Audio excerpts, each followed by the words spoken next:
All right, I see it's 6 o'clock and we've got a lot to get through tonight, so I'm going to get us going. Give me 1 second. Okay, 1 second. Just 1 second.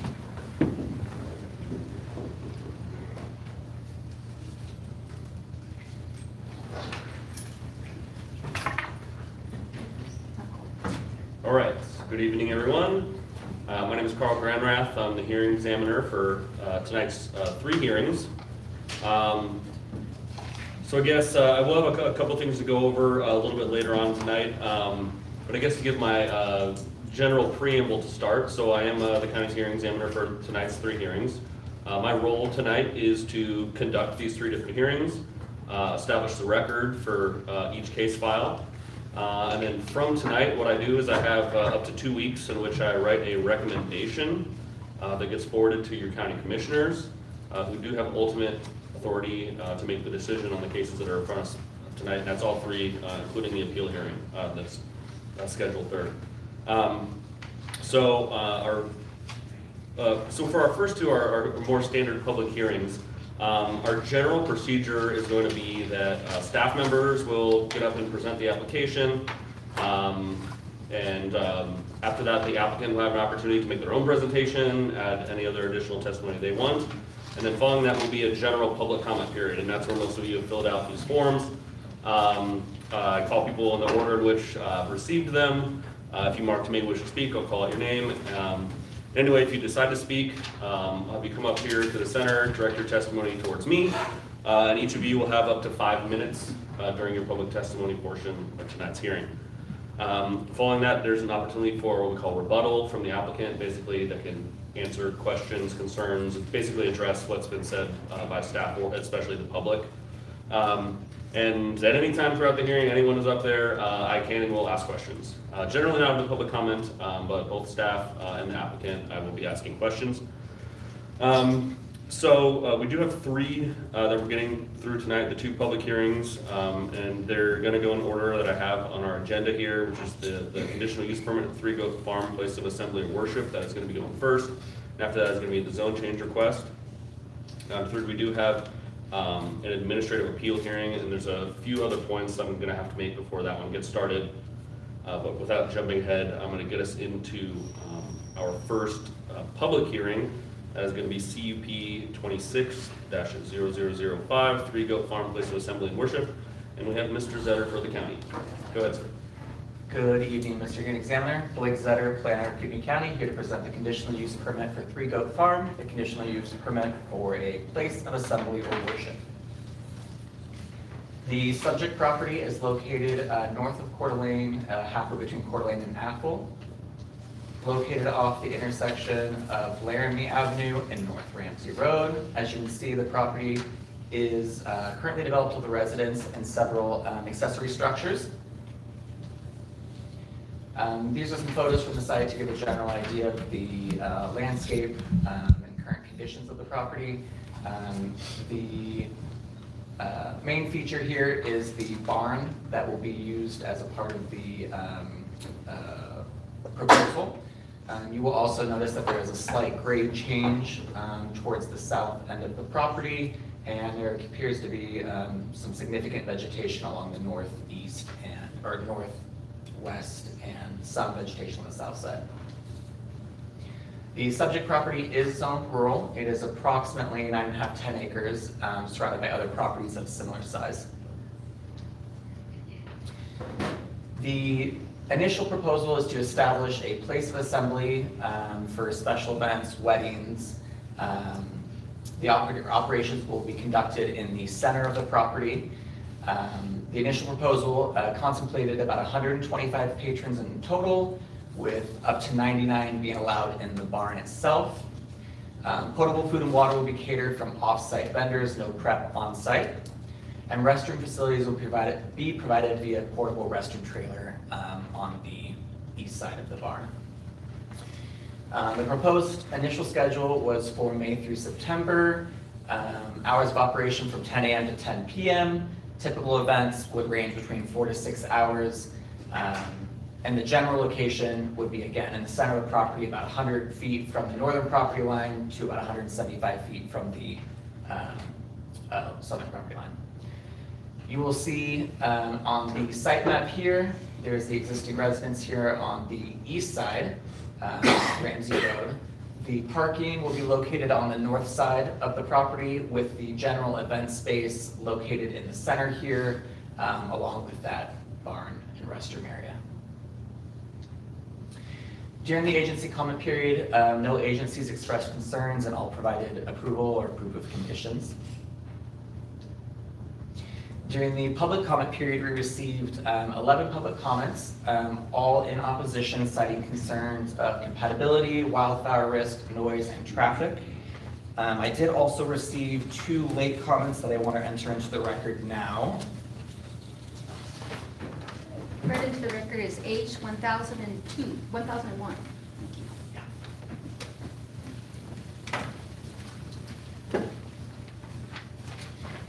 In addition to the public comments received during the public comment period, the applicant also did provide as a part of their submittal 19 comments in support from neighbors, local vendors, and other people in the county.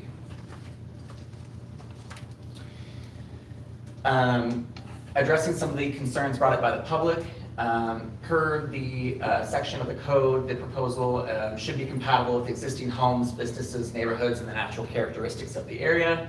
While the applicant's narrative does address, restoration and preservation of the existing barn and its character, staff believes that there is likely more to be addressed as far as the use, specifically how it will or will not be in conflict with the rural characteristics of the area. Regarding noise, there was some significant concern about noise being generated from the events. Noise, as you know, as it radiates out, it drops in volume and in power. Based on the general principle that decibels decrease by about 6, or noise decreases by about 6 decibels every time the distance from the noise point increases by twice, you would estimate that the noise generated or noise experienced at the end of the property on the northern property line would be about 55 decibels, which is about the noise of a refrigerator hum. And on the southern and western side of the parcel would be about 80 decibels, which is about the noise of a blender. Now, these estimates are based on no buffering between the noise generating site and the edge of the property. As I stated initially earlier, there is considerable vegetation on the western and northern ends of the property. It is assumed or strongly estimated that the noise will actually be significantly less based on that vegetation. In addition, wildfire concerns were brought up specifically around the parking area, whether it be people smoking, hot cars and catalytic converters, electrical cords, and whatnot. I did reach out to the fire district, who was able to provide a list of best management practices to help avoid these types of risks from occurring. And that has been made a condition of approval, which I think adequately addresses wildfire concerns. One of the last concerns was traffic, specifically that the crest of Ramsey Road, as it comes southward from the north, is obscured from the entrance. In addition, there's an absence of a turn lane and high speed limits were all comments from the public. I spoke with Lakes Highway District in the initial agency comment period. They said they had no traffic and safety concerns. In a follow-up comment, they got back to me earlier this week. They stated, we have measured the site distance twice just to be sure it exceeds our requirements. We are going to require that the applicant obviously trim some trees to maximize visibility, but it will be a condition of their approach permit, as stated in their initial letter. Provided that the owner takes care of this, we are satisfied with the safety of the approach. I do want to enter that comment into record now. HE 1002.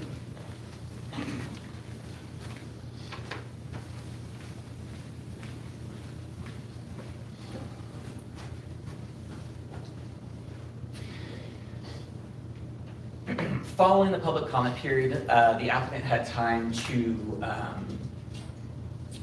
ruminate on some of the public comments and has decided to provide a revised narrative that reduces the scope of operations.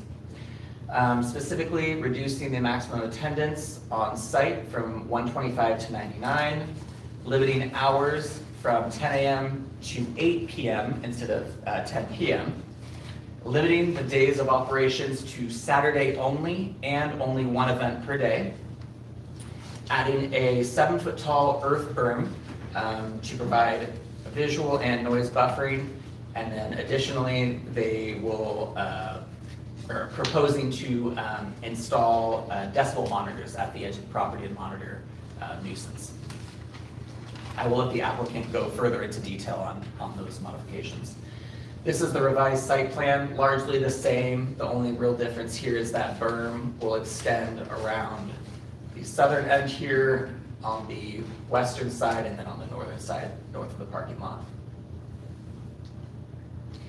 Community Development believes that most of the public comments and concerns have been mitigated, but there are, of course, some concerns around compatibility. I will let the applicant express how that finding can be met.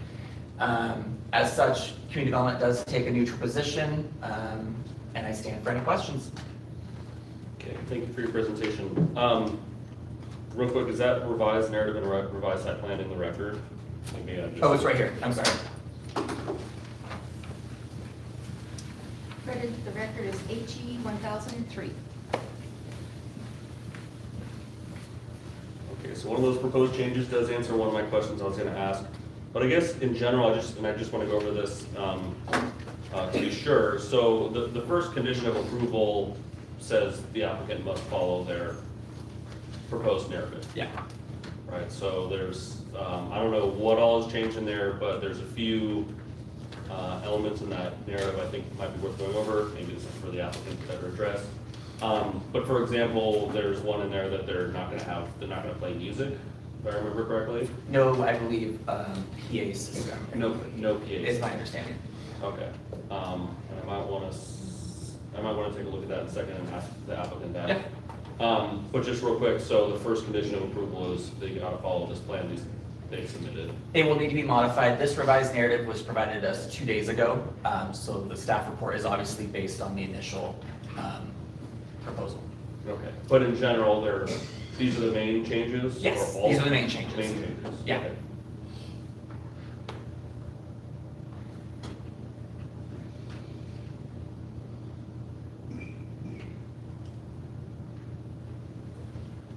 Okay, I think that was mostly what I wanted to talk about, at least for now, and I of course reserve the right to call you back up. But I think I'm gonna kick it over to the applicant, give them an opportunity to present on their application. So thank you. All right, and the applicant here is that Mr. Brown? Yes. All right, come on up, sir.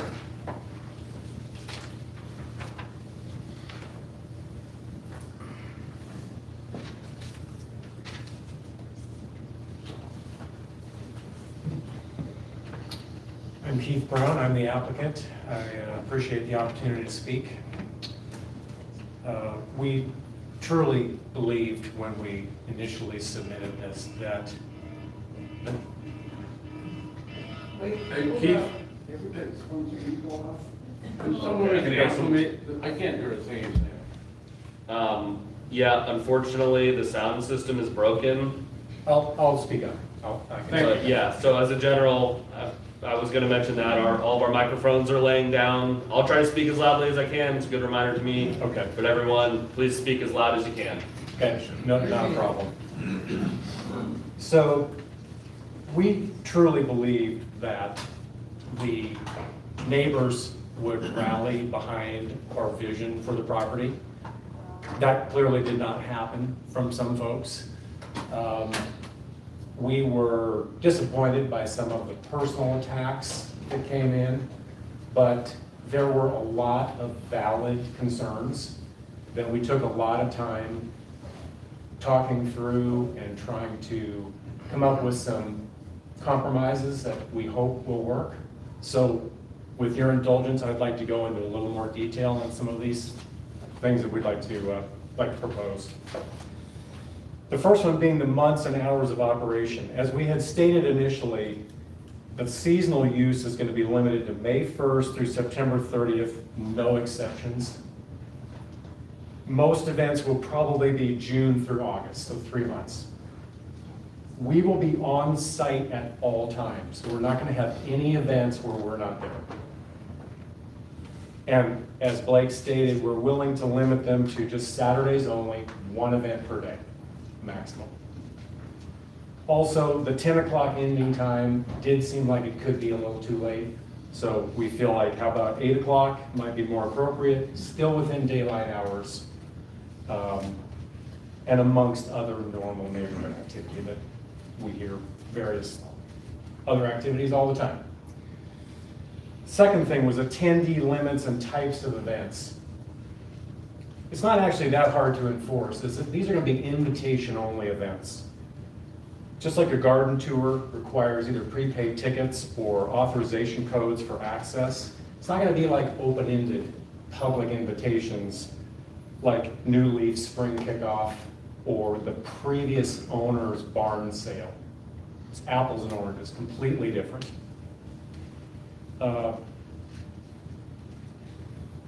Groups would be informed upfront and periodically reminded up to the actual event that they cannot exceed the maximum occupancy.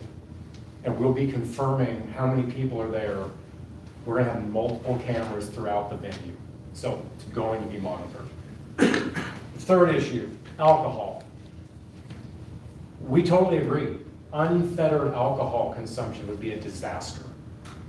We're not interested in that. Charitable events are not going to include alcohol, but family events or weddings might. There are several common sense guidelines and strategies that will be required, including, but not limited to, requiring drink tickets or tokens, limiting each guest to 1 to 2 drinks maximum, tracking each guest's consumption with wristbands or stamps, requiring a certified bartender that's trained to monitor and avoid potential problems, offering numerous food choices as counterbalance, and closing any alcohol service at least 2 hours prior to the end of the event. Give everybody time to process whatever limited alcohol they may have consumed. Fourth issue, noise. Again, we agree. We moved there for the same reason. Was for the rural environment. We don't want to spoil it with a bunch of excess noise. Okay? There are many Bluetooth-enabled decibel monitors readily available that you can track noise. We would install them throughout various locations, both along the property lines and somewhere in between the property lines and the venue to make sure that we don't have a bunch of rowdies making a bunch of noise. A microphone might be used at times. It's either going to be muffled inside the barn, or it may be used outside in front of a solid backed outdoor altar aimed toward our house. It's not going to be aimed anywhere else. It's not going to be an entire PA system. So if we have a speaker, it's going to be decibel limited. We're not putting on rock concerts. It's not going to be a football stadium. We're going to keep it to a minimum. We're going to have no problem informing any guests or attendees if they violate the clear rules that they're going to be told and have to sign for before they even show up on the property.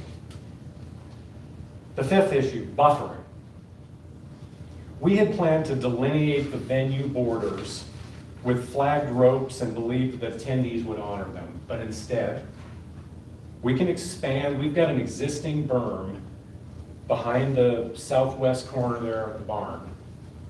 We can expand that berm all along that lime green line. We've got kind of a natural break in the trees.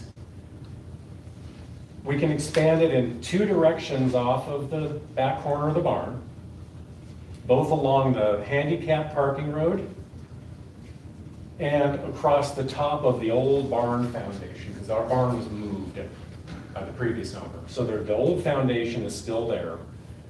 We can build a berm along the top of that foundation all the way over to cover the entire sight line of the venue, okay? This should not only alleviate trespassing, noise, and sight line concerns, but hopefully it's also gonna add a fire break in the middle of the tree line, because we're gonna have to do a little bit of clearing. We've got some cleanup to do, we know that. So adding a berm takes care of a lot of problems, we hope. Sixth issue, traffic and the trip generation letter prepared by Vertus Engineering. Our driveway is going to be clearly marked with feather flags, along with explicit directions not to use surrounding driveways if they miss a turn. Okay, there's plenty of places to turn around. It doesn't have to be in someone's driveway.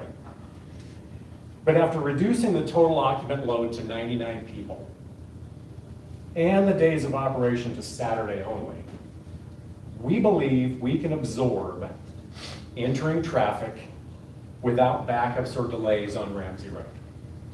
The peak hour of arrivals is going to occur around 10 o'clock, when the traffic on a Saturday is greatly reduced. There's hardly anybody out there at that time. True, speed limit's 50 miles an hour. We routinely observe far lower speeds because lots of people slow down to go into Laramie Avenue straight across from our house. They're always coming down to like 5 miles an hour to make that turn. We also have a lot of people that stop completely for school bus stops that are right out close to our house. None of this has any negative impact on road safety. We don't even hear anybody honk horns. It hasn't been a problem. We're going to further enhance safety and visibility by trimming the lower branches all along the property line, along the road. We carefully enter and exit the driveway multiple times every day.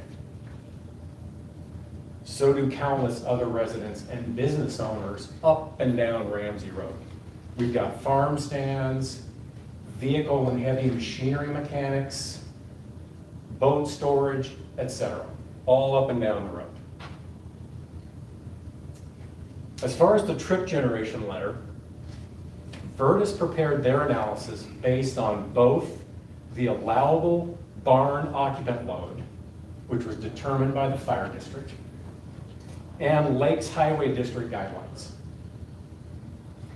In addition, as Blake mentioned, Lakes Highway completed 2 investigations of our application on site and issued their approval stating that, quote, the proposed conditional use permit would have no adverse impact on the highway district's transportation system. Issue 7, wildfire. Again, we agree, this is a legitimate concern.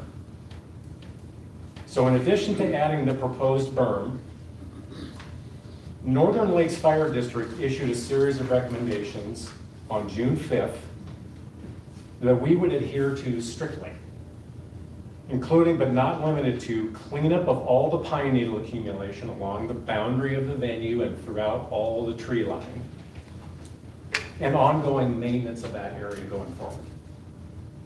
Smoking is not going to be allowed, period. No open flames of any kind. Bonfires, candles, nothing. We're not any more interested in wildfire than anybody else in this room is. All parking and roads are going to be asphalt or gravel. Most of them already are. Whatever we're going to add, we're not going to have driving or parking on dirt or grass. It's not going to happen.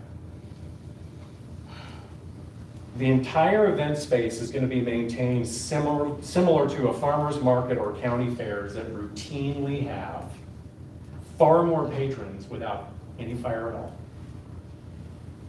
We also have no problem acquiring a small fire truck or a pressurized water trailer that we would station out near the barn that would also provide extra protection should it be necessary. Issue 8, parking. Again, it's amazing how much we agree on. We agree that illegal parking on Ramsey Road would be terrible, and it was an example of mismanagement of the prior owner's events. We originally proposed 44 parking spaces to ensure plenty of on-site parking. The code only requires 1 space per 150 square feet of, quote, no fixed seating area, which in the case of the barn, 1,800 square feet would be 12 parking spaces. Now limiting the occupancy to 99 people, 44 spaces might be overkill. But we have plenty of parking. There is not going to be any parking on Ramsey Road. Not going to happen. Issue 9, agritourism. This got a lot of attention. Both the state and the National Agritourism Acts include our proposed events in their list of potential activities, along with the promotion of rural life in general. Neither act limits their promotion solely to, quote, farms and ranches actively engaged in agricultural business. I have both acts in my information here. Neither of them say that. We believe that state and national representatives would agree our proposed venue falls under both the spirit and the intent of their acts, excluding historical farmsteads such as ours simply because, quote, no crops are being grown for profit seems unnecessarily punitive. Number 10, animals. We're considering having animals of our own at some point, but we don't have any right now. Any initial animal encounters are going to be supplied by independent, nearby owners for day use only. Not going to be any overnight shelter. Converting our old goat house into a changing room was discussed during initial deliberations, but has since been eliminated since we will need one or more of these structures for animals of our own, should we ever have them. Item 11, the bathrooms. Initial indications were that the bathrooms needed to be, quote, permanently installed. This was later clarified by Christina Garland at Kootenai County to include ADA compliant restroom trailers handled by a third-party vendor. Issue 12, motive. When we began this process in March of 2025, we believed the only viable use of this would be as a wedding venue. As we continued researching and talking with friends and family, we realized there were a lot more charitable causes that we could help a little bit closer to our hearts. Charity requires a certain amount of funding, so of course, weddings are still going to be an option to help enable charitable events. Small-scale venues like ours, especially now reduced to 99 guests, are hardly what you would call a get-rich scheme, especially when the initial and ongoing costs are included. We never intended to force an unwanted project or unbearable conditions on any of our neighbors, none of you. We instead hoped the community would rally behind the vision of the project. We still believe, perhaps foolishly, that some opponents will appreciate some of these suggestions and decide instead to support the clarified and more limited scope. These prior 12 concerns are valid. We agree with most of them, if not all of them. We do appreciate the constructive criticism. You helped strengthen the proposal, so thank you. However, we do feel we've been a little bit mischaracterized, so there are a few statements that need to be countered. Number 1, quote, when approached about the center being unwanted, the property owner blatantly did not care. Bob Boiseron visited me May 8th on 2026, initially to discuss our three-party share of wealth. He had stated that the most recent electric bill had spiked, and he questioned if we were using it for irrigation. Dawned on me, we've been using the shared well for excess car washing. We're kind of OCD about keeping the cars clean. it dawned on me that the on-again, off-again nature of using the hose nozzle was likely spiking the well pump to come on and off all the time. I thanked him for bringing it to our attention, stated we would stop using the shared well for our cars. Bob then casually mentioned, quote, "You have some ticked off neighbors." After realizing that the county had recently sent notices about our proposal, I clearly stated that I was sorry to hear that I was more than willing to discuss anyone's concerns or questions. Bob said there were questions about, quote, "what kind of guy you are?" To which he claimed he told them, "He's been a good guy to me." Chuck Kinsey stopped by a few days later, introduced himself, we had a pleasant discussion. Second one, quote, "It would seem the motivating factor for this permit is adding income, using the barn on the property for weddings and other events with the purpose of making money to offset rising costs and provide additional retirement income." During this conversation with Chuck Kinsey, I stated weddings would be a source of income to support the charitable events. Later in the conversation, we discussed overall cost of living rising for everybody in this room. Characterizing our motivation as personal enrichment is misleading and inaccurate. Third one, quote, "all letters of support are from paid subcontractors." We received 23 letters of support, including 13 from contractors that we routinely employ locally, 10 of them from longtime friends, personal associates, and veterans. Number 4, quote, "notifications of neighbors within a 500-foot radius are 100% against." 13 homes were notified within a 500-foot radius. 6 opposed, 7 had no reply. Number 5, did Mr. Brown leave the shared well out of the letter to Hallie Workman with intentions of using it for events? We've hardly used the shared well since we drilled our own, and I inadvertently admitted it when I informed Ms. Workman at Panhandle Health District that neither our well nor our septic would be used for events. Having this brought to my attention, I emailed Ms. Workman on June 8th to inform her we would also not be using the shared well for any events. I have a copy of that email attached here as well. Number 6, quote, "we're asked to use no more than 1,000 gallons per day. Mr. Brown has had to be reminded of this courtesy due to his overuse." This is the first time anyone has stated that the shared well has a 1,000-gallon per day limit, which is difficult to enforce or confirm since, to my knowledge, the only usage gauge is the collected electric bill. As we stated previously, we've hardly used the shared well only for excess car washes, which ceased immediately after my encounter with Bob Boyceronk on May 8th. Even with the excess car washing, there is no way we have approached 1,000 gallons in total since drilling our own well, let alone 1,000 gallons per day. We contributed our $3,000 share toward replacement of the pump promptly and have paid all yearly charges to date. Number 7, quote, "if this is their primary residence, why do their vehicles have Montana plates?" We do have a couple of 70 Ford pickup trucks that we use around the property. They've still got their permanent Montana plates because they're antiques. Our 2 daily drivers, however, a car and another Ford truck, have current Idaho plates.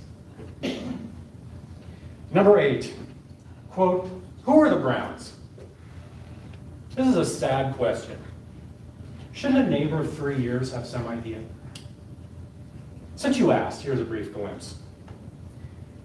I'm a retired real estate broker and home remodeler. My mother was born in Stites, Idaho, and both my grandparents and favorite aunt owned small family farms in Kootenai, Idaho, and Pine City, Washington.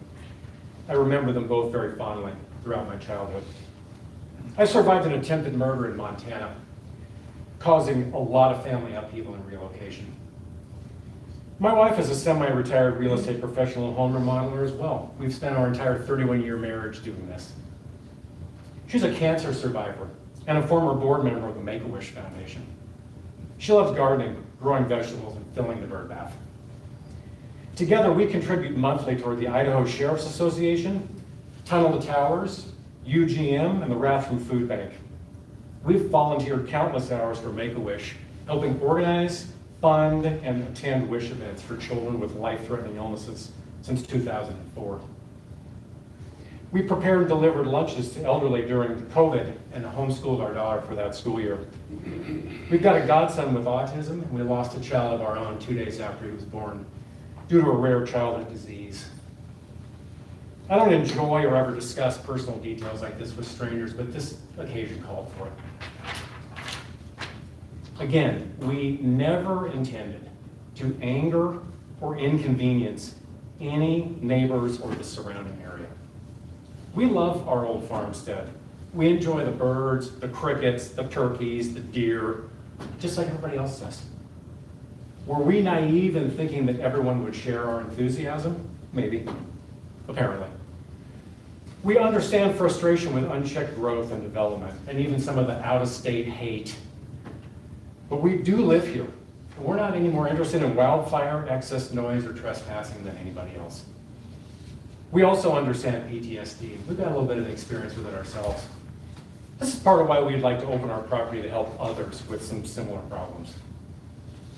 Hopefully, this will clear up a few misconceptions, eliminate some weakness in our plan, earn some support rather than opposition, and demonstrate our desire to remain responsible neighbors as we have been for the past 3 years. We are completely open to additional input and are prepared to accept the county's final determination without any resentment or anger. We're all just trying to maintain and enhance what we share here. Thank you for your time and consideration. I have copies of this along with the map showing the berm, the email to Ms. Workman, and what the restroom trailer would look like. If anybody would like a copy of all of this, I will give it back. If you'd like to submit it to the record, we'll take it. Okay. Read into the record is HE 1004. We only need one copy.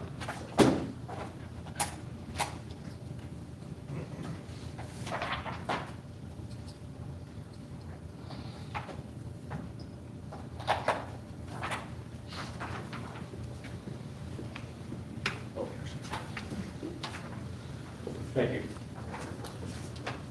All right, well, thank you, sir. I don't think I have any questions for you at this time. Okay. So, Thank you. Appreciate it. And a reminder, you will have an opportunity for a final rebuttal if you want to speak at the end, but that's just a reminder. Thank you. Okay, we're going to be moving to our public portion comments, or public comment portion of the hearing for the CUP. So again, I'm just going to call in the order that I have it. So the first person I have, and I generally go from in favor, neutral to opposed, but I don't believe I have any who are here to speak in favor. So it's just going to be those who are opposed. The first person I have here is Tiffany Brunson. You want me in the center, or? Wherever you'd like. Generally, I'd like you to direct your testimony towards me, but Absolutely. because we don't have a microphone, I'm okay with you kind of Okay. splitting it over there. You got one a little So that, bit yeah, so down? that people in the audience can hear you. I am the southern neighbor for this property, so we share the southern boundary. I did want to point out, because community development did mention that, I don't think that this event space is taking place in the center of this property. It's nearer the southern edge, and you can see that on this map here. Because of the rise above, there's like a hillside that the barn sits on. The event space actually overlooks our property. I submitted a written comment. I did have photographs taken from our property that show that. I just don't think that this proposed use is within the character of this neighborhood. This is a quiet neighborhood of private single-family homes on 5 or more acres. Many of the residents are retired. We have young children, 2 young girls. This event venue would be very disruptive to our way of life, the quiet enjoyment of our property, the privacy and ability to enjoy that property without infringement from the public is the reason that we all purchased our properties. Having an event venue next door would negatively impact our property values and negatively impact the use of our property and our way of life. I would just want to mention with the revisement, I don't think a 7-foot berm is necessarily tall enough. But as the closest neighbor to this event property, to this event proposed use, I really am very concerned both about the public looking over our house, which they can see quite clearly, and our yard. And then just the carrying of the sound. It's really out in the quiet, in the rural areas, in the evening, sound really carries. I can hear dogs bark down the street on Laramie, across the street. I can hear the guy's mule that's like all the way down. You know, in the quiet evenings, you really can hear everything that your neighbors are doing, which is fine in a rural area, but not so fine when there's 99 people next door holding an event. If the applicant had wanted or expected his neighbors to rally around this event, speaking to those neighbors before they got the notice for this conditional use permit would have been a great idea. None of us really had any idea that this was happening, and the application that he put in was not terribly clear about exactly what he was planning, which I think riled a lot of people up. You know, coming and talking to all of us beforehand, explaining what he wanted to do, I think would have calmed a lot of tempers. People are very upset. As far as traffic on Ramsey, we're the next driveway down, and we very routinely see people very much exceeding the speed limit. Coming down Ramsey in particular, they come up over the crest of that hill and they floor it. We hear them go by the house quite a bit, and very, very frequently you are pulling out of our driveway, the next one down from him, and there's nobody coming, and immediately there's someone on your tail.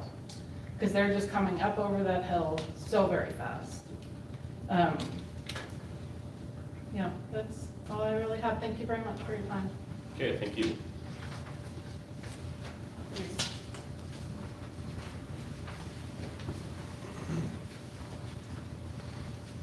Charles Kinsey.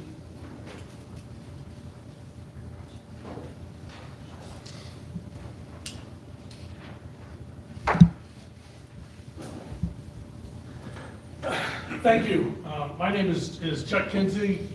My wife and I, Carol, live at 22454 North Ramsey Road, which is kind of kitty corner from the Browns, from the Three-Go Ranch, Three-Go Farm place of assembly.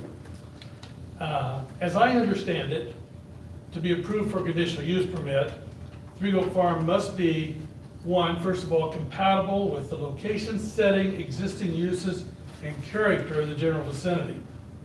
A commercial event site is not compatible with the rural, single-family houses in that area, many with animals. Secondly, it must not create adverse impacts to adjacent properties. The noise, traffic, congestion will be a significant problem. I understand and appreciate the attempt to limit the noise, and I certainly do not have a full understanding of decibel limits, but I do know if 125 people, which was the listed capacity, now 99, but if 99 people are in one area, there will be significant noise, especially as they're in a celebratory mood, as for many activities would be. In addition, often these events, now just on Saturdays, so I'm glad to hear that, but it will be on those weekends when neighbors will be home and outside trying to enjoy their lawns, decks, or porches. I appreciate Mr. Brown's efforts to reduce impact. I continue to be concerned. One, I don't know what happens if the property is sold and a new owner comes about. He may not be as cooperative. And again, expecting the neighbors to rally would have been more likely with advanced discussion and advanced notice prior to the application. So, in terms of those things. The third thing, and the final point I'd like to make, is the requirement that the event center be adequately served by necessary infrastructure. I don't believe Ramsey Road meets that requirement. As a former superintendent of schools at Lakeland School District, during which time 4 schools were built, which required working with highway districts and developing safe traffic patterns, I do not believe the location of the driveway on a hill with limited or no visibility from the crest of the hills, with cars traveling at 50 miles per hour on Ramsey Road, is in any way adequate. I'm sure that Lakes Highway District used the traffic study provided by Vertus, but I believe Vertus utilized wrong assumptions. And first of all, they started with whether or not there were 125 or 99. Now that's been reduced. But they use the capacity of the barn, and so now that's been resolved from that standpoint. But they also indicate that a direct analysis is not possible, and that's their quote.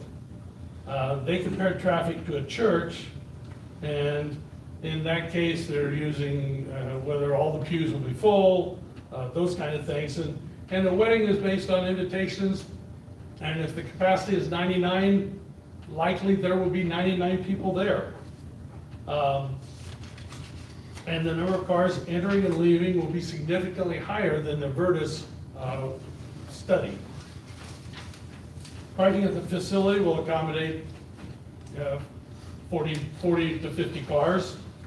And I can see that if there are 40 to 50 cars leaving an unsafe driveway near the same time, that creates all the conditions for a tragic, major traffic accident. In summary, the negative impacts of Three Goat Farm Place of Assembly on the rural neighborhood along Ramsey Road cannot be adequately mitigated, and allowing this commercial venture will be detrimental to the public health, safety, and welfare of the community. Thank you. Thank you. Carl, can we hold off for just 1 second? Sure.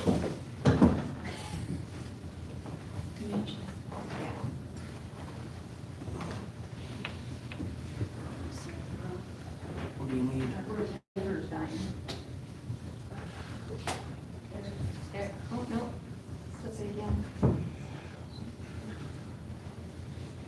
Oh, God.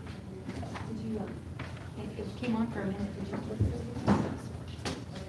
I'm on. Thank you very much. Thank you. She's the fixer.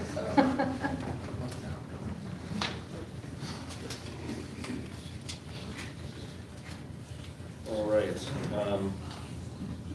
We've got two on here, so this is Bob and Lori Boiserak? Boiserak? Boiserak. Okay, that was close. I got 0 notes. What do you think of that? I don't think I need any. My property is in Lori's is to the north. And you can see our driveway coming in on the north side of Keith's property. He knows how to cross the T's and dot the I's, I can tell you that.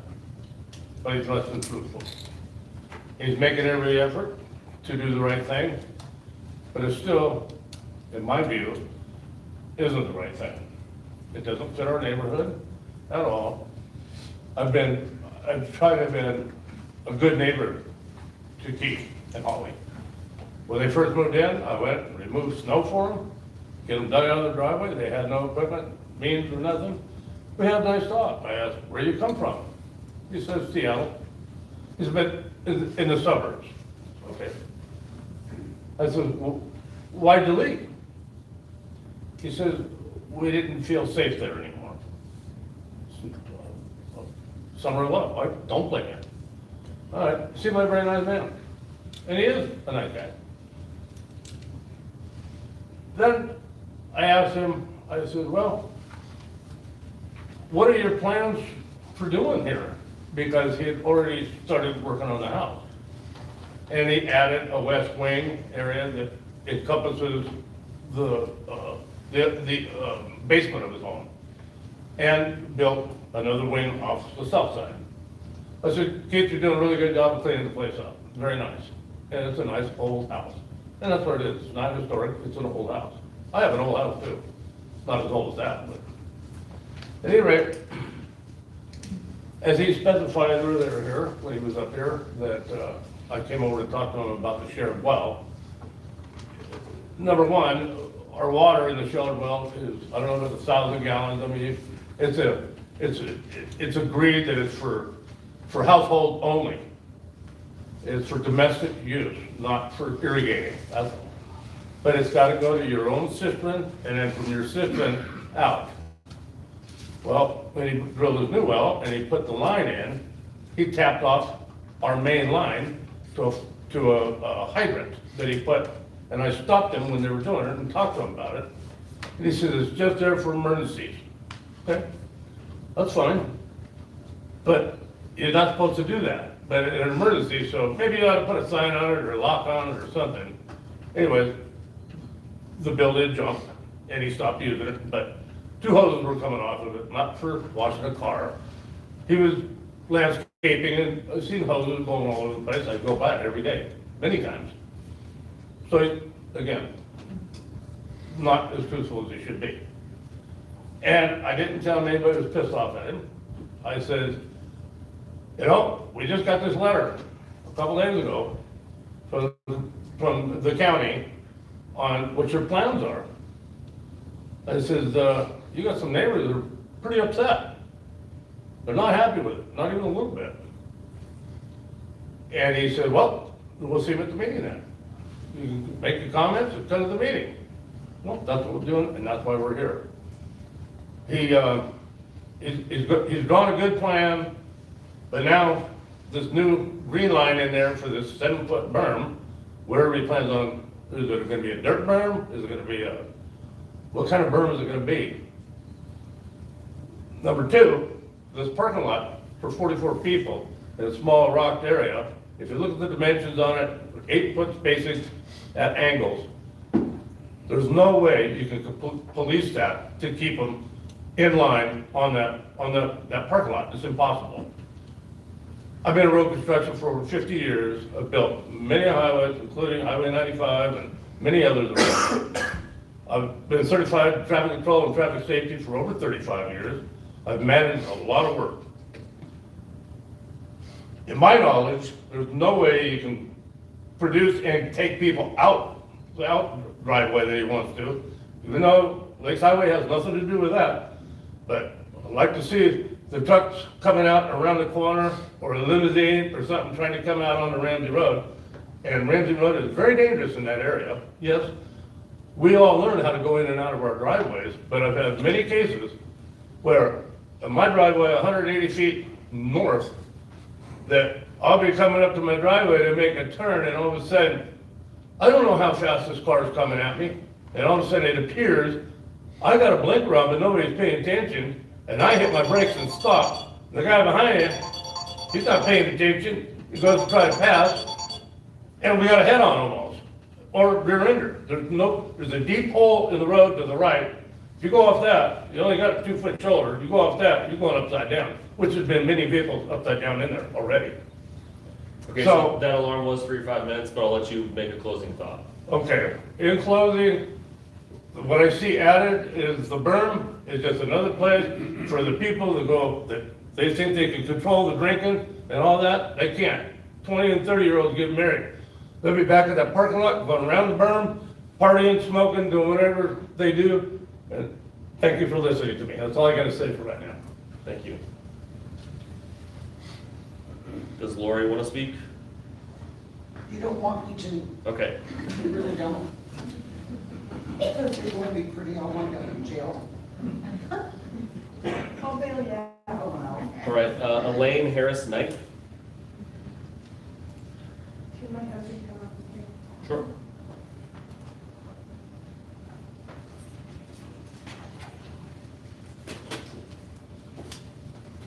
First of all, I'm that person that wanted to know more about the Browns.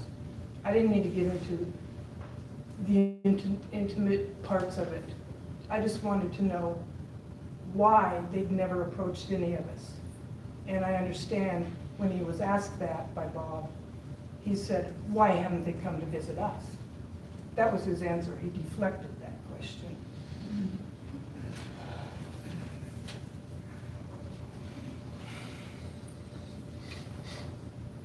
I've never met the Browns, but I know them. I know people like them. As stated in my letter, I'm the neighbor diagnosed and living with PTSD through no fault of my own. Learning of this permit request has opened all wounds, old wounds, and created new fears for me in the future. It not only affects me, but all the people and loved ones in my life.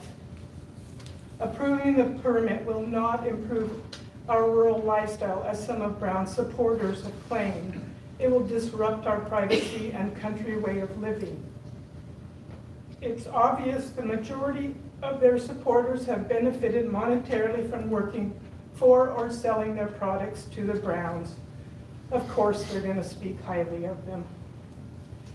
These supporters have said the Browns are personable and respectful people. Sadly, they have been quite the opposite to our rural community of neighbors.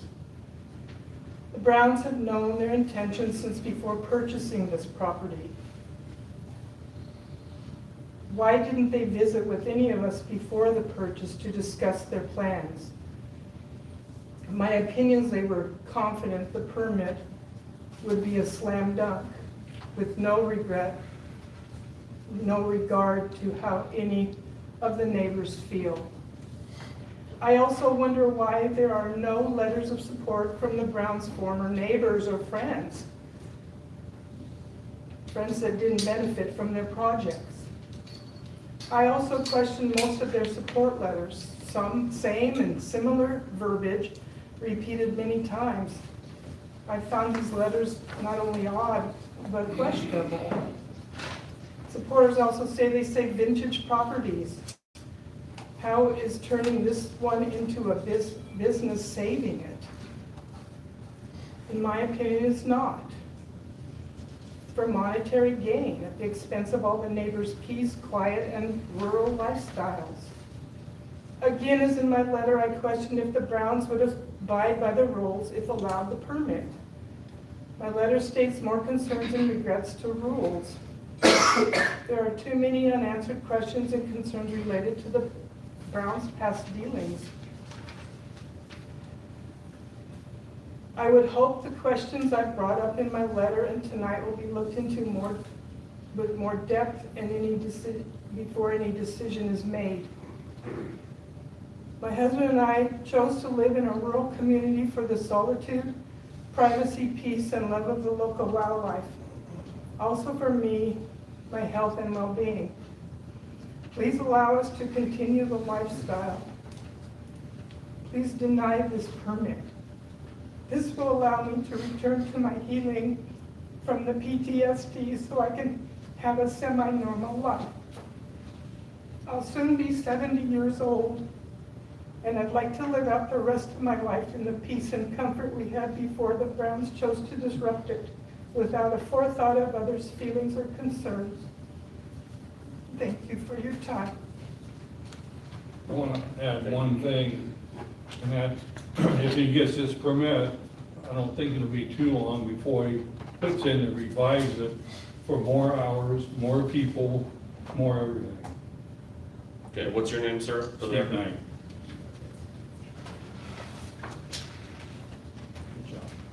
Thank you. All right, I have those who wrote that they may wish to speak, so I'm going to call your name and then you can say yes or no. Wade Weeks, do you wish to speak? Yeah. Okay, come on up.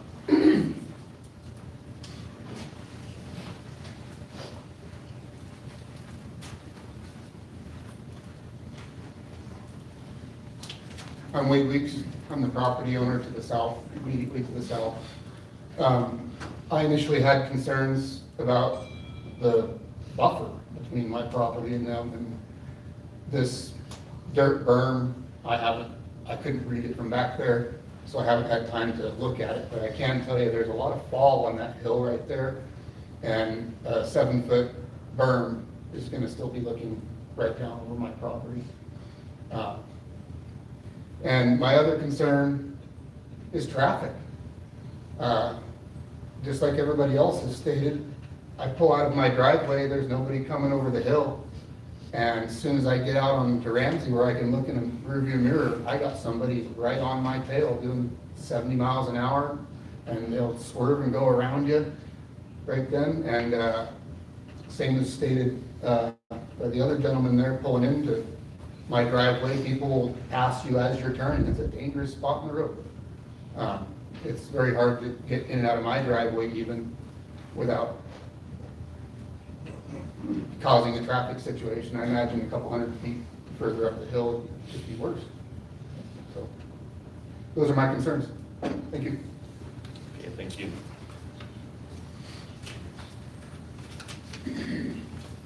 Tracy Jones?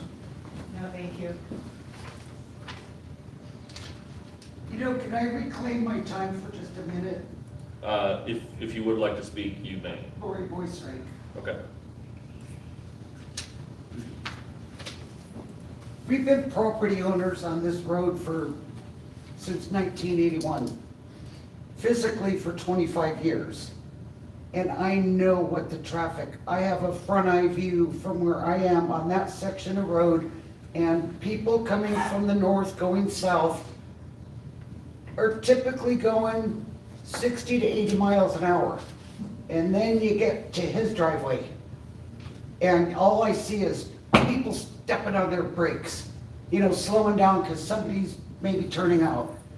The traffic speed is gonna be a really bad issue. And it's been getting worse with all the people that have moved to this community, and we enjoy our peaceful weekends without the traffic and the noise, and now we gotta add that to it. So, that's all I gotta say. Thank you. Okay, thank you. Kim and Andy Edmondson? On the Jeffries. All right, we got you a 3 Goat Farm Oh, form, so I'll move you over there. thank you, sir.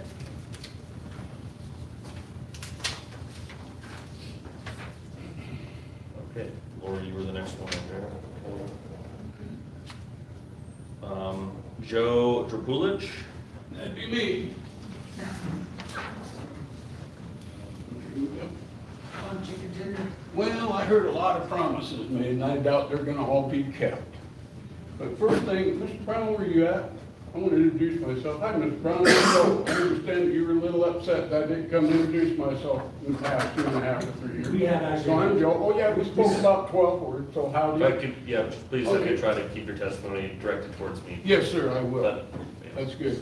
I'm gonna go on the road again, but that is a hazardous stretch of road. I've driven it almost daily for the past 30 years. That driveway is our driveway. My friend and I built that driveway. Our home sits back here. My wife and I cleared that land of trees and built a home 30 years ago to have peace and quiet. I see a fence around there. Dirt berm, is it? The green line? He's fencing in like cattle, or because cattle are going to get out. They're going to go around. And I've been drunk a few times in my life, and I know that 2 hours ain't enough time to sober up to get on that road and go home. He said something about 2 hours. Gonna hold him over for 2 hours? I don't know. Do you think that's enough time? I don't believe that 2 hours is enough time for a drunk man to sober up enough to get back the wheel and drive home. Other than that, he wants to be a good neighbor. Why would he come in and drop a bomb like this on all his surrounding neighbors, knowing that it could upset them? I've got a lot of questions like that. And so far, they haven't been answered. One more question I have, and it's a highly likely that he will sell this property just as soon as that CUP is approved, if it is approved, to a new owner. What's the new owner's intentions? Because the CUP follows land, not the owner. CUP goes with the property. What types of events? Who's going to monitor him and make sure that he abides by these rules? And that's all I got to say. Thank you. okay, thank you.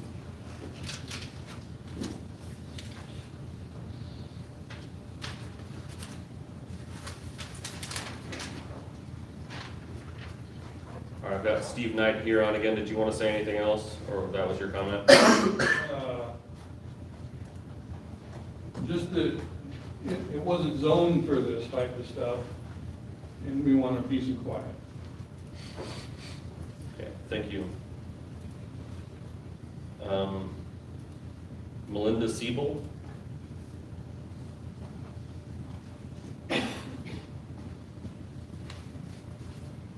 This seems like a very nice person, and he flips properties, that he has a long history of doing that. I'm very concerned. If everything that was said was going to happen would continue, that might be okay, but I have found that these things tend not to stay the way they are in this room. If wristbands are given out for 99 people and 2 drinks, that's 198 drinks. So 198 drinks can be purchased and given, and people can get very drunk, and drunk driving is an issue.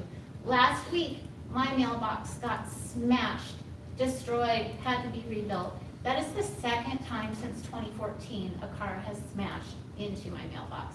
I have seen flipped cars right at Laramie where the Zimmermans live. I live kitty corner to Chuck and Carol, and they live kitty corner. I'm close. People do slow down to turn onto Laramie. They're absolutely, if they're gonna turn on Laramie, they slow down. But cars go so fast. It's 40 miles an hour down near Highway 53. There's a lot of homes down there. We've had a massive amount of construction and have not had our speed limit lowered. It is fast. When I go to turn into my driveway, I have my turn signal on, and it happens regularly. The cars go to pass me going into those curves. They go fast going into the curves, and they go rip-roaring fast out south of them. I just wonder about this 44 cars parking. Are you gonna give out placards to let 44 cars come to the venue? There's 44 parking spaces, but there could be 99 cars coming. And if they're not gonna park on Ramsey, what are they gonna do? I am concerned that what is proposed today, Saturdays, one event, that they'll be quiet. I just don't think it'll stay there. That doesn't happen. So if there's not gonna be a permanent PA, a lot of noise can come out of a brought-in tiny little DJ unit. And it can boom, boom, boom, and it can travel, travel, travel. And I'm very concerned about that. I also know that whether he gets a liquor license or not, you can bring in distilleries. They go to fundraisers all the time, and I know they overserve. I know they overpour. I've seen it at fundraisers because it is financially advantageous for those distilleries to give out strong spirits. Is it gonna be 2 white zins, or is it gonna be 2 tall vodka mules? I don't know, but I do know that I have a lot of questions, and I think that things slip, and I don't think that things are gonna stay this way. And we all moved out here to live. The only noise that we're used to hearing are cows and equipment to maintain our farms. We have a rural life, not a bougie, boutique-y Seattle suburb kind of Pinteresting vibe. We live in the sticks, we're rednecks, and we like it that way. Thank you. Thank you. Okay, I believe the next stack of people I have here wrote that they do not wish to speak. And instead of reading out everybody's name, I'm gonna ask if anybody did mark that they do not want to speak, but they wish to, you may do so now. Otherwise, that is gonna be into the public comment period. So, going once, going twice. I couldn't hear you. You said we could still say something? Oh, no, sorry, sir. I wanted to get 5 more minutes in. My wife's not in. Well, I can bring up the noise and. Was everyone else able to hear me? If you marked does not wish to speak, but you would like to speak now, I like people. now is gonna be your last chance for public comment. So if you, all right, nobody's giving me an affirmative look. Okay, so that is the end of the public comment period. now is an opportunity for the applicant, if they so wish, to provide rebuttal testimony, answer questions or concerns, and as always, the last word always goes to the applicant. It is their application. They have the burden of persuasion and to prove all of the approval criteria. So the last word goes to the applicant if they so wish. Would you like to say anything else, sir? Sure.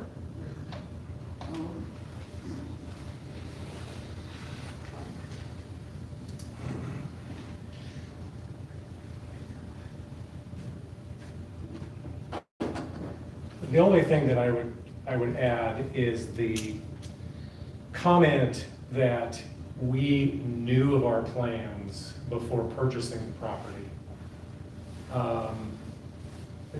It's just total hyperbole. It's totally inaccurate. Please. Other potential, I know exactly what you're talking about. Other potential buyers of the property, With your name on it? before we came along, looked into various options for the property. That's all we're talking about. So we had no intention to do any of this with the property before we purchased it. Plain and simple. So I think the application, hopefully what we've tried to mitigate some of the concerns, speak for themselves. At this point, we're at your mercy. So that's all I have to say.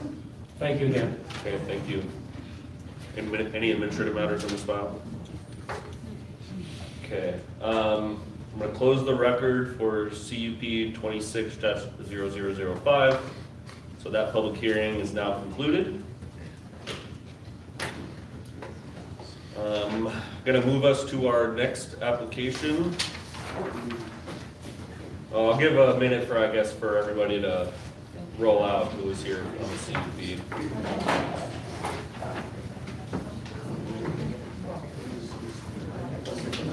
Opposed.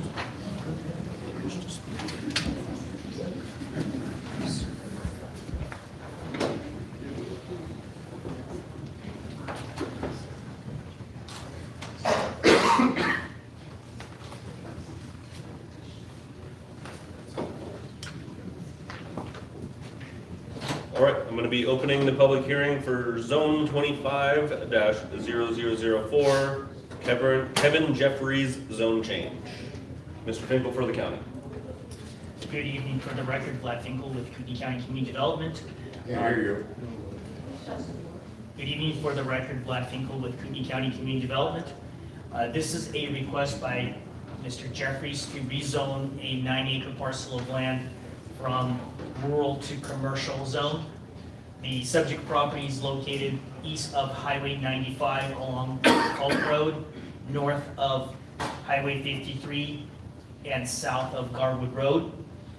The application came in as a request initially, as a request to rezone the property from rural to commercial. However, during the review process, which took quite a bit of time based on the comments we received during the agency comment period, the applicant has conducted a boundary line adjustment with the adjoining parcels to the south as well as to the west, and the actual zoning of the property is split zone with a small portion along Pope Road that is partially zoned commercial, and the remaining property is zoned rural.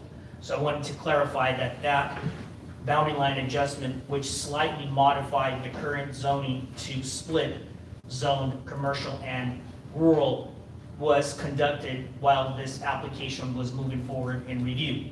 That does not change any of the required findings or out any of the applicable legal standards. It's just a matter of fact to place everybody on notice of the actual zoning classification of the subject property. I will explain the reasoning behind the boundary line adjustment when I go through the required findings and staff analysis. As you can see, based on the zoning map that's before you, there are a number of different zoning classifications in the immediate area. That is along Highway 95, between Garwood Road, as well as to the south, Highway 53. Now, the mixed zoning goes beyond that further north, as well as further south beyond Highway 53.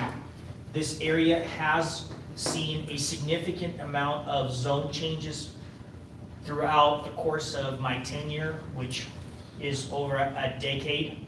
And there have been a lot of developments across some of these parcels that are abutting Highway 95, as well as secondary parcels that now gain access off of frontage roads that were constructed when Highway 95 was expanded in their early teens. The comp plan designation is country of the subject property, and to the north and northwest, it is suburban. The subject property is also split, a portion of it is located over the Rathdrum Prairie Aquifer.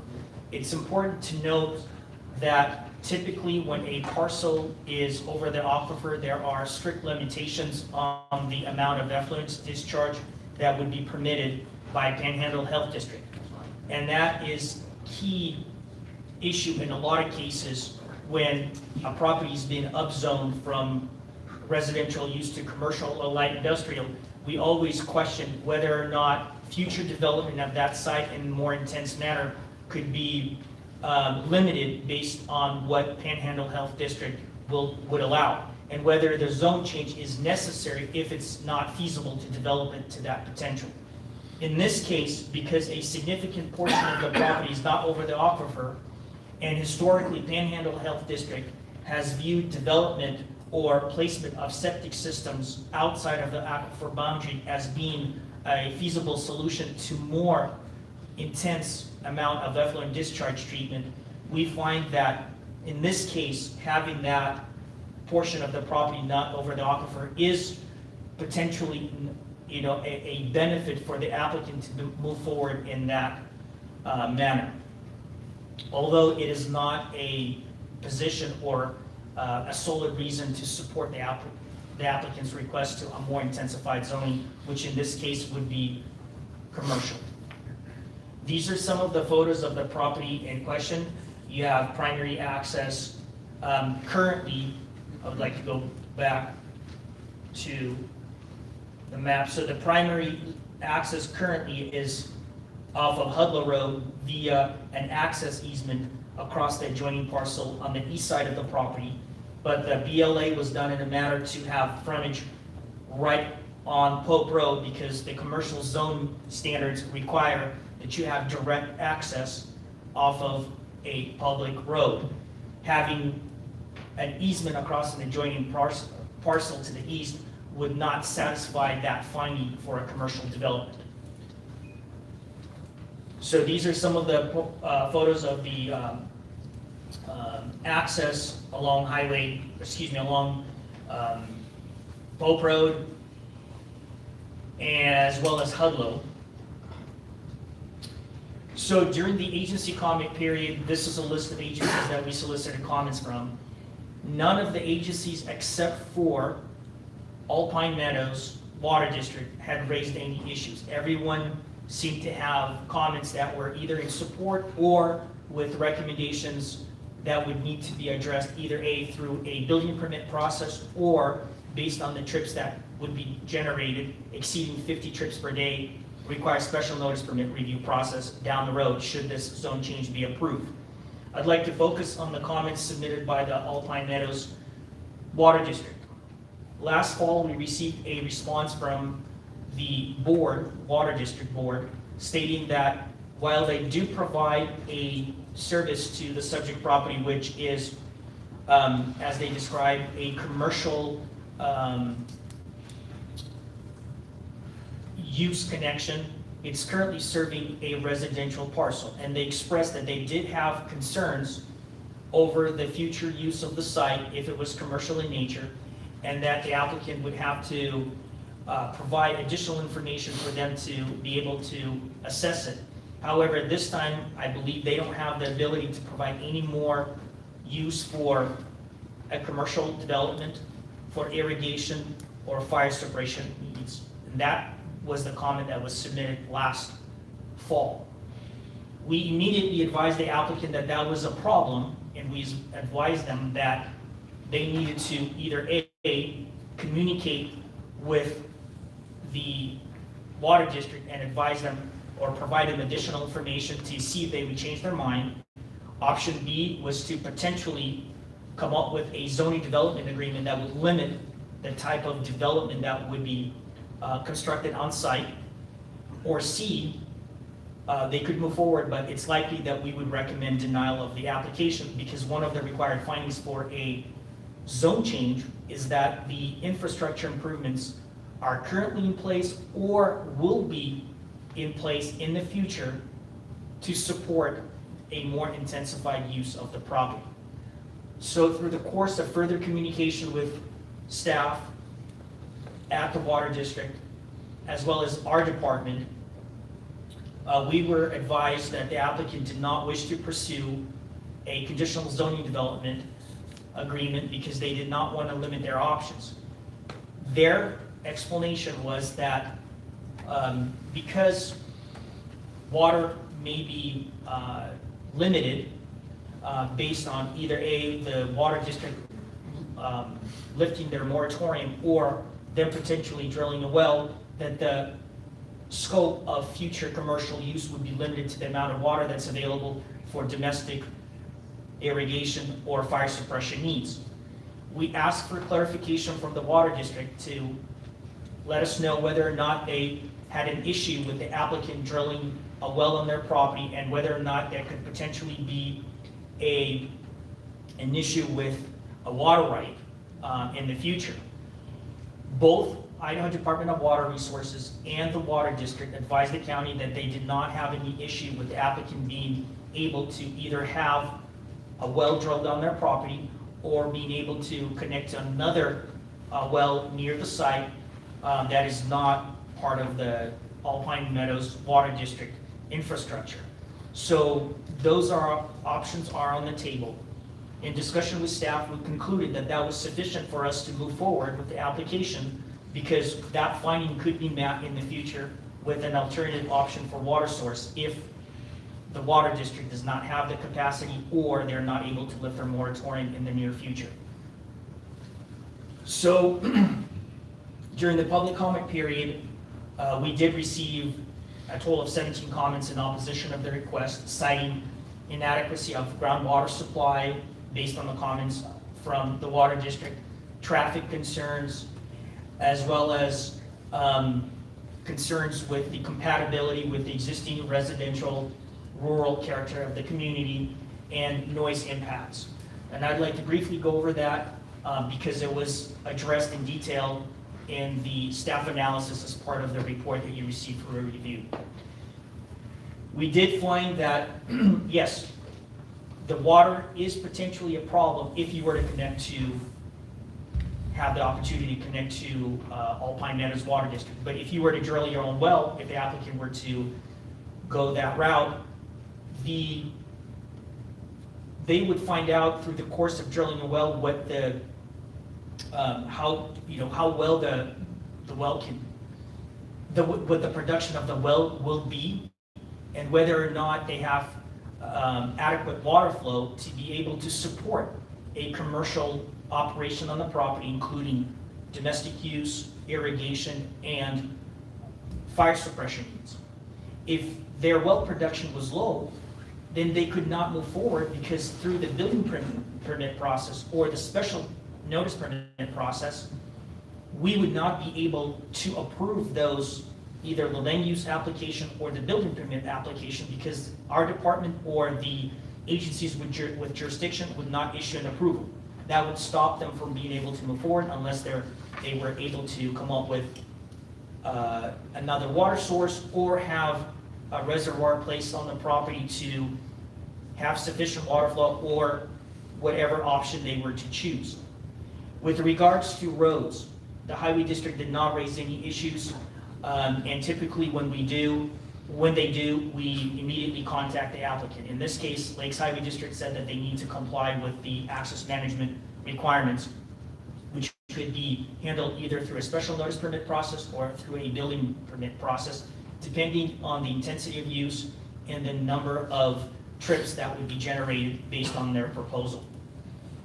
With regards to the rural character and of the property, if you look at the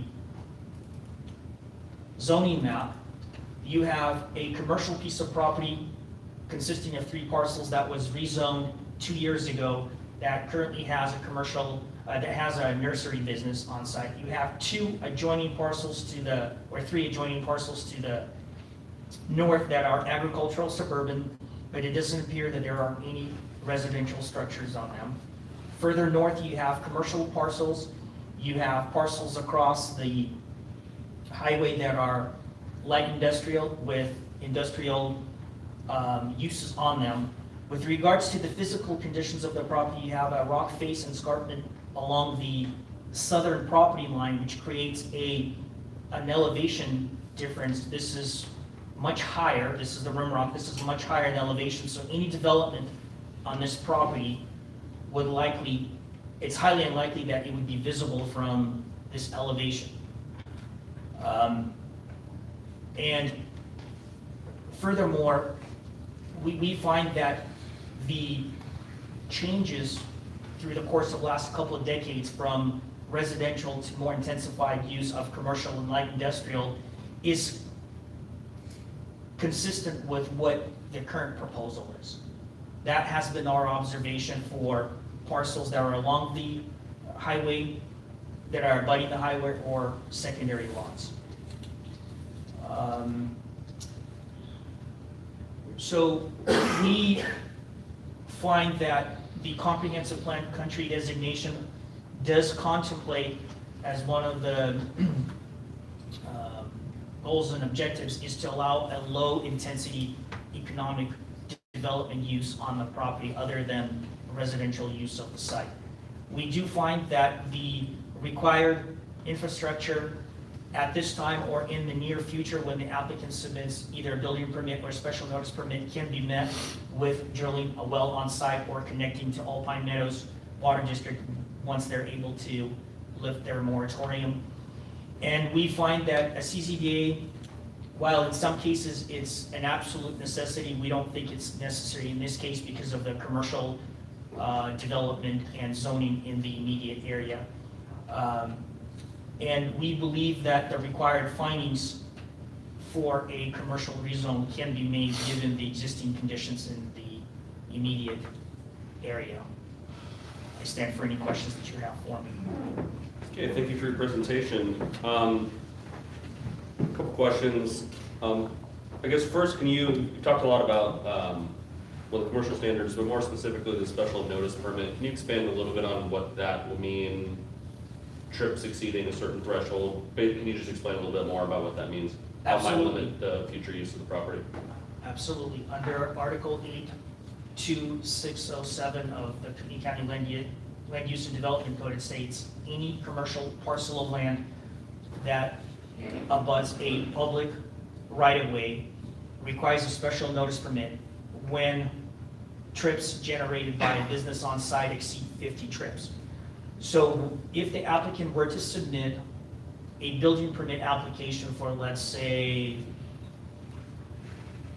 a car wash or some other type of commercial development, we would immediately ask them to provide us what's called a TGA, trip generation analysis, that would be provided based on the trip generation manual.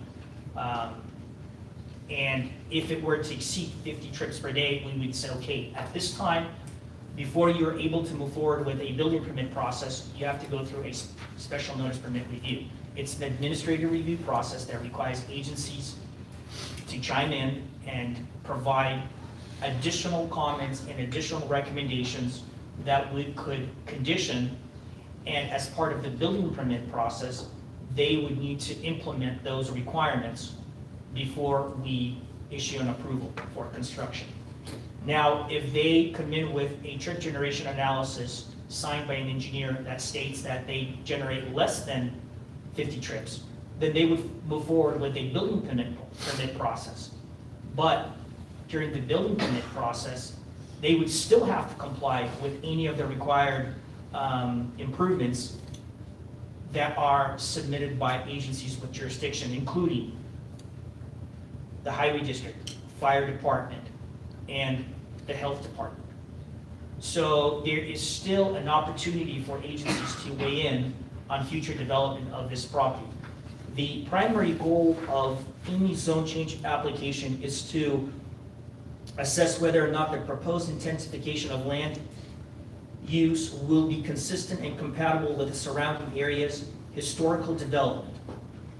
And that typically includes surrounding zoning classification, surrounding development, as well as the goals and objectives of the underlying comprehensive plan designation, which in this case is country.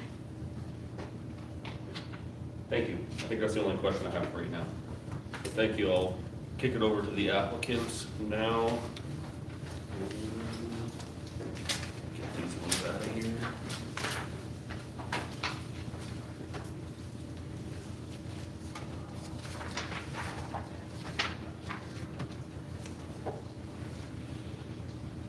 Good evening, Mr. Granrath. For the record, my name is Jeremy Terzulli. I'm a land use consultant here in Kootenai County.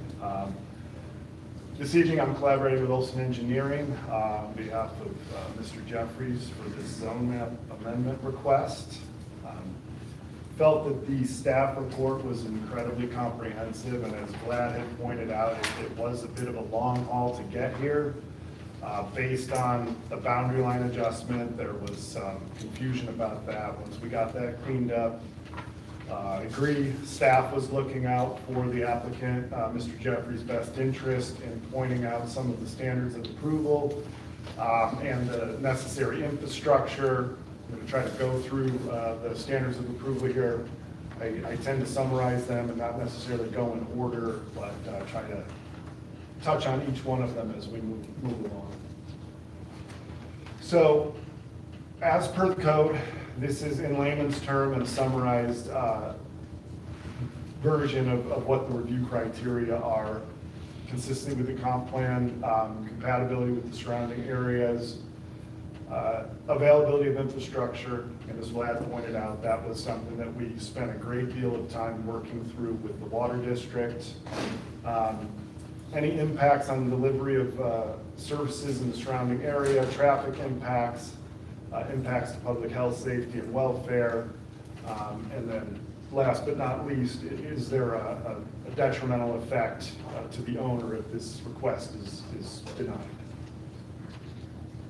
So when Kevin first came to Olson and I started working with Kenney, the engineer of record on this, we took a look at it and we wouldn't have brought the request forward if not for what I'm about to outline here, which is, if you go back to 2018, this is this area prior to the expansion of 95 and the improvement and that new interchange there at 53 and 95, the roundabout at Government Way, the continuation of Pope Road beyond Government Way. So if you look on the left side, as you'll see, that little dashed yellow line represents that escarpment that's there, and it is quite substantial rock face. I think there's some good pictures of it in the packet. In the past, right there on Google Earth where the word Garwood is, that's Garwood Road, and technically the township of Garwood. You used to be able to access Highway 95 directly right there. That little orange roof right there, that's the old Alpine store and the RV park that's been there as long as I can remember. Once the expansion came on, moving over to the right side of the screen, that's now an overpass. That goes over the highway. Takes all of Pope Road, continues it down here, and funnels all that traffic onto the new interchange. So no more direct access up here.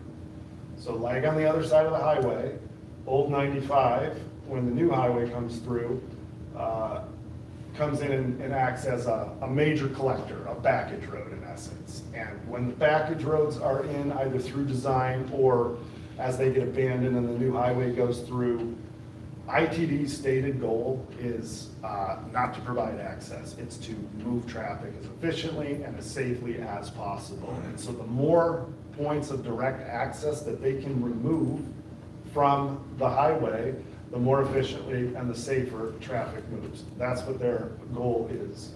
So by creating that backage road, taking all of that traffic, funneling it down to the interchange and planning for decades in the future, this new backage road now becomes very similar to the other side of the highway. It is intended, and it is sound planning, to use that for commercial uses, especially in these rural areas, because if residents of these more rural areas, as they are coming to and from home, going to work, they can stop off, patron some of these businesses on these backage roads, those types of things. The Alpine store, I remember because I used to live off of Hudlow over a decade ago, real busy at 5 o'clock because people are coming home, go in, get their gallon of milk, their 6-pack of beer, whatever they need to head home. That backage road is now intended in planning to start redeveloping for some of those local commercial type uses, not the high intensity uses, not the box store, not the diesel dealership, those types of things. They're sort of meant to be those accessory commercial uses for the rural residents. And that's what the development pattern countywide and specifically in this area tends to do. So I just wanted to clarify that. We wouldn't be here requesting this zone change right now if not for the extension of Pope Road and its classification as a major collector to 2 state highways. So just for some background. So jumping right into the traffic, because I'm trying to preemptively address some of the comments that I saw that came in, and I did read each one of them that came in. The Lakes Highway District stated in their letter, and that's a direct quote from them, that the district commissioners considered the zone change and determined it would not adversely impact the existing transportation system. In essence, supporting the fact that when they extended Pope Road, it was the intention that this would redevelop a little bit with some of these neighborhood type commercial uses, and they, in essence, were prepared for this. Commercial uses here would benefit from excellent access to 2 highways as well as continuation of Government Way to the south into Hayden. It's just a stone's throw away from that interchange. Some boutique commercial uses could really benefit from the positioning of this property. As Vlad pointed out, there is no intention to access this property off of Hudlow if and when it does redevelop for those commercial uses. Access will come off of Pope Road. That will be a requirement, I'm pretty sure. But even if it wasn't, that is sound development, and the owner developer would do that, not use a residential easement to access a commercial property. So preemptively, he was addressing that with getting that frontage on Pope.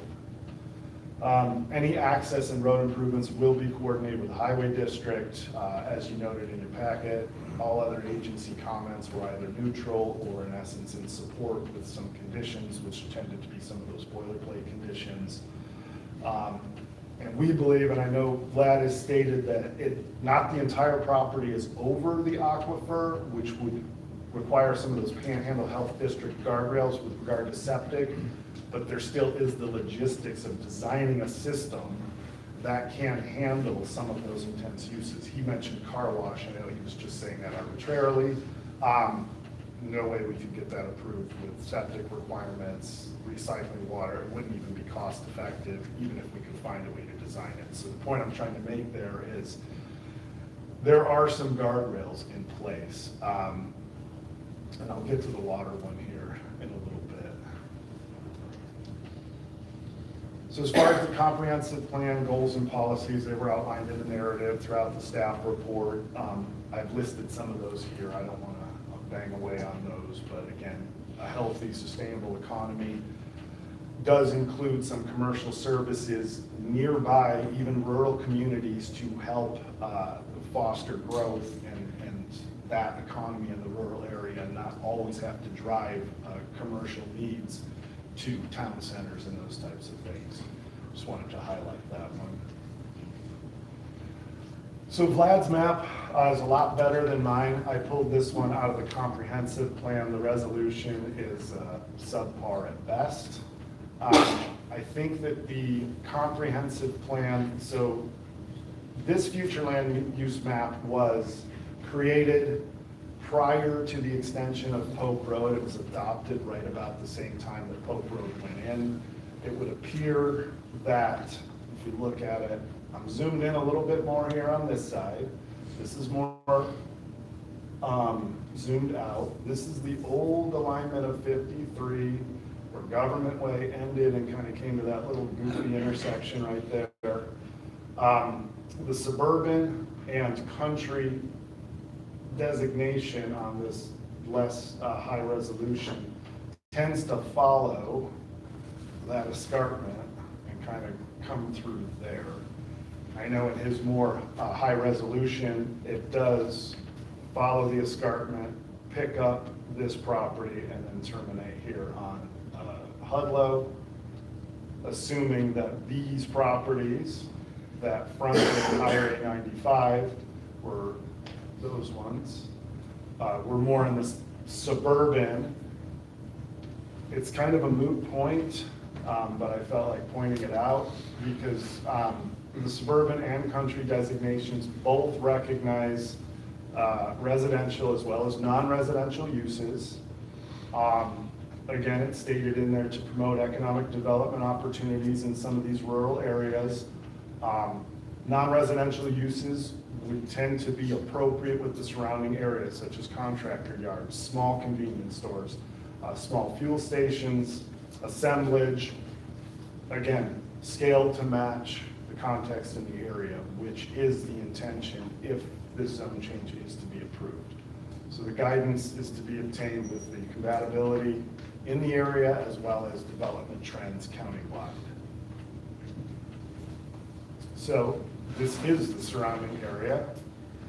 Again, as Vlad pointed out, we got commercial here, undeveloped here, but still ag. So basically all I'm pointing out is the uses, not the current zoning. Commercial and industrial on the backage road, old Highway 95. This is new within the last few years. That's Lakes Highway District, the firehouse, expansion of Alpine RV Resort and the Alpine Store to include some self-storage here. So the pattern is clearly using Pope Road, the backage road, to start bringing some of those commercial services to this rural area with what we believe to be the clear delineation is the rim, that escarpment that goes right there. It appears to be that is the intent of the future land use map, as well as the way development is playing out in this area. So we think that it is incredibly compatible with what's around. We believe the topography adjacent to this parcel is going to create not a whole lot of adverse effects on the people around there. Traffic being direct access to Pope Road and not through an easement off of Hudlow Road, as well as some of those additional guardrails with regard to septic. And I think we jump into water next. So as far as infrastructure, power, data, natural gas, those aren't a problem. They're all readily available and nearby. The property currently does have an approved and operational septic system on it for the house that's on there. But I want to argue down on the water a little bit. So Alpine Meadows, as we all know, has a moratorium, and the water district cannot provide any additional water. Mr. Jeffries went to a couple of board meetings, kind of coached him up a little bit to see how he might navigate that. Ultimately, what came out of that, again, in the staff report and I believe in the packet, was a letter from Alpine Meadows stating that the average historical use on the property, he would be allowed to utilize that, which I believe we're fine with. Because ironically, a lot of these commercial uses like contractor yards, and small little assemblage, those types of operations would likely cause that water to go down. Residences use more water because people are there 24 hours, flushing toilets, using showers, doing laundry, watering lawns. Any redevelopment would likely cause that water usage to go down. The only issue with water would be if, and again, the fire department offered their comments, those comments stating that any application for future commercial uses here would have to comply with the fire standards. We don't know what those are. Mr. Jeffries isn't trying to hide his true intentions here. He wants to preemptively get the zone change. If he can get a zone change, he believes that he would then market the property to some of those contractors and smaller boutique type commercial uses. And if he could make the numbers work, he would then redevelop the property in conjunction and potentially lease that out or sell that to an owner operator that could benefit from the commercial zoning in this area. So it's not trying to hide the ball here. He's simply trying to plan for the future, get the zoning designation if possible, and then figure out who the end users might be for this property.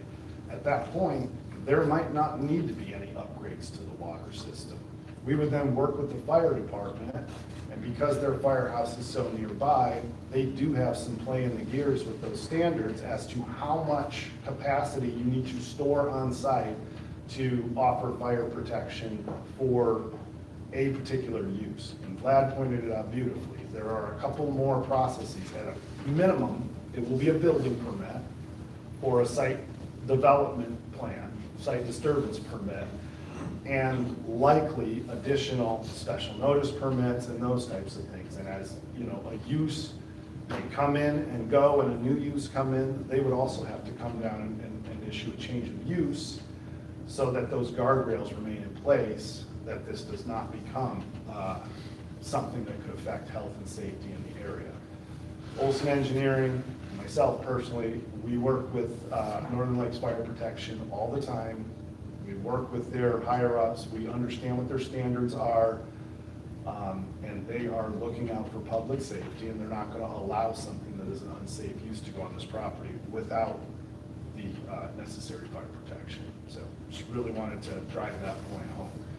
So there are a few more guardrails in place if we can get to a zone change. And I think I touched on the final two impacts on public health and safety. The comments came in and they were all either to approve the project or neutral on the project.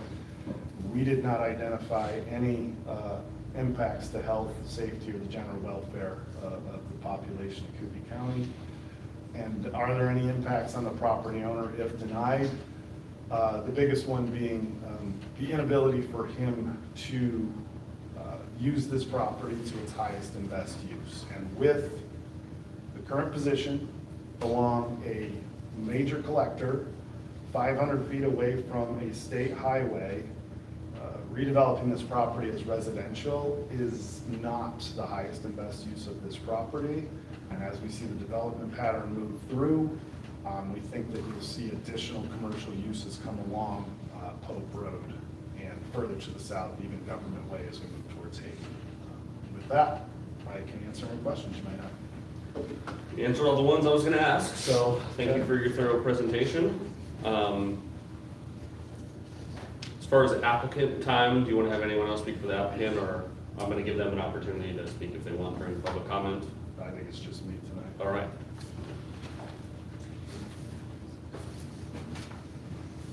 Okay. Because I do see Mr. Jeffries here in favor, obviously, but not marked whether they wanted to speak or not, so. I didn't see him. Oh. I scanned the room, so. Unless there's another Kevin Jeffries here. All right. Okay, I'm going to move us to the public comment portion then.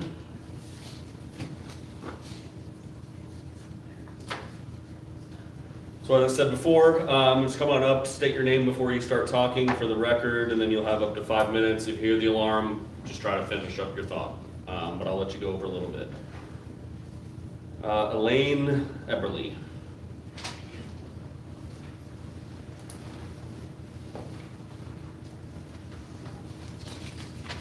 Hi, I'm Elaine Everly, up on Ridgeway Lane. I did a little research and just gonna talk about the cost of rural properties. In 2020, for 5 to 10 acres, about 100 to 180K. 23, I couldn't find. 24, 30 to 65K per acre. 25, the same, 30 to 65. 26, 30 to 65. Commercial in 2020, 500,000 an acre. 23, 450 to 550,000 an acre. 24, 516, 500,000 an acre. 25, 500 to $560,000 an acre, and 2026, $558,000 an acre for commercial. So when I did my research, the listing price on this property in 2025 at the time of sale was about $1 million. I don't know what Mr. Jeffrey paid for it.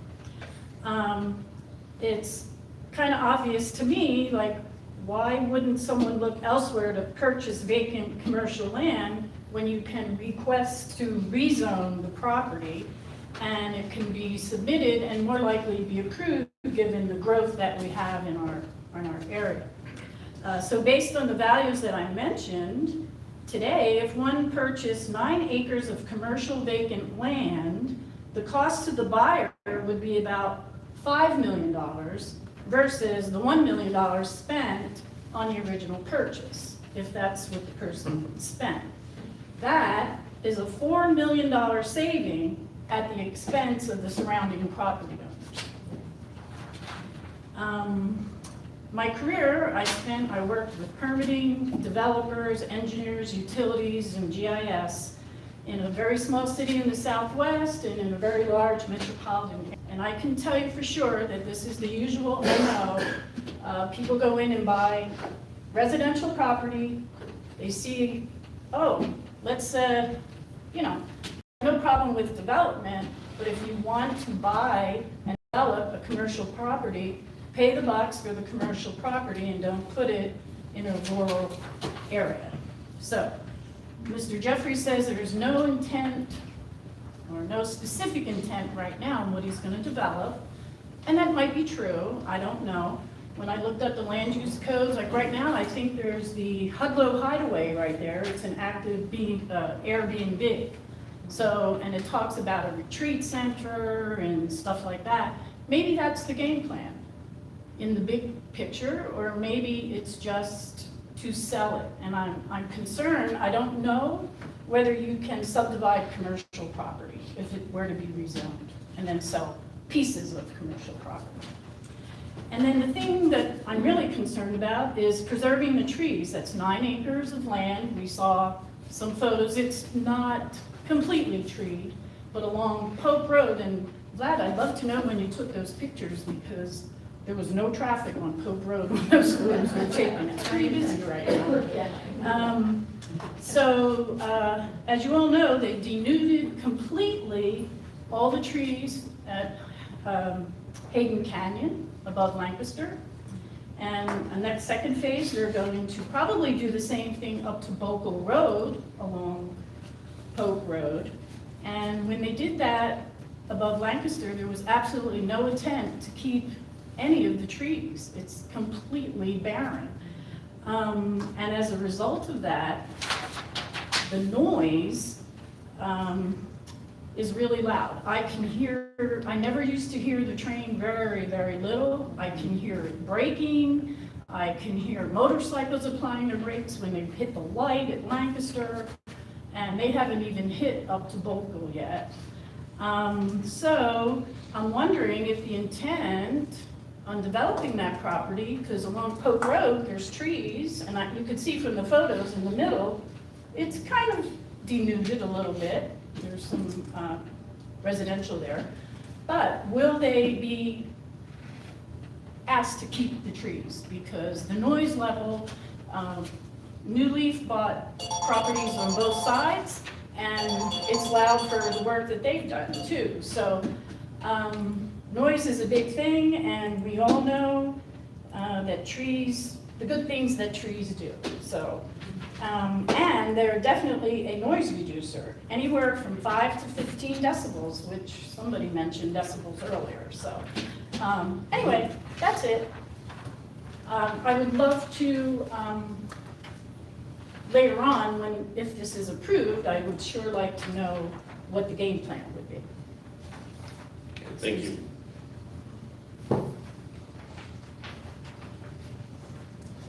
This is is that Bradway? Sure.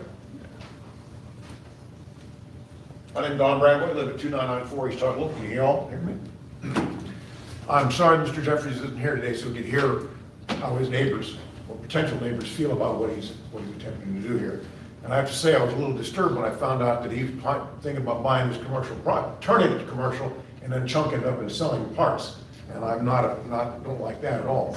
I think it was a bit disingenuous to say that the property is 500 feet from 95. That's if the crow flies. Now you can't drive over to 95. Right. You gotta go back over to the Spooey, or you gotta go up that way. So I live further up the road, but when I'm going into town, I go right past this curve, and I'm very aware of how much traffic we have. And the traffic seems to be increasing, and it's a 45-mile-an-hour zone, and that's a suggestion for an awful lot of drivers, I'm afraid. We lose an awful lot of turkeys on that curve just because they come zipping around it. So, and I'm sure we all know about that, right? It should be noted that on the map there, it showed that the property just to the north of the proposed area that Mr. Jeffries owned, there's a house being built there. That's not agriculture anymore. There's a very nice house being built there. So, and one of the things that we've talked about, I mean, it's all well and good to have commercial. We've got it on the other side of Pope Road. And New Leaf did come in and get the things changed because they own the property on the what I would call the south side of Pope Road there. But they did that so that they can start hiding their equipment back in the forest there, which was fine and dandy, because I understand what they were trying to do. I don't like the idea of a commercial property being chunked in between one residence and another residence. I have friends who live right there, and so I think that's an abomination to think that they could do that. This is, as somebody said earlier on, we like living in the sticks. And this would unstickify this in some respect. So I would like to see that not happen. When you talked about the fire department, several years ago, we had a major structure fire up just on Grand Tour there. And because Alpine Meadows, we don't have a whole lot of water, they practically drained the reservoir.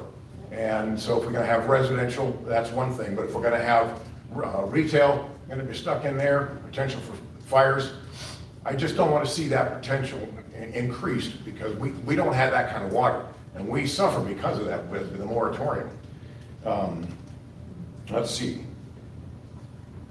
I think that what is going on here as far as purchasing this is sort of going on a wish and a prayer that he wants to get this thing, and let's see if I can't get this zoning changed so that I can make some significant money out of it. Well, in the meantime, he's impacting all of his neighbors he gets he's not even talked to. So I am very much opposed to this, and my family is opposed to it. I would have other family members here speaking because they live on the property with us. They were also opposed to it. And so I would ask that this plan not be approved. Thank you very much. Thank you, sir. In a non-working fire department. Yeah. An empty fire department. Okay, Julie Foster may wish to speak. I do. I don't have much to say, but, I moved here from a less desirable state to get away from all this stuff that's going to happen. I know development. I was hoping I'd die before I see any of this develop, but I don't think it's going to happen unless the Lord comes before that. But Regardless to say, I mentioned the fire department, we've had a building sitting on the side of the road, it's inactive, there's no fire department. There is a building that's there for a potential fire department. We also have limited water supply, which we've already verified. What's gonna happen to the runoff of this commercial, anything that's going into the aquifer, for what's going to happen with that? What kind of cleanup is going to be involved with that? Any of the runoff going into the aquifer that's going into our drinking water or our residential water? Those are concerns that I have. I moved up here with my grandkids to get away from all the craziness. If I wanted to go to town, I'll drive to town. I moved out in the middle of nowhere because I didn't want to be around all the conveniences. I like to be away from those things. And I think most of us moved out there to be away from all of that craziness. We can drive to the craziness if we want to. We don't want it following us. So that's my 2 cents, and thank you. Thank you. Thank you, ma'am. This is Cindy Cook, may wish to speak.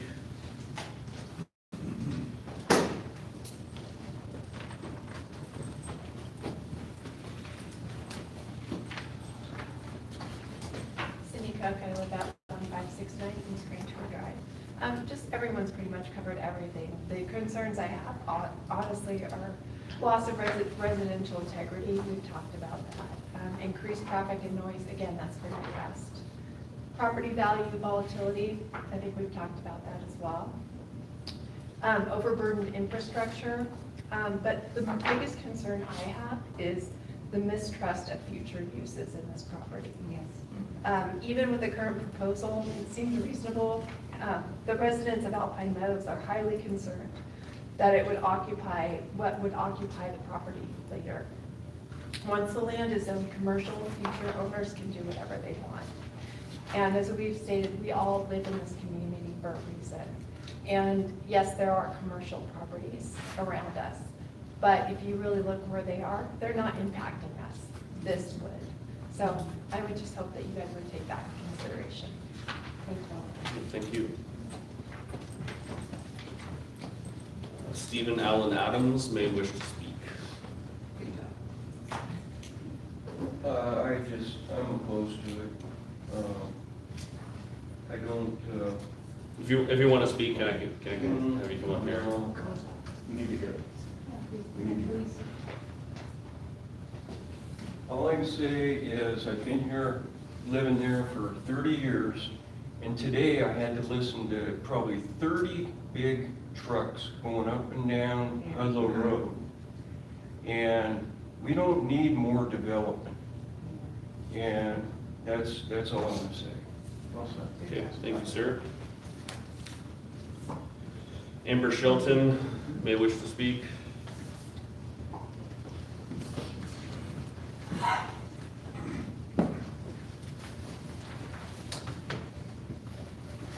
My family and I are the neighboring property owners who share a boundary with the property at 1684 East Ludlow. A big concern for us is safety.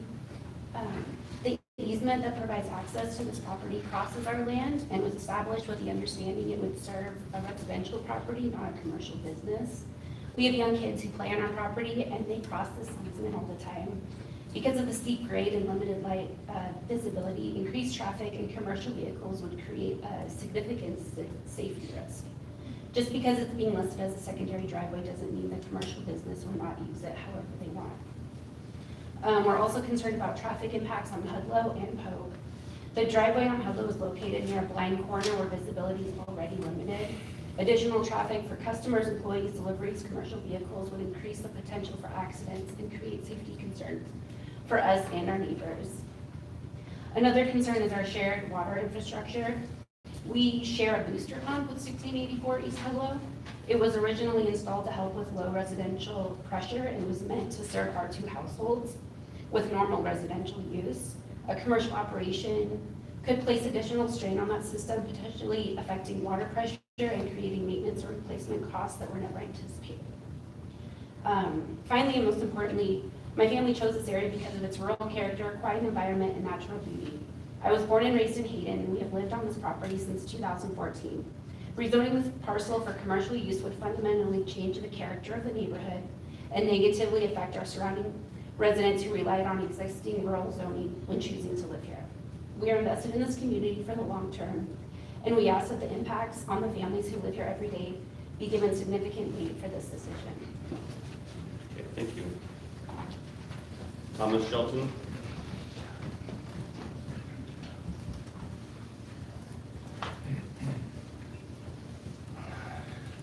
Hi, I'm not a very good public speaker, but I'm sensing a common thread through these meetings today that realtors in Kootenai County are seeing dollar signs and they're buying properties up to flip them.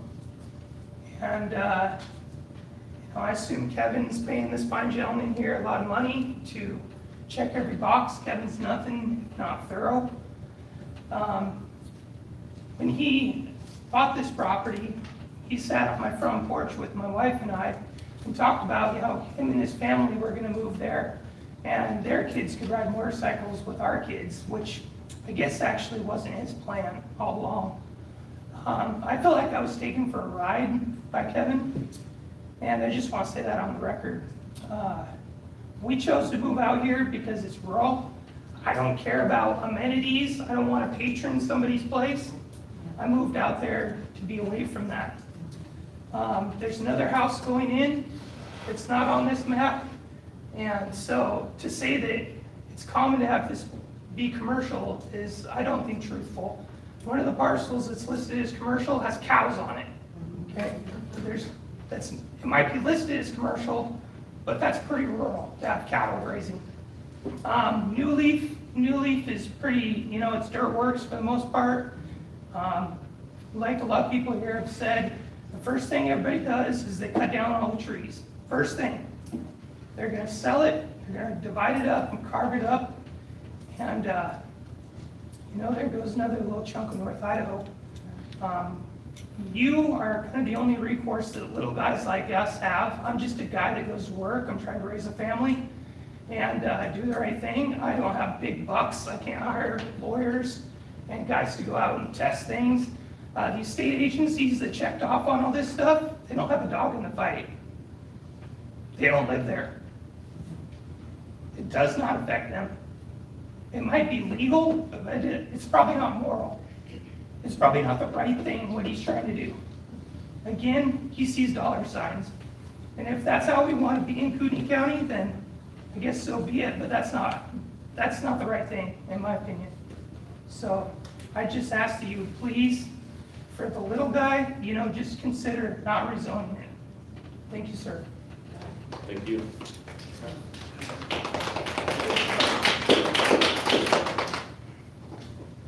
Okay, and I have Kim and Andy Edmondson.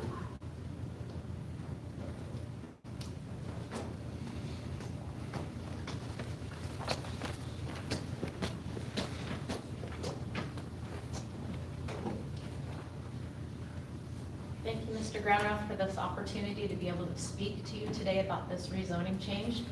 I'm here with my husband, Andy, over there. We're attending tonight in opposition of this rezoning request.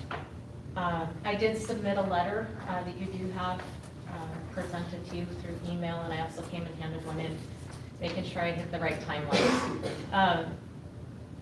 We've lived on the property, on our property for 38 years. That drive on Hudlow Road and the driveway on Pope Road now, they're like my driveways. They're like all of our driveways for us to get in and out of our homes. So whether the commercial area is going to be off of Pope or off of Hudlow, to me is insignificant because it's going to affect us going in and out of our homes. So that's one issue for why this is an important thing to me and to my family. I think it'll negatively affect that surrounding area. A lot of the things that have already been, that I wanted to discuss have already been talked about. There is a home being built there on that northern end, so it doesn't really fit, that commercial zone just doesn't really fit that residential feel. We also have a lot of agricultural area. My husband's been out cutting hay all week. That's what we do. We've got cattle and stuff too in the area. And starting to put these commercial areas and who knows what type of businesses in the future just doesn't suit what we'd like to have in the neighborhood. We want to keep, we moved out there for the rural nature of it and to be able to ranch and to be able to have that agricultural lifestyle. I am concerned for a number of different things that are going on. The applicant did state that there wasn't a specific use for, or a need for the rezoning. Specifically, the application said no specific commercial uses are being considered at this time. Well, if so, then there's no need to rezone. I guess I just don't understand that part. Additionally, considering that the applicant is a realtor, I'm further concerned that the zoning change is simply what we've all come to realize. It's a process to create that more immediate value to the property. And the state agencies making approval for something that they have no known use for, it just doesn't make any sense for me. I can't put that into context to understand how, if the applicant has no idea what the commercial use is going to be, how can any state agency say, yeah, go ahead and do it? It's nonsense. This is just a flip-it opportunity for this person to purchase the land, make money on it. My preference is that they remain zoned as rural or residential, however it's zoned at this point. I'm thinking about some of the businesses as I drive up Pope Road and 95 in that direction, and I'm seeing a lot of storage units going in. In fact, there's the storage unit we talked about at the Alpine Country Store there now.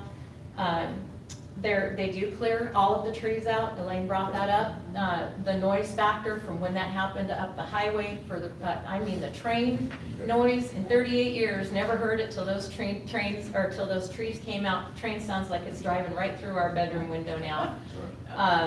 So you take those out, put more storage units in, take those trees out and put more RV parking, boat parking, storage areas with the great big bright lights shining down on everything like all of those storage areas have on them now. That light pollution for the area, it just doesn't fit. It doesn't make sense. As far as convenience goes, as far as economic growth goes, we've got a gas station, we've got a convenience store in Alpine. We don't need another one. A car wash over an aquifer, I know that was an example, but it probably wasn't a really great example. No plans stated in the application. However, there's an engineer present to represent him for a project that's non-existent. That seems very disingenuous to me. So I'm curious about that as well. As I stated, the state agencies, how can they even approve an unknown plan? I am concerned about the different things that might happen over the aquifer when we looked at the map about how far that extends into areas. Drilling a well over an aquifer, gotcha. Those are definitely concerns for me. We do see a lot of buildings going in, and like I said, 38 years in the area, I'm seeing buildings, new homes being built over wetland areas, septics going in wetland areas in our neighborhoods.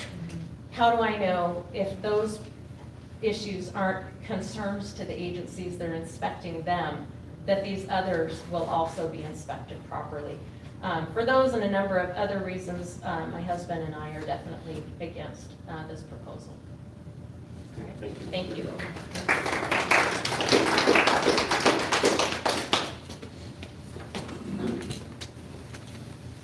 Right, I believe the remainder of what I have here indicated they do not wish to speak. So I'll do the same thing as last time and just let you know if anyone else wishes to speak on this project, I guess even for the project, or I mean, not the project, the application.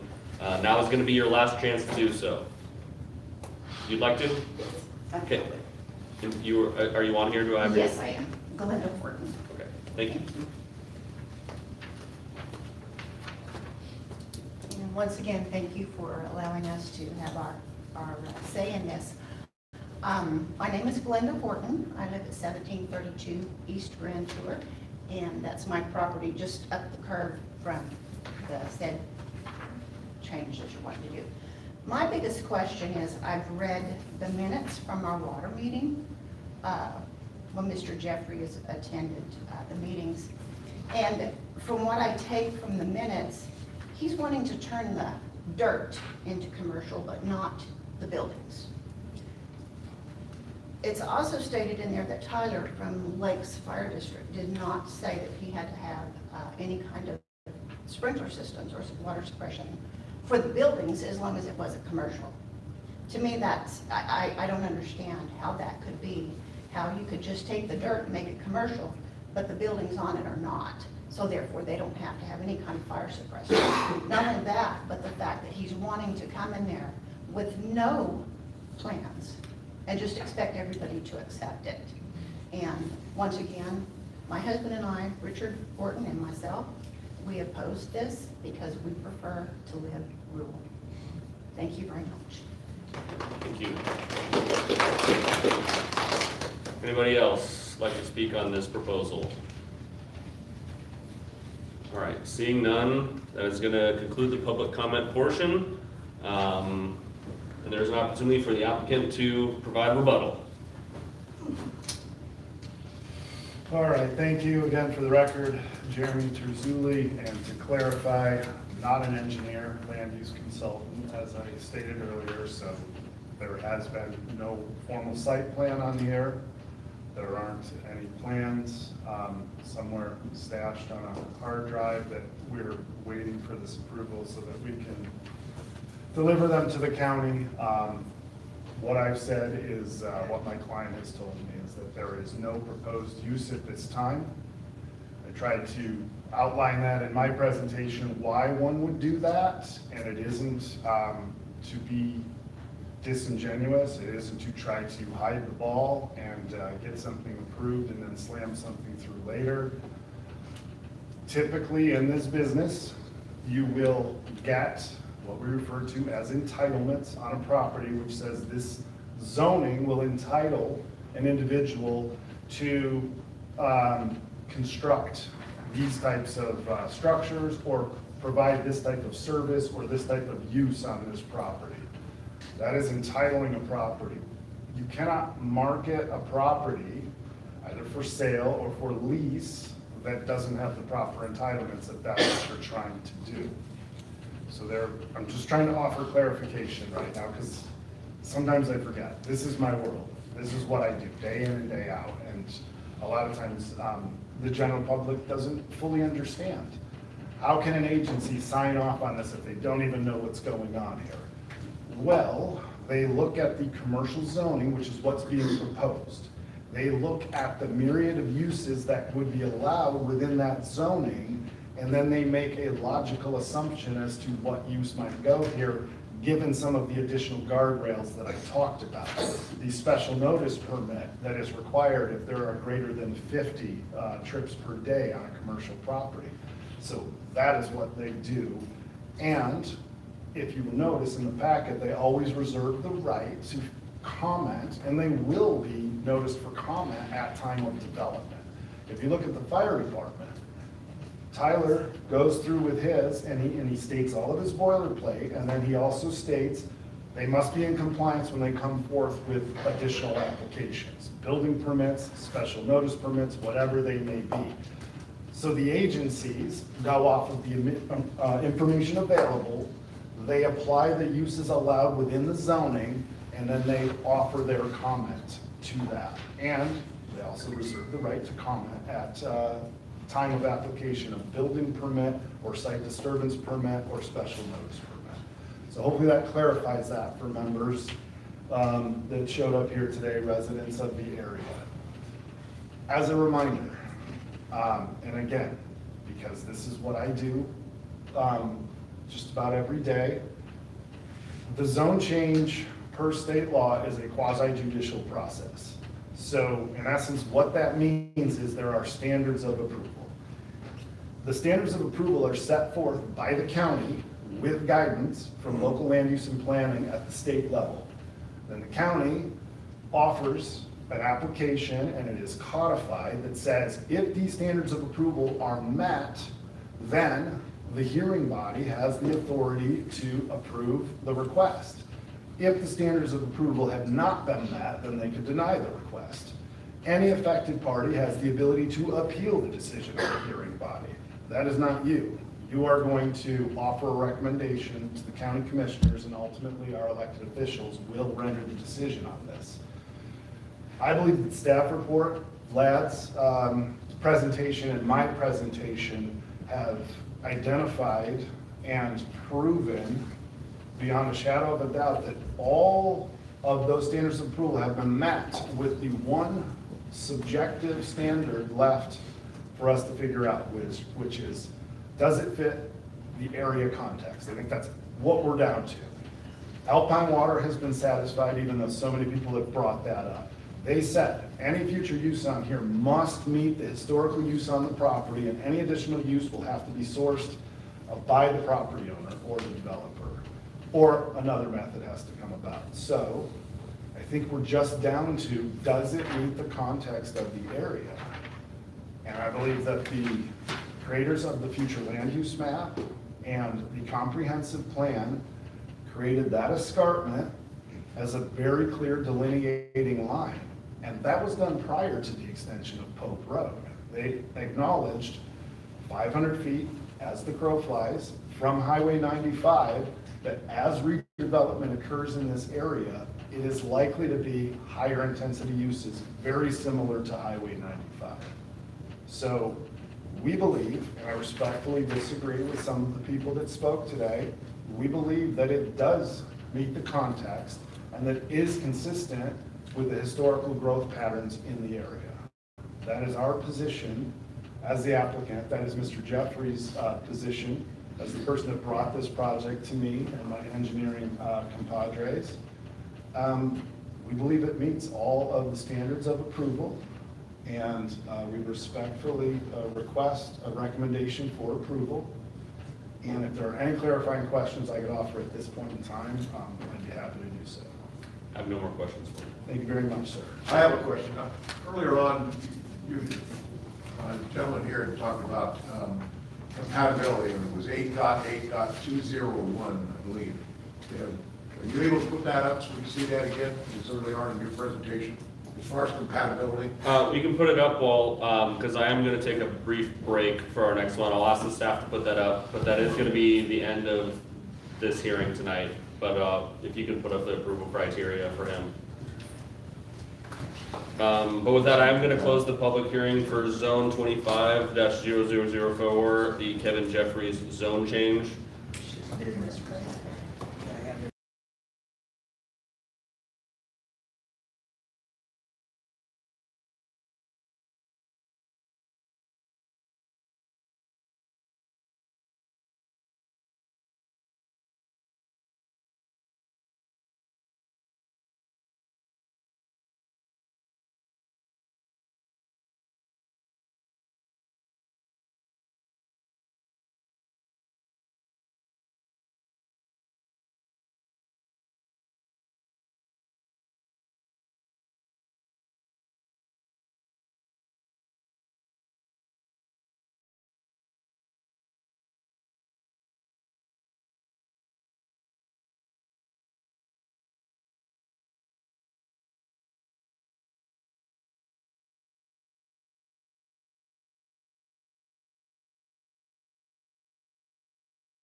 chief.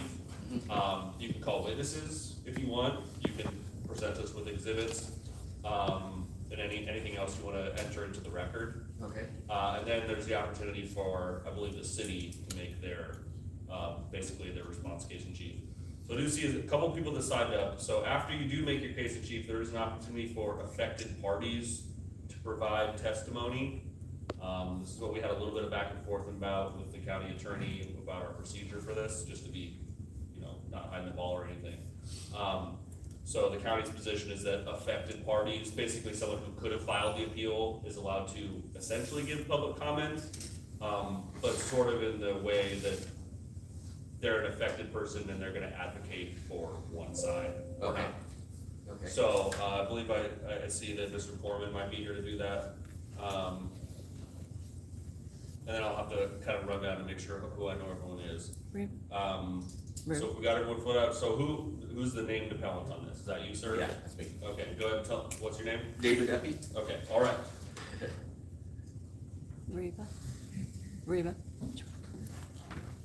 Okay, and I'll have her grab those sheets. Okay, Sorry. so I'll get us rolling. I'll have staff, Mr. Kenney introduce the application, and then I'll give you. Okay. Sure. All right, go ahead. Oh, hang on. Sorry. Okay, Garret, Kenney for the record, planner 3 with the county. Mr. Hearing Examiner here before you with APP 250002. David Eppey's appeal of an administrative decision to remove a stop work order. So as you kind of outlined the order of presentation for tonight, I'll kind of introduce the request. The appellant will give their case, side with any testimony or evidence in support of the appellant. Then the county will respond with our case, followed by any testimony or evidence in support of the county, and then the appellant will have the chance to have a rebuttal. So this is the general vicinity map. Here's the subject site in question tonight. This is Silverwood to the north for reference. Again, this is the subject property of question. This is the appellant's property, and then this is Corbin Hill Road, also relevant to the discussion tonight. This is a excerpt from the approved site disturbance plans showing the common driveway, alternative access that is proposed as part of this project. For reference, as I pointed out on the prior slide, this is the existing Corbin Hill Road right here. The course of proceedings that led us to tonight, essentially I'll give a summary of what we've got here on the screen. In July 2025, Kootenai County issued a site disturbance permit for the mentioned project. Then later on, in August 21st, the county did a progress inspection, found some failing BMPs, which are best management practices, so fencing, erosion controls, things of that nature, as well as some work beyond the scope of the already approved plans at the time. In light of that, stop work notice was posted on the site. The next day, August 22nd, the county relayed essentially corrections to the applicant's engineer, stating what would need to be corrected for that stop work order to then be lifted. September 11th, the owner of the project, the applicant of the project, provided pictures showing that the BMPs have been corrected, also providing a updated site disturbance plan as requested on August 22nd. Following that, shortly thereafter, on September 22nd, the county did a on-site follow-up inspection to verify that BMPs were in fact corrected, also to verify that site disturbance was taking place on the subject property based on survey markers out in the field as well. And again, at this time, the last item that was requested, the revised site disturbance plan, had also been provided. And then that led to September 30th, the county's decision to lift the stop work notice on the subject property. And then about a month later, shortly thereafter, we received the request for appeal. We did receive 15 written public comments in support of the appellant, 0 in opposition of the appellant. And then there are 4 comments that came in late that I will add to the record right now. Read into the record as HE 3001.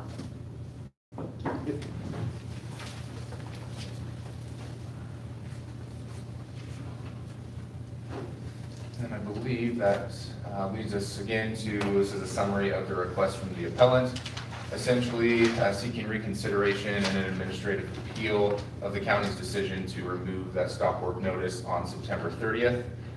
In summary, the reasoning for the appellant's request is that they believe the county went outside of our criteria in the site disturbance code, that it was an error for us to remove the stop work notice. It was an error to grant approval for the permit for the proposed project, and that we did not cite any supporting evidence for the removal of the stop work notice on September 30th. And now is the chance for the appellant's case. Go ahead, Mr. Eppey. Yeah, well, I think Eppey has his own PowerPoint to go along with this, so I'm going to pull that up, and then you can use the clicker to share slides.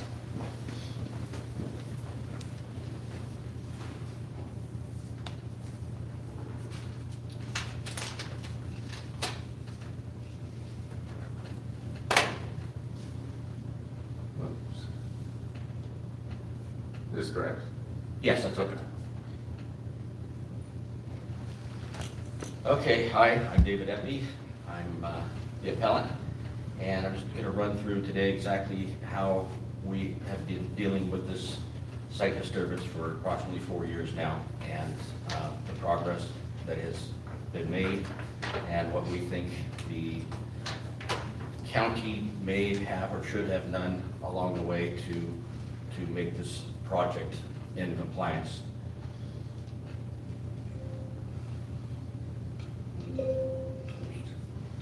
Other arrow, sorry. Yeah, there you go, all right.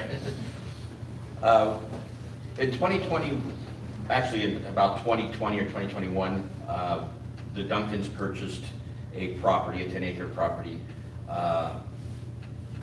north of the current road that's being built. That property, yes, that property has an easement that has been there for about 40 years. It connects with Corbin Hill and goes past his house, probably 60 feet or so from his front door. The Duncans purchased this property sight unseen.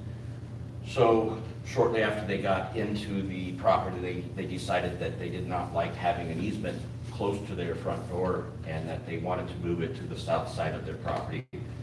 So the current road has now been pushed, or the road that is being built has now been pushed down to the very south part of the Duncan's property, and is actually encroaching on the northern portion of the Compton property, which there are in our subdivision agreed upon corners and monuments that have been there for over 40 years. That is in litigation at this current point in time, but those original boundaries have been agreed upon by acquiescence for many years.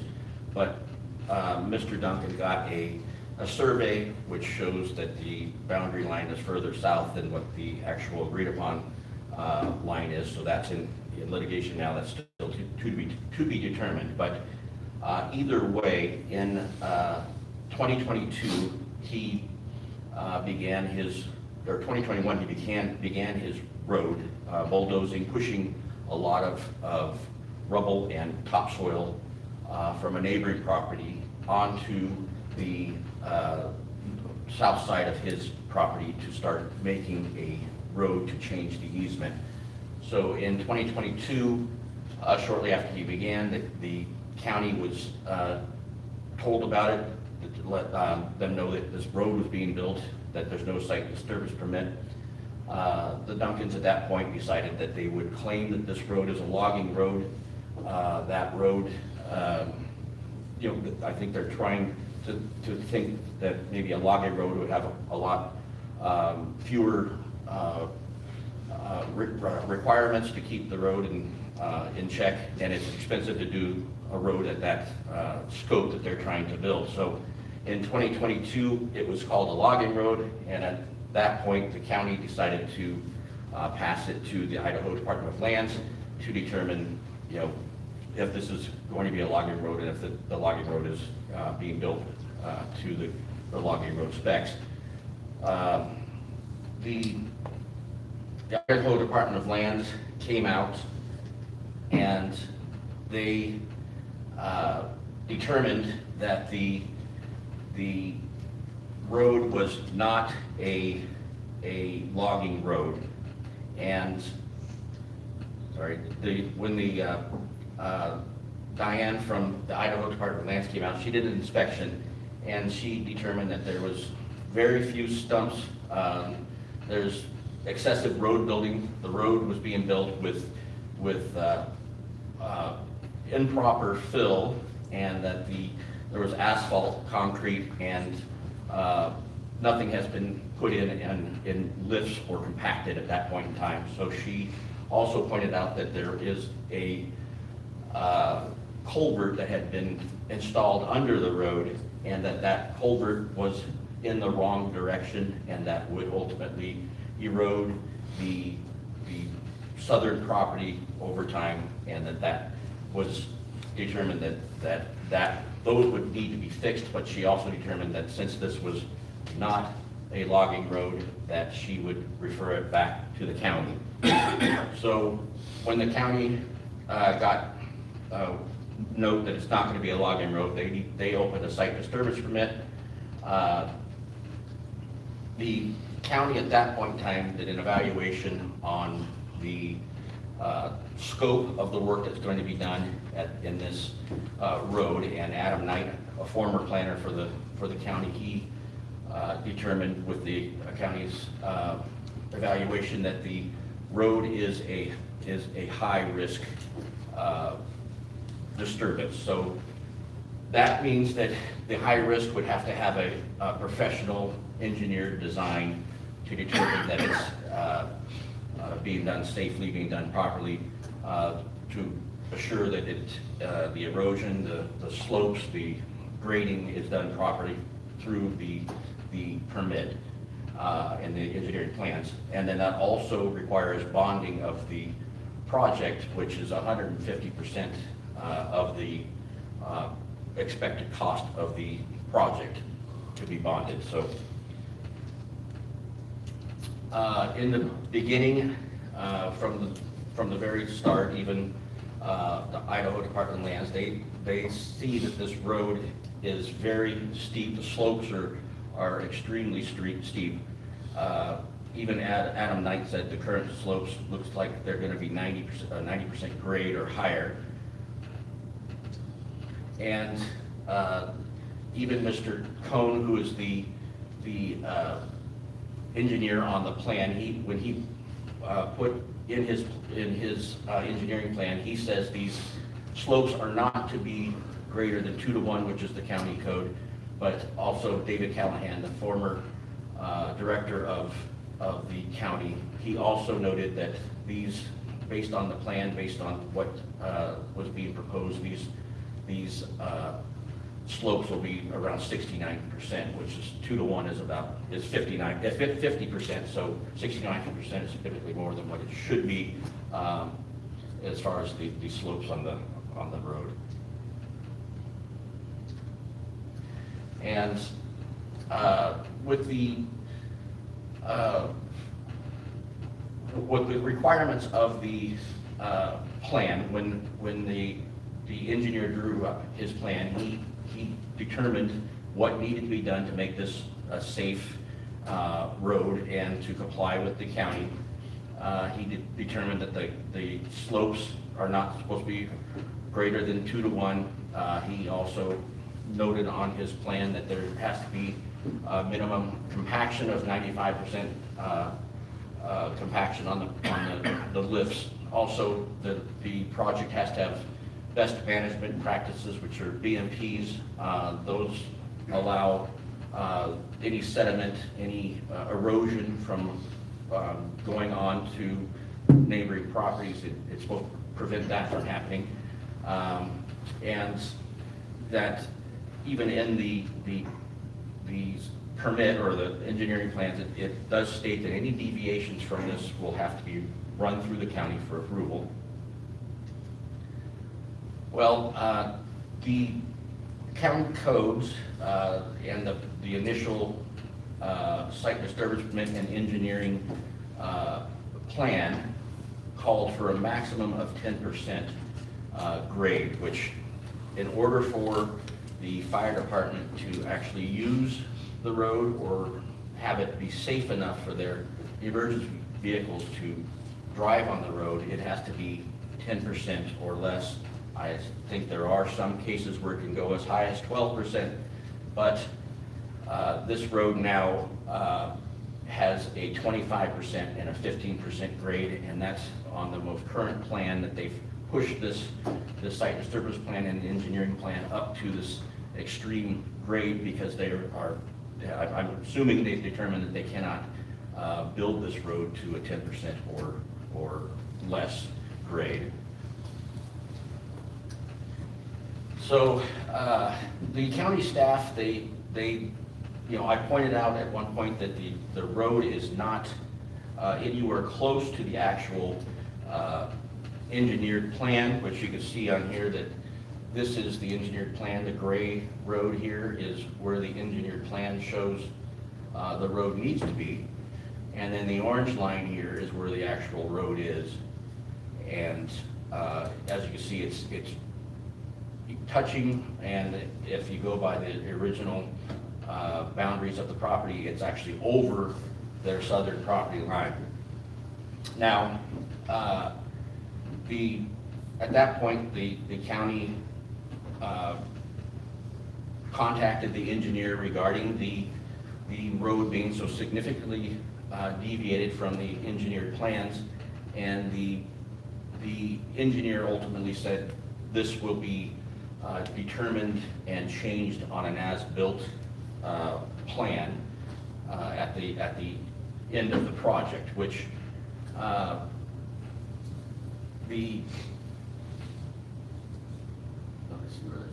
and the road is based on how the road is built.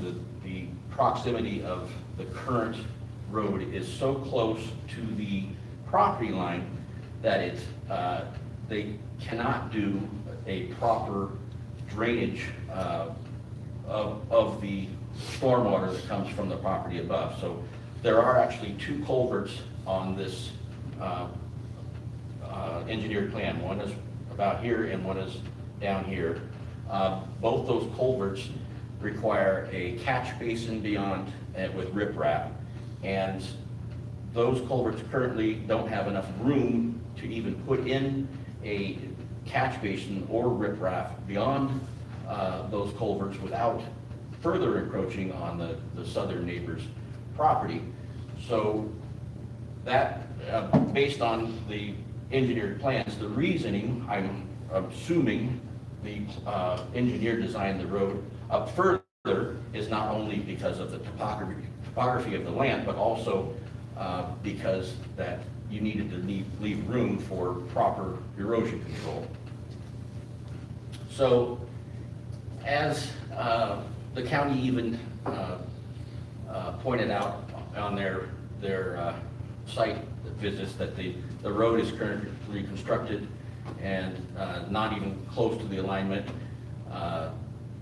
Other issues noticed on site is that the land use code, the slopes are not are 2-to-1. They're much steeper than the 2-to-1. These slopes are much steeper than the 2-to-1 that is required. Also, based on county code and based on the engineered plan, the road has to toe, the tip is at the top, the toe is the bottom.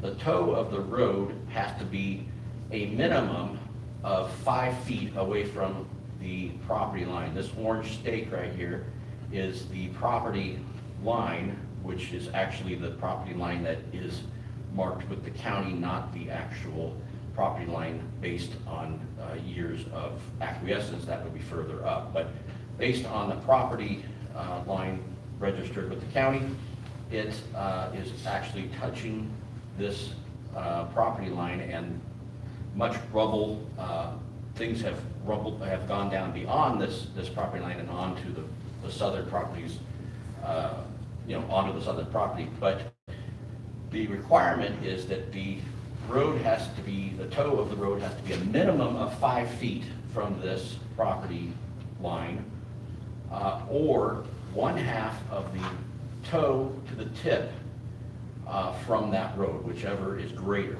So this is obviously probably, 30 feet, or currently it's probably at least 30 feet. So this should be set back 15 feet at least from the property line, and right now it's actually touching the property line.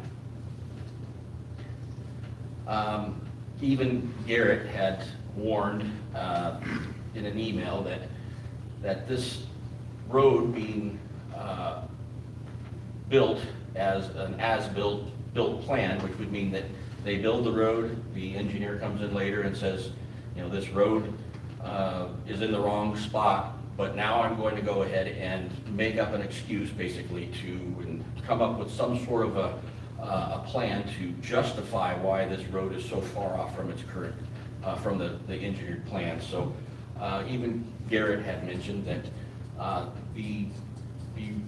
it's going to be a detriment to the owner, which would be the Duncans of the property, to have this done as an as-built road, because in its current conditions, the road cannot be, and the drainage and the slopes cannot be done to county code or to what the proper spec should be. So where the road is currently, based on what we feel should happen when the county does their final inspection, they will probably, or hopefully, determine that this road is too close to the property line. The slopes are too steep, and that cannot be corrected with the proximity of that road being too close to that property line. So the culverts now are directing flow onto the southern property, and there are 2 culverts that were installed under the road. One is a 6-inch, per the plans, a 6-inch PVC, and the other one, I'm not sure how big this is, much larger than 6 inches, but on the engineered plans, it calls for 6 inches. This is probably a 18-inch culvert.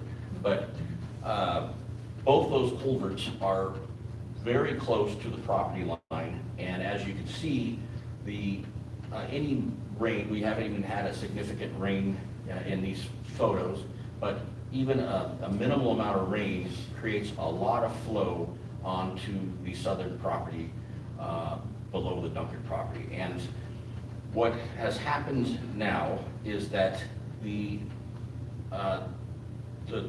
one of the culverts, the larger culvert here, has been plugged on the other side of the road. And the reason for them plugging that on the other side of the road is because it's too close to the property line to be fixed. So they've determined that if they plug it on the other side, this won't have a flow through here, and they won't have to put in the riprap or the catch basin. They'll just plug it and leave it, I'm guessing is what the plan is. But the other one is still flowing, but now instead of having 2 of these culverts and diverting water onto the southern property through 2 culverts, it's bringing all the water from the northern property now down, being blocked by this road, and then all that water is being forced through 1 culvert onto the property below. Now that is creating a significant amount of erosion. There's a lot of silt, a lot of erosion. Every mild rain is digging into this, is eroding into the neighbor's property below further and further, and eventually this is going to be a ravine in here because of all this flow that's been brought to this one small section of the property.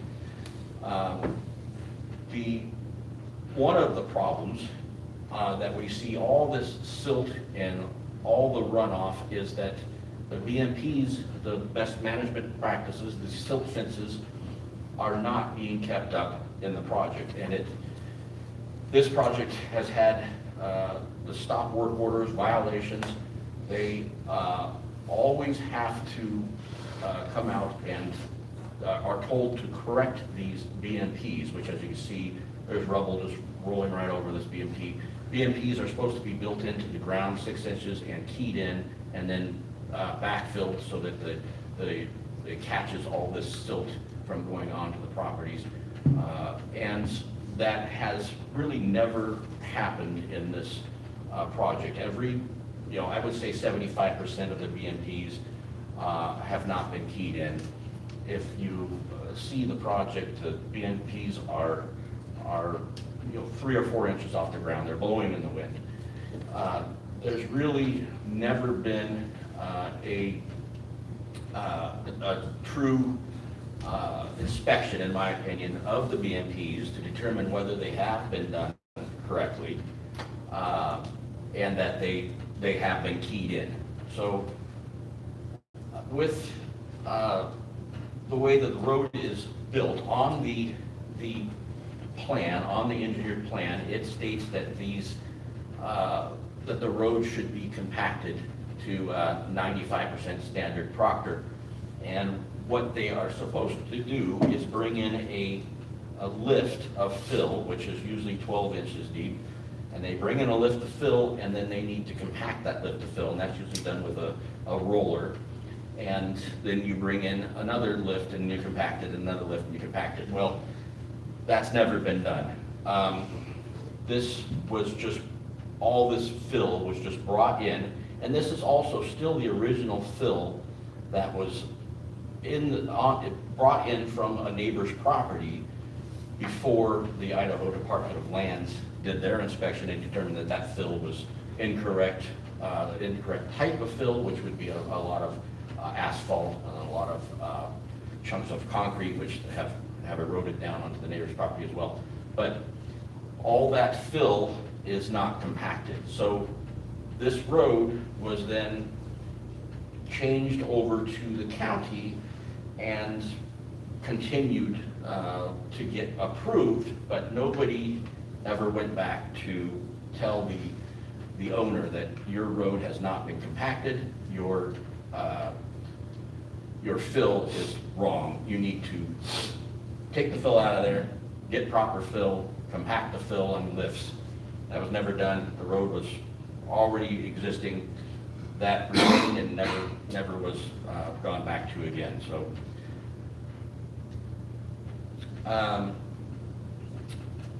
now, one of the things that the former director, David Callahan, as this project progressed, is I know it seemed that they wanted, in my opinion, the county wanted this site disturbance plan, this project to be done, because I know I bugged them like crazy. I know that people were in there, continuously hounding, trying to get this road done properly. But more than the actual road, we just wanted the road, if it was going to be done properly and not crumble onto neighboring properties shortly in the future. So after so many months and years of back and forth with the county, David Callahan says now the area, this plan is now going to be a common driveway. So instead of an easement that was initially, and an access road, which was initially stated that this was going to be, now it has been downgraded to a common driveway. And Article 7.1 of the county ordinances, it incorporates driveways, common driveways, private roads into the ordinance. There's no, I haven't been able to find, but in my opinion, I don't see anywhere where you can say a common driveway is not needed to have the same kind of engineering as private roads or an easement. It still falls under that same Article 7.1, which says that if a road is considered high risk, that is when these requirements are made, that the road has to follow an engineered plan. So a high risk project is required to have professional engineering and an engineered plan. And later down the road, if determining that this road cannot be engineered properly in the location that it currently is, and it cannot be fixed based on how steep the lifts are, somehow it feels like they can classify this as now a common driveway, which eliminates apparently some of those requirements. So if a county has determined that a project is high risk, it shouldn't be at some point decided, well, now it's a common driveway, so there's really not too many requirements any longer. It doesn't need the compaction. We're still to see whether the lifts, the compaction or the slopes will actually be approved ultimately by the county. They do claim that if the engineer can justify those steep slopes, then they could pass the road to give it a pass. But the problem is the things that have been told to me from the county for 4 years, or I got involved for 2 years now, is that all these requirements, the 95% compaction, the culverts, the slopes, the grade, they all were required on the original engineered plan, but somehow it's been downgraded to a common driveway now, and a lot of those have gone away. So the BMPs have always, like I said before, as you can see, have always had major problems. And if you look here, here's one of the BMPs. This is supposed to be 6 feet underground with a backfill on top of it. This is not supposed to have any gaps. It's not supposed to blow in the wind. It's not supposed to let silt and rubble just roll under it. But this is one instance of almost, I would say, probably 75% of this project, they look like this. So when the county puts a stop work order, and it was, when we would put in a complaint that, yeah, look at this, the way this is, there's silt coming onto our properties, the county, yes, they would come out and they would either put a violation or stop work order on this project. But when they come back out, they tend to look at the one portion, as you can see here, the one portion of the road that needed, that the complaint was put in on, but they don't walk the entirety of the road and determine there are a lot of other areas, like this is the jute matting, there are a lot of other areas that were also eroding or capable of eroding and silt going onto our properties that weren't covered. But as long as this project covered the portion that was actually eroding, it was okay.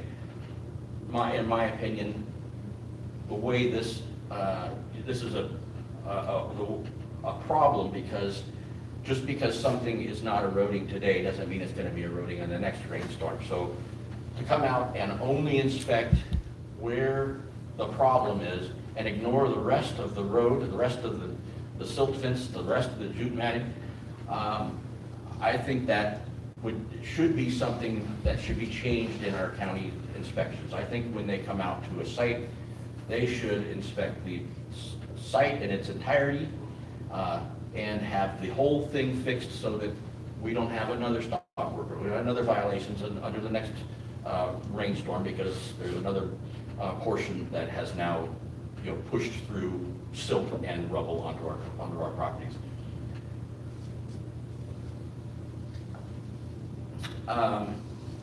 We met with Garret on April 29th of 2026, and one of the questions that I have is that, how is it that you guys can come out, the county can come out and do an inspection, and they'll have a violation or a stop work order on the property, and a certain section will be under question.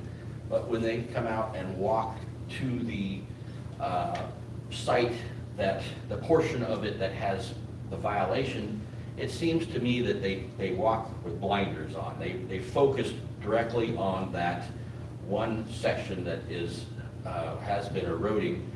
They come out, they determine, okay, that's now has some sort of fix on it. It's okay. And even Garret had said in our meeting that when they come out, they don't inspect the entire site. They only check to see if they made an effort to repair in some decent degree, which that in my opinion, I don't really want an effort. I want it to be repaired. I want it to be done properly. And with the amount of explosive growth we have in this county, I'm a little nervous to say that when the county inspects, they just want something to, they just want they want the engineer or the builder to make an effort. I would like to know the county when they come out to make this inspection that they're not, just saying, okay, you did a pretty good job. I want them to actually do a job that needs to be done that actually protects the property owners and or protects the public. So when every site disturbance plan has to have a overwintering plan. So when it comes to winter, they need to cover up the exposed soil, the cut fills. Things have to be done on a site that prevents this site from eroding onto the neighbor's property over the winter when they have storms, snows melt off. So when the plan called for and the overwintering letter called for jute matting to be placed on the slopes and to stabilize the soil. So anywhere where there's no, when you see the cut fills in the soils where it can run off onto neighboring properties, they're supposed to place this jute matting down and actually stake it down to hold it in place. But they're supposed to put this jute matting down to help prevent from having more runoff over the winter onto the neighboring properties. Well, the Brody Cohn, who is the engineer on the project, he said it would be beneficial to reduce the rilling and degradation of this site by putting on base rock, by covering it with base rock instead of jute matting. So they ran this by the current director, David Callahan, and David Callahan agreed. He said, yes, we can go ahead and he says David is on board with the recommendation that they'll add rock to the road. So instead of jute matting, they decided, okay, we can put rock on the road, but ultimately neither one was done. So there was no overwintering. This was only 1 year that overwintering even was mentioned or even a suggestion. The other 4 years, there was never anything on the road. It was just a lava road. But this 1 year when they actually decided that they were going to have a overwintering letter and that they were going to have them required to put on jute matting based on the plans, when they asked for an exception to put on the rock, they got the exception, then never put the rock on.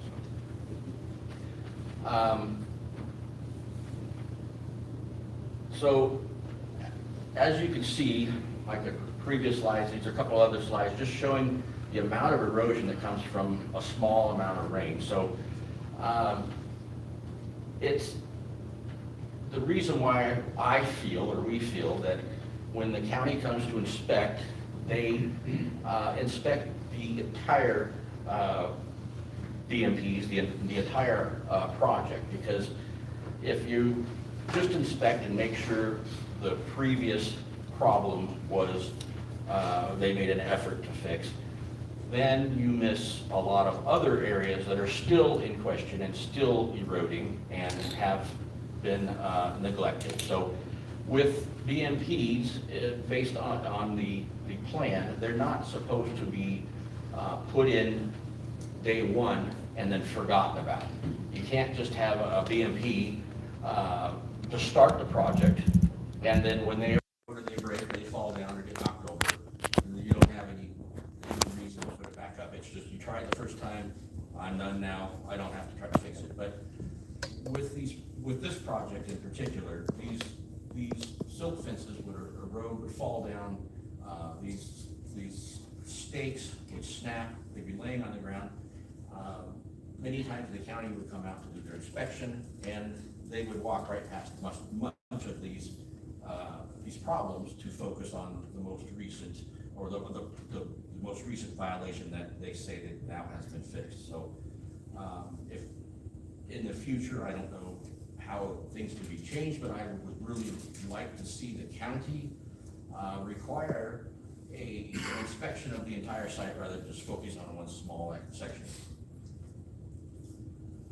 The fire department now has decided that this road is not safe for their vehicles, as I mentioned before. But with this new road being very steep, very narrow, the slopes are are almost 90%, I would say, currently. The fire department has said in their review that they will not allow their emergency vehicles to take this road because it's not safe for them.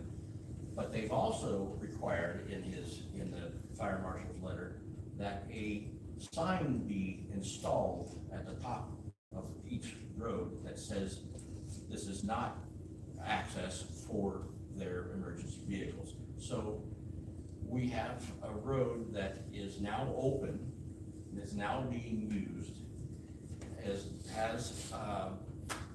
has vehicles, delivery vehicles being diverted on this road, large UPS trucks being diverted up and down this road, yet it's not safe enough for a fire engine or other vehicles to drive on this road, but it's still okay for other large vehicles to go up and down this road, including if the road and the easement is changed. They expect anybody who has a water truck, anybody who has a vehicle that is large, pulling a trailer, is going to have to pull it up and down this road, where even the fire department themselves say it's not safe. We're not letting our guys drive on it.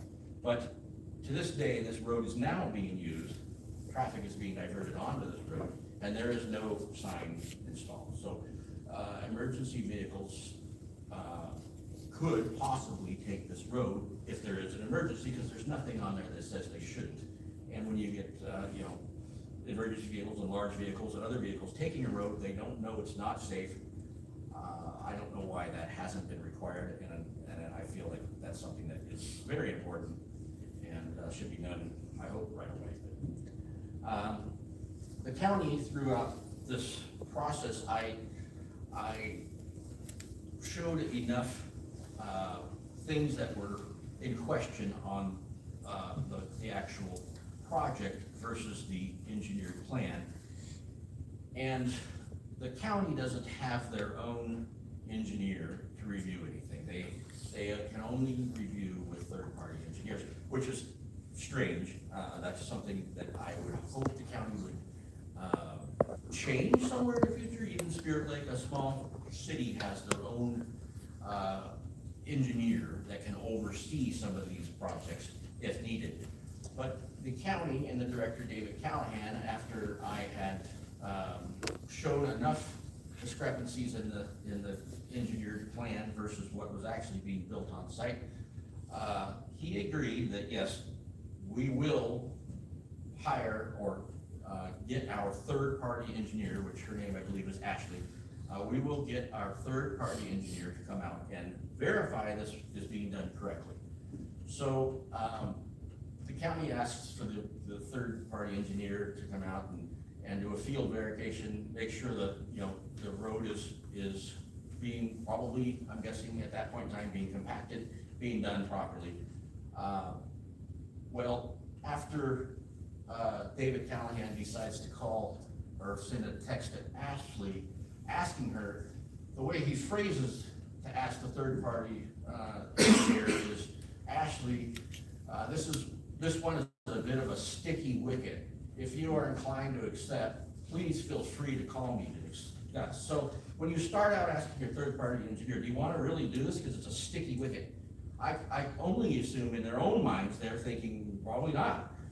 So of course she says no, I don't want to do it. I talked to Phil, which I'm assuming is somebody that she works with or her boss, and she says, "Yeah, we're going to pass on this." So the next thing you know, there's no third-party engineer. Even though the county agrees that yes, this third-party engineer is needed, there are, you know, some things that are in question of whether this road is being done properly or not. Even one of the emails back and forth, David Callahan even said to, I can't remember, Craig or Jared, it would really be interesting to see what the third-party engineer comes up with, because it looks like this plan, you know, may be out of, maybe the third-party engineer may be needed. So that was the county's own, you know, admission that this is not being overseen properly, or possibly could not being overseen properly, and they need to have a third-party engineer. But yet when the third-party engineer is asked to do the review, not available, the county doesn't have any other way to come out and validate that this is being done properly. That in itself is a little bit scary based on the amount of expansion this county is having. I don't know how many engineers that large developers hire would be willing to cut corners, but I'm guessing maybe a few. So when you have engineers that are signing off on certain things that the builders, the infrastructure, whatever we're having done in our county to build it, and it's all falls on the engineer of record that who actually works for the developer, and maybe it's in the developer's best interest to maybe cut a few corners and have their engineer sign off on this. That's quite possible in my opinion. I think the county needs to have a third-party engineer not only look at this project, but also have one available for looking at other projects that are being done in our county.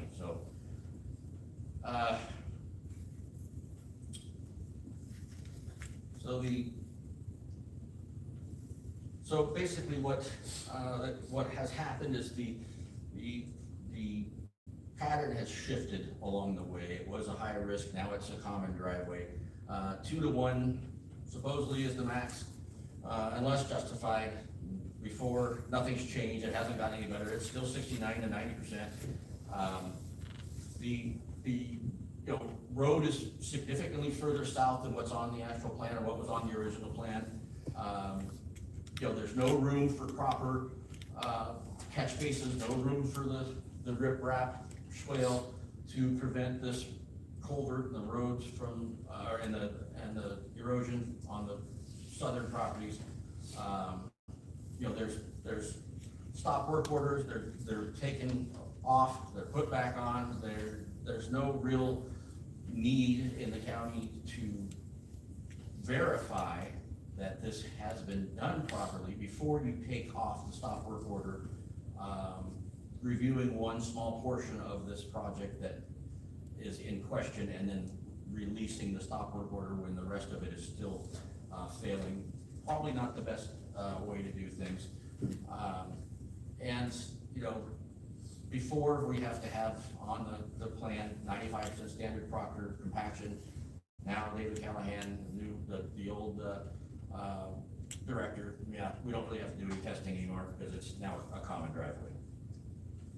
So what we would really like to see the county do, and what we would like to see this appeal accomplish, is maybe if we can have them actually do the as-built survey, an alignment. We want slope measurements, we want the property line setbacks, we want compaction testing. We want the fill to be suitable. We want, drainage culverts, verification that they're actually not gonna to erode the property south of it.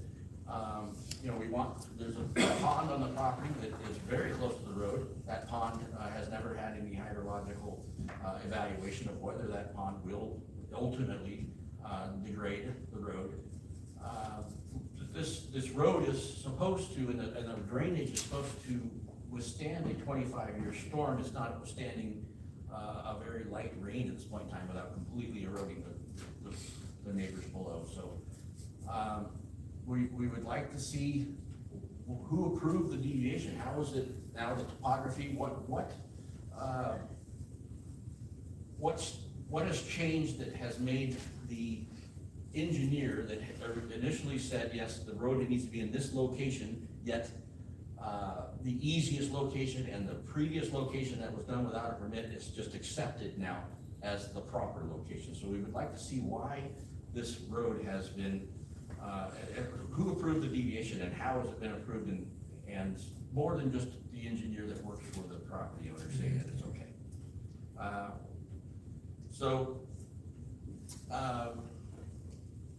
If we could get more documentation, more verification, if the county can actually show when they approve this road, that it is a safe road, that they actually have done what is needed. If they had an independent engineer review and the engineer says, yes, it looks great, then that would make us feel much better. But considering throughout this process, the engineer was required, the county said, yes, there's problems too, we should probably see if there should be an engineer, and then everything just goes by the wayside. All these extra things that needed to be done in this original engineered plan are basically being ignored. We don't want to see this road be approved and nothing has been verified. We kind of feel, I don't think it's unusual, I don't think it's something that would be unusual, is if you hire an engineer, I know his license is on the line, but if you pressure an engineer to approve where a road should be, how the slopes are too steep, I'm not gonna redo them, make it work. We wanna see the verification, how he came up with that those 90% slopes are okay. We wanna see, you can go back and you can test for compaction. You can do a sand cone test or a nuclear test. You can take these core tests and determine, okay, this road is compacted properly. If that could be done, I know it should have been done along the way, but now things are getting towards the end. We still don't see this road as being compliant. We see a 25% grade on this road. We see portions of the road 15%.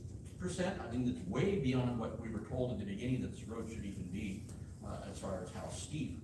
But we just don't want to see a blanket approval of everything without anybody actually explaining why, how. Is there any verification, or there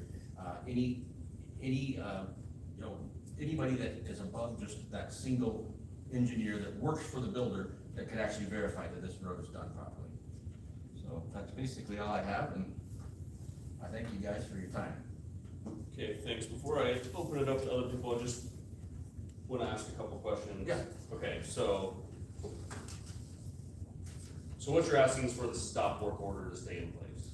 Well, the stop work order has been lifted, so it's not in place now, but we're appealing it being. Yes, what we would like to see is the stop work order in place until these things can be verified, and that not only the current, BMPs are actually done properly, verify that this road's location is, and it can be even accomplished at this point where it is.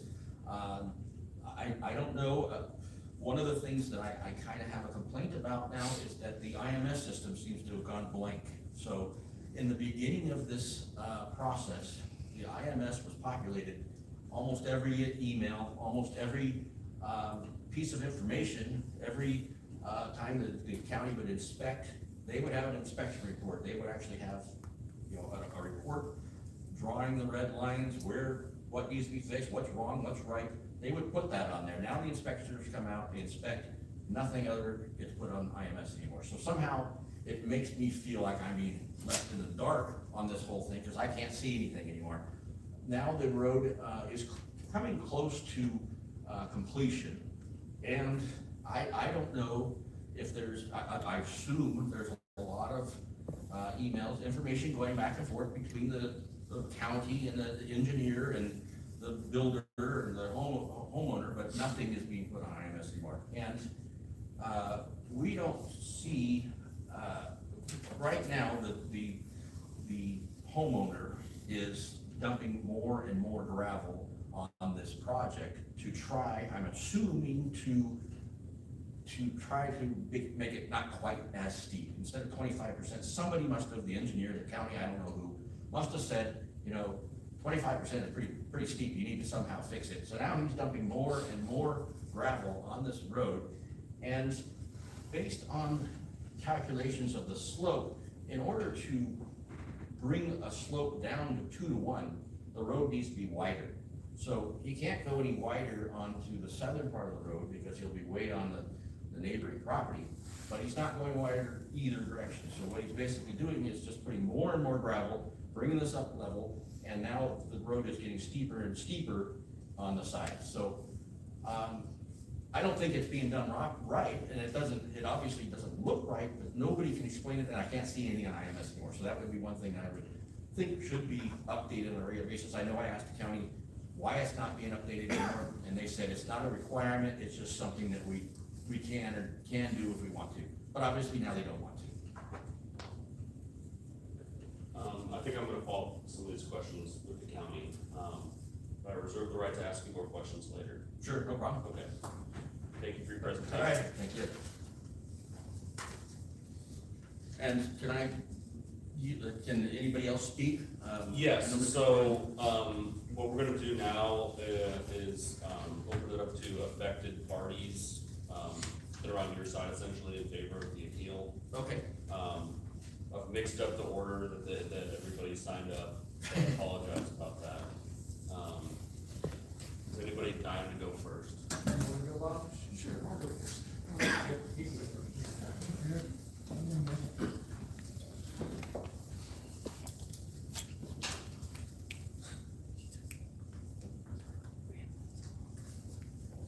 Good evening, I'm Scott Porman, I'm the attorney for the Warren family.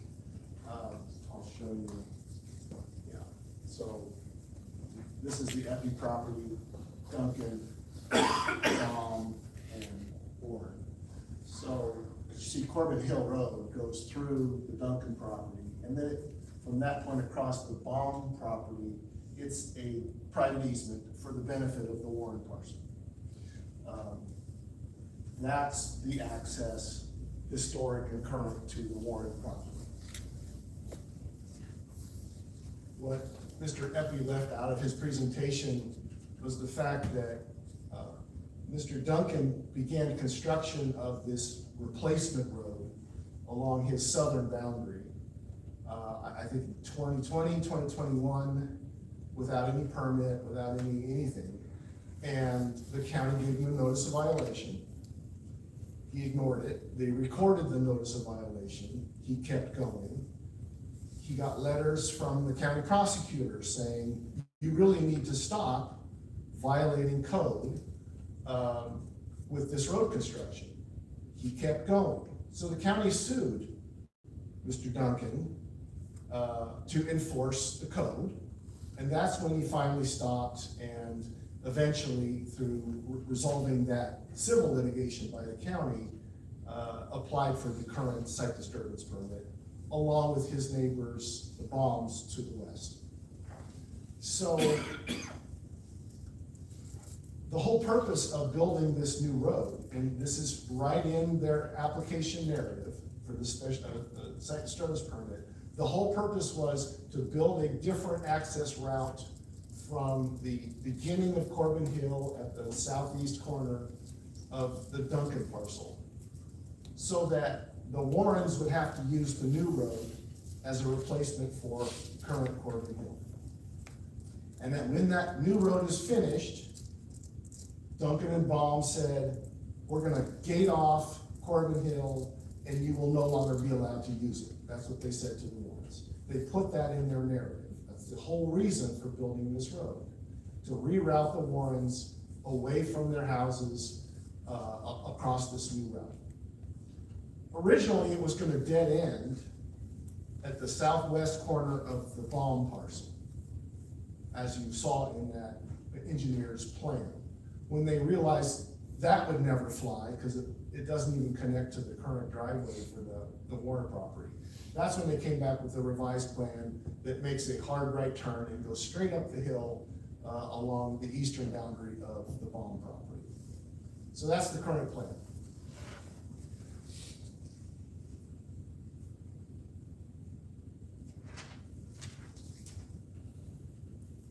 My clients, the Warrens, have filed a lawsuit, a civil case against Baum and Duncan, asking the court to declare that even if this replacement road, this new road is finished, that they won't have to use it because it's not the equivalent of what's there currently.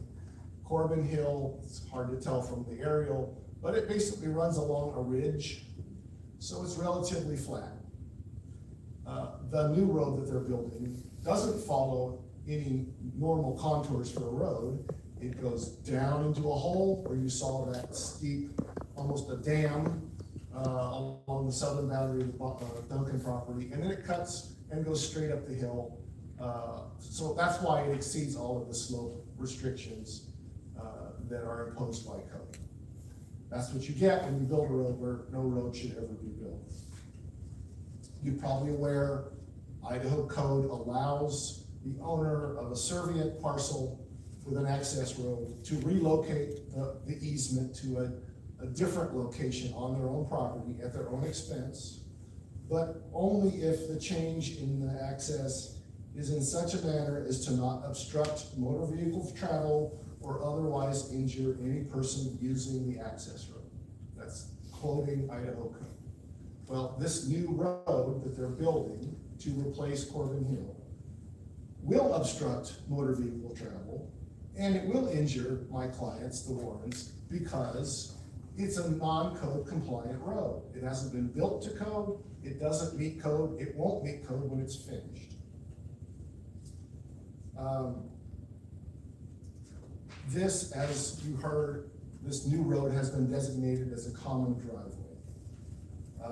The definition of driveway in the Land Use Development Code, under Title 8, Chapter 4, Article 2, Section B1, says all driveways and common driveways shall be constructed in accordance with standards set forth in the current International Fire Code as adopted by the county.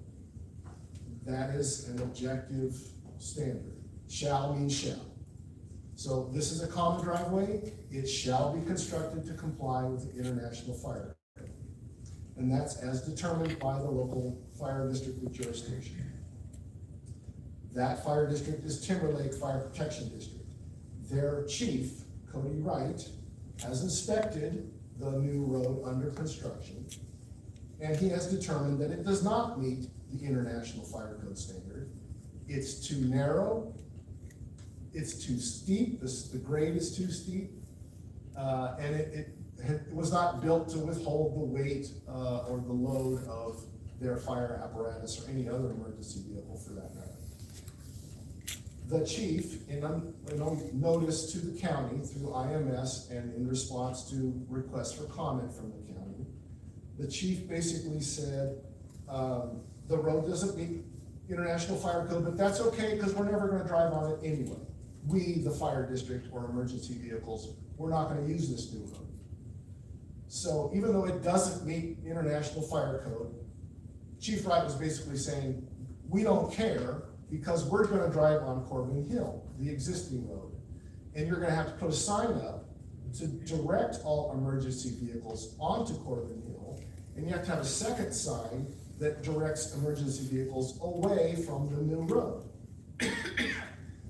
I don't know how the county can approve and allow construction of a common driveway that by their objective standards and by the determination of the fire district does not meet international fire code.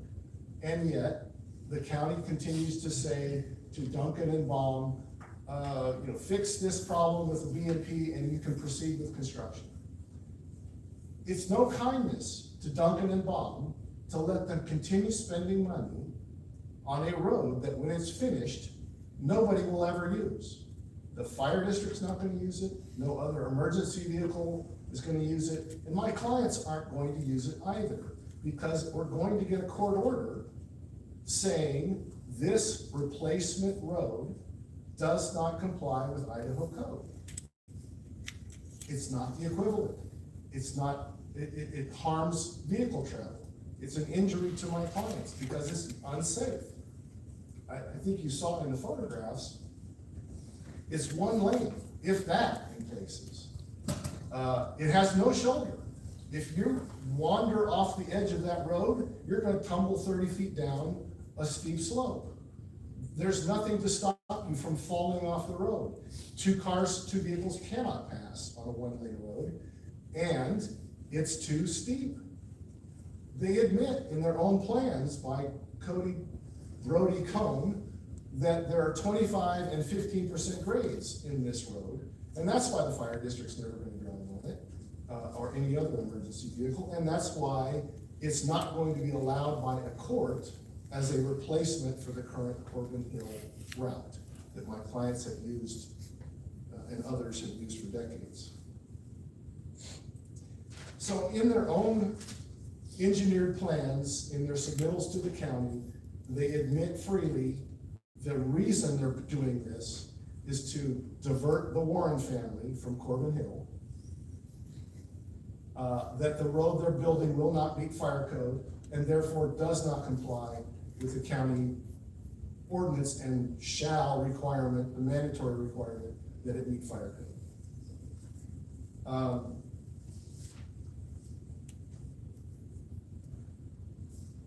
And again, I'm somewhat repeating myself, but it's important to understand that when the fire chief says, I'm granting conditional approval for the site disturbance permit, it's not approval of the new road, it's rejection of the new road. It's conditional approval because the fire district will never drive on that new road. And so essentially, they don't care. I've got that notice, the comment from Cody Wright, and attached to it the Timberlake Fire Protection District road construction standards. I'll offer that for the record.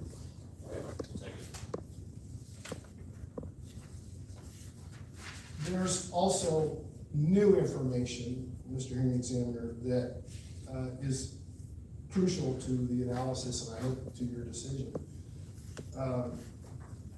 Mr. Eppey, the Eppey family, also filed a lawsuit against the Baum family over encroachment of their common boundary. That case went to mediation recently, and it was settled in mediation. There is a mediated settlement agreement that I will also offer as an exhibit for the record. Under that settlement agreement, the Eppey family is going to purchase the Baum parcel. The Eppey family and my clients, the Warrens, are working together. My clients were not part of that mediation because they were not party to that lawsuit. But my clients also played a role in the settlement in the sense that my clients are dismissing, as a condition of the settlement, my clients are dismissing their lawsuit against Baum. Not against Duncan, just against the Baum family. And for this real estate purchase by the Eppeys to take place. When the Eppey family buys the Baum property, which will be in a few weeks, this new road will go away because it doesn't need to be there. It's just a waste, a colossal waste of money. And it's never going to serve the Warren family because it's not going to exist. It's no longer going to connect back to Corbin Hill. The Eppeys and the Warrens working together have no use for this road, Nobody has any use for this road because it's unusable. You could ride a motorcycle up it, maybe have some fun on a four-wheeler, but for a passenger vehicle, a delivery truck, somebody pulling a trailer, a fire engine, a tanker truck, this road is not compatible for any of those things. It's frankly dangerous. So, I think it should be taken into account that very soon, the bombs will be out of this entire mess. The portion of the road that's on their property and being built under this site disturbance permit that should have been stopped months ago will be obliterated. If that's not reason enough to recommend that the stop work go back into effect, you're doing a favor to Baum and Duncan that can stop spending money on a road that's going nowhere. But if you don't grant this appeal, apparently they'll keep building this road that's just gonna get ripped up anyway. So, grant the appeal and do a favor to Duncan and Baum. I'd love to answer any questions you have. Okay, well, I mean, you got to the, thank you for your testimony, or advocacy rather. Yeah, I mean, I was just gonna ask at the end to make sure you're asking me to keep the stop work order in place. That's, right, that's what I'm deciding. Yes, please. That's all, that's the only question I had left, and you got to it right at the end. We'll take those into the record, thank you. Okay, read into the record is HE 3003 and 3002, 3003. Thank you.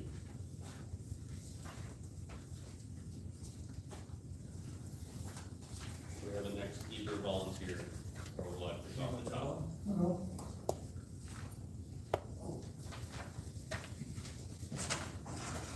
I have a pointer, but my name is Bob Compton. My wife bought this piece of property, 10 acres, almost 30 years ago, one of the first occupants. And the farm was the Eppey's, was the acreage farm, was all cut up in 10-acre parcels. Some were going to the Eppey's, the larger parcel, and the farmer on the other north end, larger parcel we had. I married Sandy 13 years ago. 1 year after I married her, the west boundary of this piece of property where that X is, to the left, the property new owner, Sean Henry, came in and started taking trees off along the side there, and I told him, look, wait a minute, you're over Sandy's property. He went to court. $50,000 later in a lawsuit from me. We got the property line back because Lansing Haynes, the judge, said the original posts are the original property lines. We went to mediation. He paid $10,000 for his tree removal and the fence removal. A few years later, we got 3 new neighbors to the north of us, Mr. Duncan and Mr. Baum and Mr. Myers. Mr. Duncan wanted to build a road across the southern border there of his property, north of Sandy's, and cut the corner to get down onto Kootenai Electric's easement. And she said, no. You'd have to do it with an easement. And Mr. Duncan did not like that. So he built the road anyway, and he got a surveyor to come in to survey it. He moved our line about 10 foot south, right at the corner there. He didn't have a site disturbance plan. He had no engineer. He had no permit from the county, but he went and did it with the help of his next door neighbor who moved several hundred yards of basically clay off of Mr. Myers' property onto Duncan's property in that new road, which now happens to be half Kootenai Electric's easement, which we both own, Mr. Duncan and Sandy. And so the road is, like I say, half on his, now probably half on ours too. We've gone to Kootenai Electric. We've gotten a response. Anything to say about it? It's on their property, or their easement. We went to Kootenai County Development or Planning and Zoning for 4 years now, and promised that that road would be removed. Well, it was supposed to have been, because it wasn't, the new road was supposed to have been farther to the north, but it hasn't. It's still where it remains today. We talked to the Kootenai County Commissioner, Everling. He said it's a major catastrophe. Where did it go? No place. So we've had trees that fall down, bickering between parties, back and forth. My ultimate question is, since this road is so steep, so narrow, on Sandy's property, if a car or a vehicle of any sort goes off of that piece of property, and you can see it's over 12 foot high now, going higher daily by all the stone and rock he's putting onto it. If somebody goes over the edge and comes on Sandy's property, who's liable? I would like to know that. And we're paying taxes on what Mr. Duncan's put his new road on. So I am asking you for a work stoppage or a road usage even, until such a time that this property can be determined in civil court who owns the property. Mr. Duncan is on our property. Thank you for your time. Thank you, sir. Mr. Warren? Yes, sir.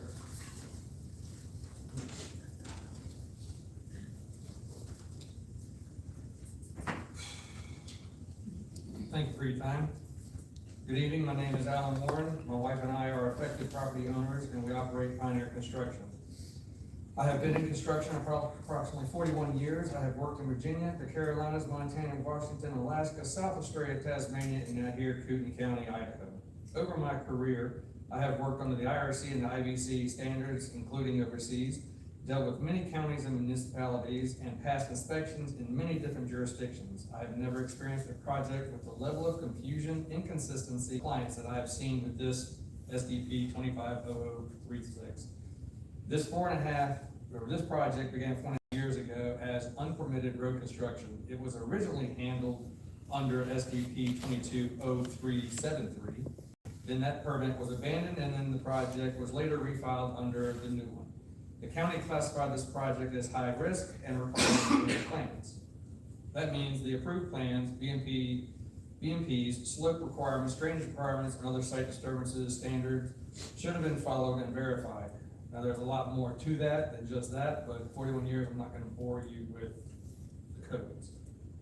From my perspective as a builder and general contractor, the most concerning issue is that the work in the field has repeatedly failed to match basic construction standards and the approved plans. There have been multiple stop work orders, repeated BMP failures, erosion problems, foundation problems from neighboring properties, trees falling from saturated runoff from waters, road alignment issues, slope concerns, drainage problems, yet each time work has been allowed to move forward, and I have provided myself over thousands of pictures even after the work, before the work orders, for the complaints, and after the release of them, to show that it was not done properly on both Bong and Duncan parcels. The IMS page, the IMS record contains many complaints, photos, and videos documenting these issues. Those materials have repeated problems with silt fence, erosion control, grading, drainage, and work occurring too close to the property lines. In my experience, when a project is classified as high risk, the engineered plans are required. Those plans are not suggestions as commented by the county. They are the standard the work must meet. One of the biggest concerns in this road location, at one point, the county requested information showing where the constructed road was located compared to the approved engineered plans, which was the result of one of my complaints. The record later showed the road did not match the approved alignment and was significantly closer to the neighboring property. Despite that, the county then approved those plans as the approved road, and the project continued moving forward. This matters because the road location affects everything else: slopes, setbacks, drainages, culvert swales, catch basins, erosion control, and impacting to adjoining properties. If the road is not where the approved plan showed it would be, the county should require objective verification before allowing the project to continue or treating it as complaint. I am also concerned about the repeated reliance on visual inspections or partial corrections. In construction, a project does not pass simply because someone attempted to fix a problem. It passes when the required work is actually completed correctly. BMPs must function, slopes must comply, drainage must work, compaction and road construction requirements must be verified where required by plans or code or engineers. The county labeled this project high risk. The county required an engineer. The county approved the engineered plans, but the record still does not clarify does not clearly show that the work was built according to those plans or that the elevations were objectively verified and approved. I am not asking the hearing examiner to resolve every civil dispute between neighbors. I am asking that this high-risk site disturbance permit be held to the same construction and inspection standards that would apply to any other contractor or property owner, including myself. Before this project is accepted, there should be independent engineering review or equivalent qualified verification showing that the road alignment, slopes, setbacks, drainages, culverts, BMPs, and construction requirements comply with the approved engineered plans originally approved in Kootenai County Code. The issue before the hearing examiner is not whether the neighbors get along. The issue is whether a high-risk engineered site disturbance project was built, inspected, and verified according to the county's own standards. Based on my construction experience of 41 years, that verification has not been shown. I have a little bit of rambling. I have sent these issues back to the engineers over my career. These issues with the county have been really just discarded. There's no justification as to why they can't make them comply to code. Their emails say in clear picture form, you must do this. They don't do it, it gets approved, and it continues. And this is multiple stop work orders. We also had a covenant vote of section 4. We had over 35 votes going against this road when it was originally an easement because it affected everybody in the covenant section of section 4. 12 did not vote. The Baums and Duncans were not involved in that as well. We've met more than the 51%, turned all that into the county as well. The evidence on the IMS page has basically forced 3 property owners into litigation suits. Some of us have been for 2.5 years, others have been for 4.5 years dealing with this. This also was changed a year after this road was started. We moved in, and then not even a year later, we had issues with the Duncans, and on that road, there was weapons pulled, shots fired at us. Even Judge Peterson reprimanded him. There was charges, convictions. His wife grabbed my wife as well. She was convicted. And since that day, they have tried to turn this as that we were the ones with the aggression, we were the ones with the guns, and we were the ones committing the violence so that they could get this permit or get this road done without a permit. So there has been a lot of mud in the waters that the facts are on the page and in the courts. The plans have been proven, and through Callahan and Craig Davidson, and I think Garret, that were commented about in the same chain as being fundamentally flawed, which is why they finally requested the third-party engineer. And when she turned it down, lo and behold, stop work order was lifted and they continued working. There's no justification where if you come to this point, why wipe it away and just keep going? This is my chosen career and profession for 41 years. I love it. This disgusts me with the way this one individual has turned the whole county to ignore codes, laws, rules, standards, the code book, yet everybody else in Kootenai County and every state in the US has to abide by it. It is literally disgusting. There's not even a word I've used before like that before, but it does sit rather well with this because it is my chosen profession. Many times Callahan has asked me, Craig has even asked me, what do we want? We just say simply do their job. The codes are behind you.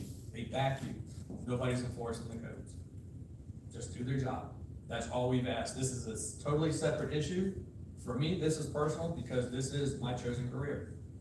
And there's been a lot of these fly-by-night trades that come in and screw things up and make it harder for us that have done this for 41 years, that have not had problems, that most of our clients still talk to us.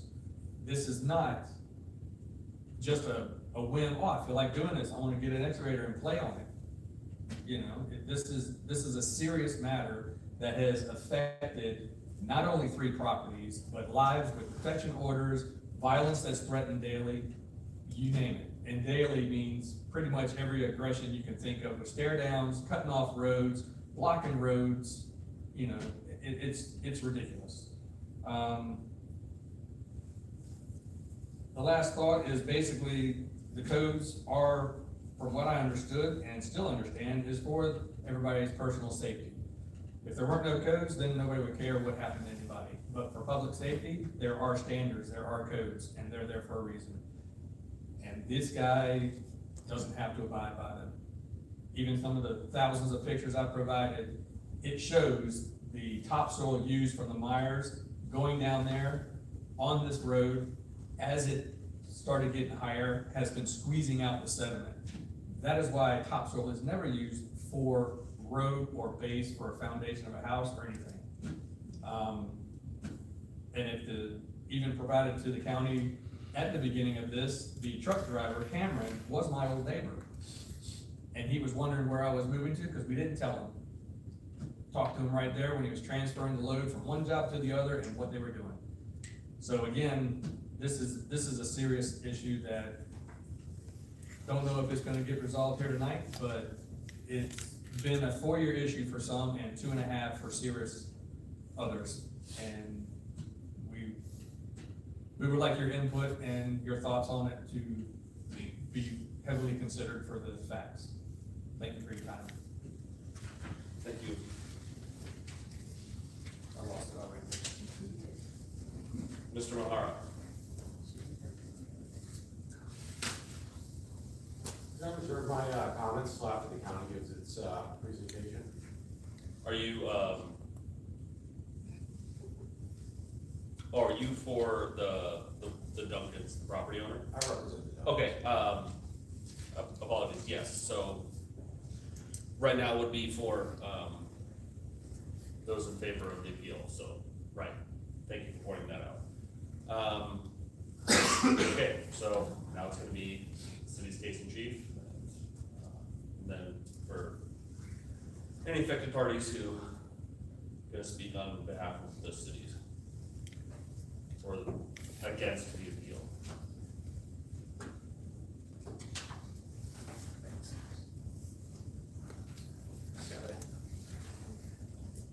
Mr. Tanner, while the county's getting ready, could I ask for a brief 5-minute recess?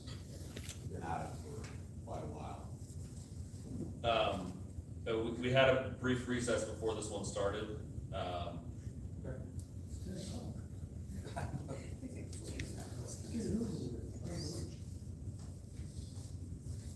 ahead. Okay. All right. I'm gonna go through the county's response to the appellant's case. And again, here's kind of a summary of some of the issues mentioned. I have a couple of notes too as well of issues that were discussed that aren't included in this list here on the screen. And I'll dive into each of these too, but I just wanted to start off with a reminder that the hearing and the appeal is specifically about the county's decision to remove the stop work order on September 30th. If you recall, a number of the slides and correspondence from the appellant's presentation included a bulk of conversation with county staff from October, November, and then the following year, April 2026, all after the September 30th action. But nonetheless, I will address as many of the points as I can recall. Initially, starting out with compaction and the comments of road versus common driveway. The county definition for a common driveway, which to my knowledge has not changed for my 6 years here with the county, addresses that a common driveway is something that serves access to 2 to 4 parcels.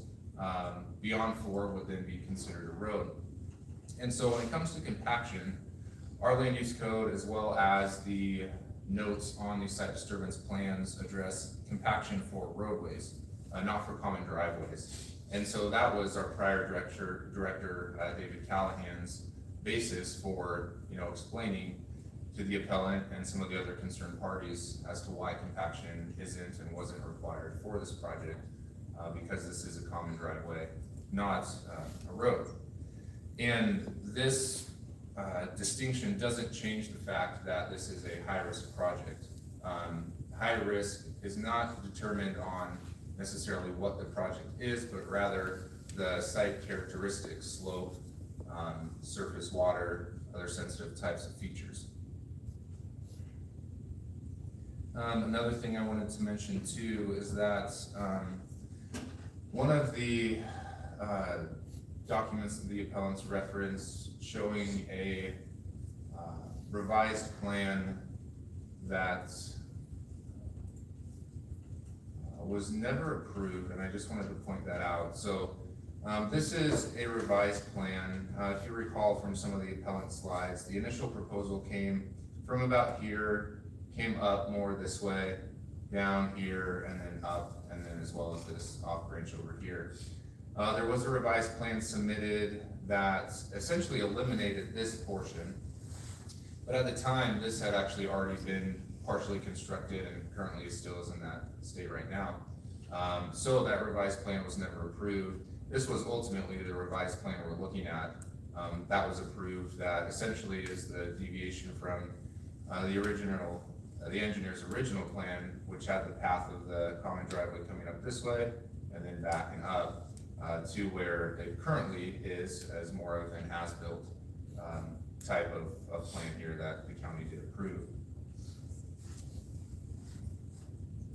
Another comment that was brought up regarding cut and fill slopes and their proximity to property lines. The land use code does require that, in this case, the bulk of what we're talking about is fill slopes. There are some cut slopes, but the same standard applies, that the tops or toes of cut and fill slopes are to be minimum 5 feet from property line, except if otherwise demonstrated by an engineer that they can reasonably be closer, and that is safe and doesn't pose a detriment to neighboring property lines. And so with a plan like this, I do believe, and I don't have the exact measurements off the top of my head right now, but I know this was reviewed when the county looked at this revised plan. The bulk of these areas exceed 5 feet from the property line, with the exception of some along portions of the property here. And so, given that this project is still currently under construction right now, it has not passed or even had a final inspection from the county. There are certain aspects that are yet to be confirmed. As with an ongoing project, there's always grading work done, finished final grading, that will then be inspected at time of county inspection, at time of final inspection by the county. And then obviously, if things are out of compliance with what is this now the currently approved plan, then there'll have to be further conversation as to how to go about correcting that.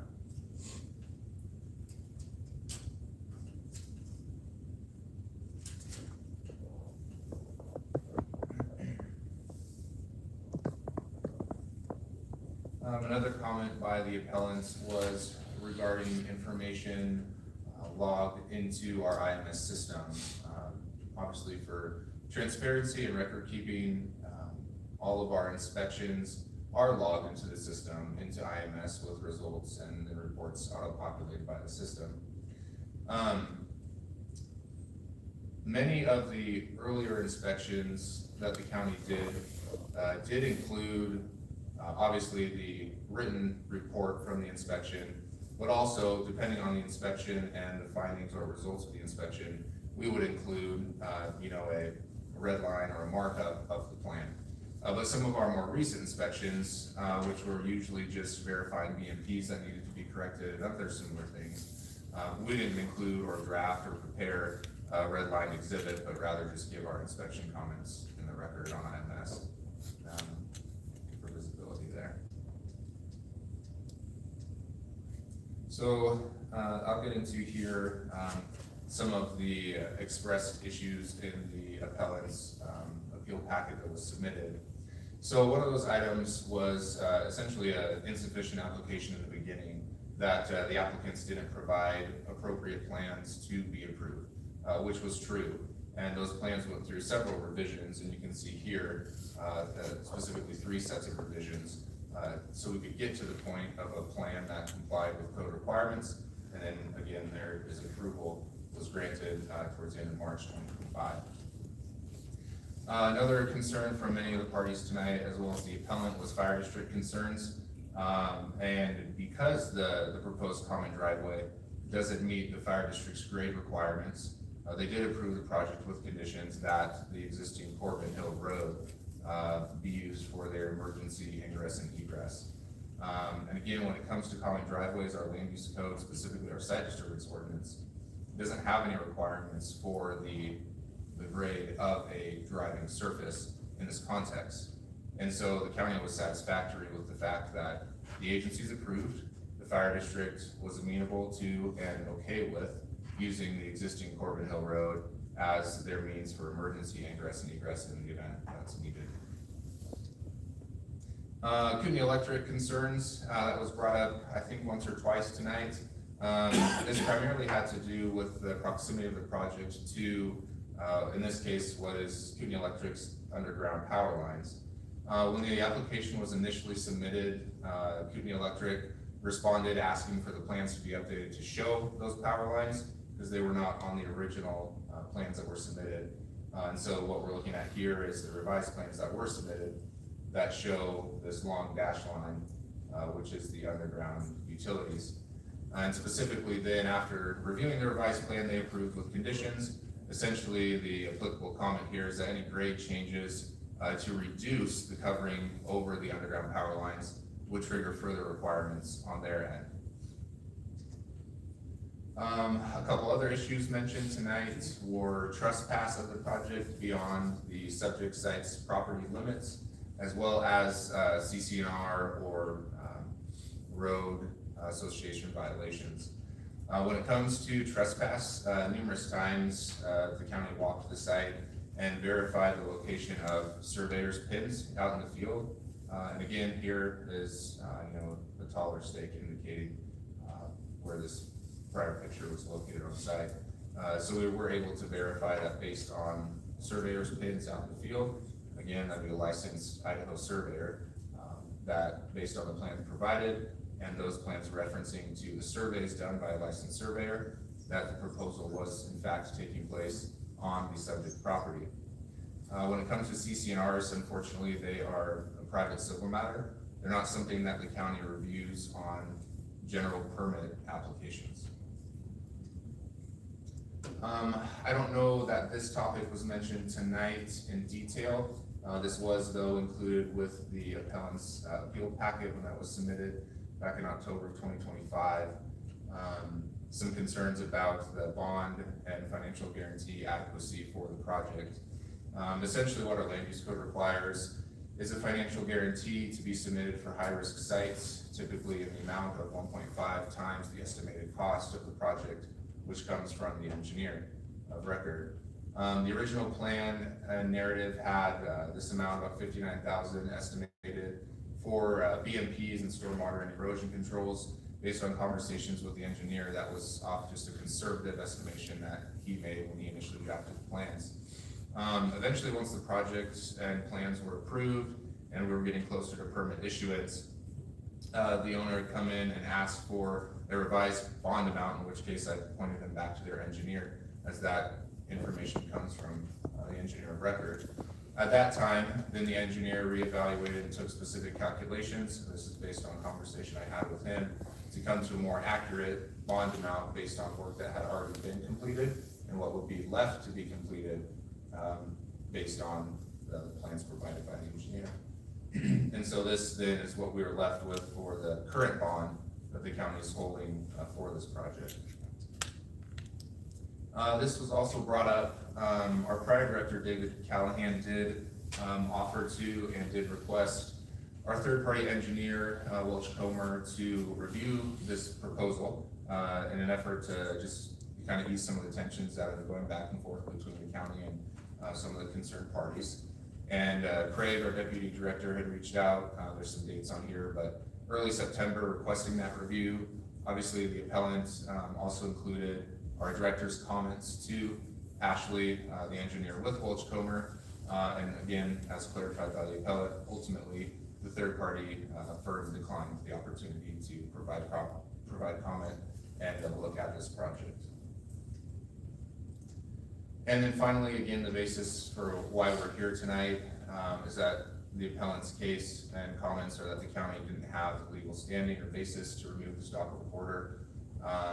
And it wasn't until we verified, if you recall earlier in the course of proceedings, the site visit that led to the stop work posting, followed by an email to the applicant's engineer listing the items that we needed to be corrected, being the BMPs, revised plan, and then I don't know that I listed it here, but verifying that work was taking place on the subject property. It wasn't until we were able to verify those three things, and then that led to our lifting of the stop work order on September 30th. And so with that, the county's recommendation is that the appeal of this decision be denied and the decision of the county to remove the stop work order be affirmed. And this would be because of the evidence we have on file and obviously the evidence presented before you tonight supporting that case. Okay, any questions you have? Yeah, just a couple. You sort of answered some of them, but perhaps I just want to be really explicit. You just sort of referenced it. The reasons that this, when I say the stop work order, I'm just going to be talking about the current one here, not any of the prior ones. So that stop work order was for specifically for failed BMPs and work beyond the scope of the, at the time, approved plans. And then it wasn't until, so that was communicated on August 22nd, 2025. And then by September 22nd, 2025, we had received confirmation and pictures, BMPs had been repaired. We had received a revised plan, and then Craig Davidson, our deputy director, did an on-site visit to confirm that, and then the stop work order was lifted on September 30th. So the failed BMPs, were there specific ones? Was primarily sill fencing.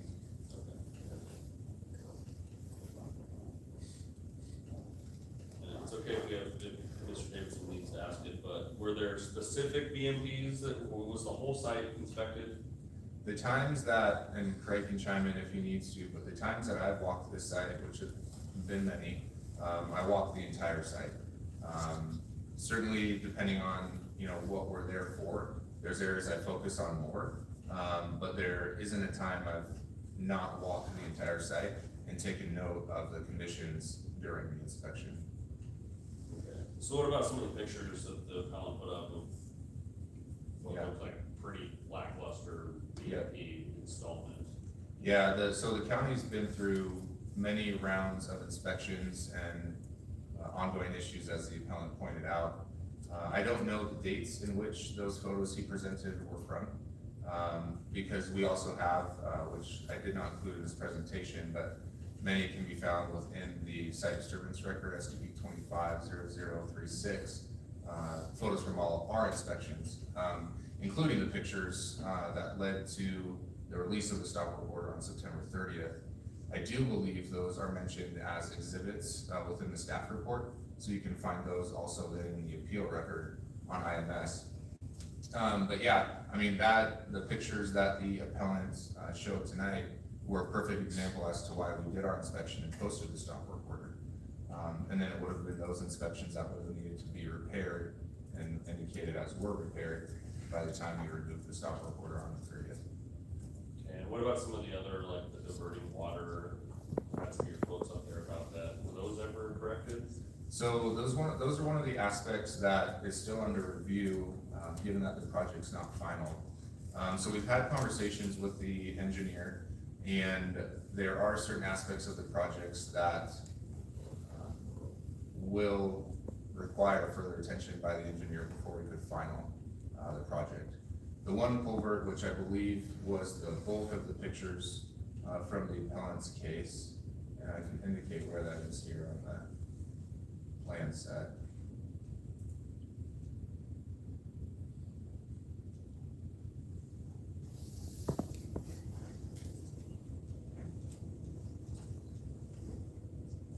I believe the primary concern is right around here.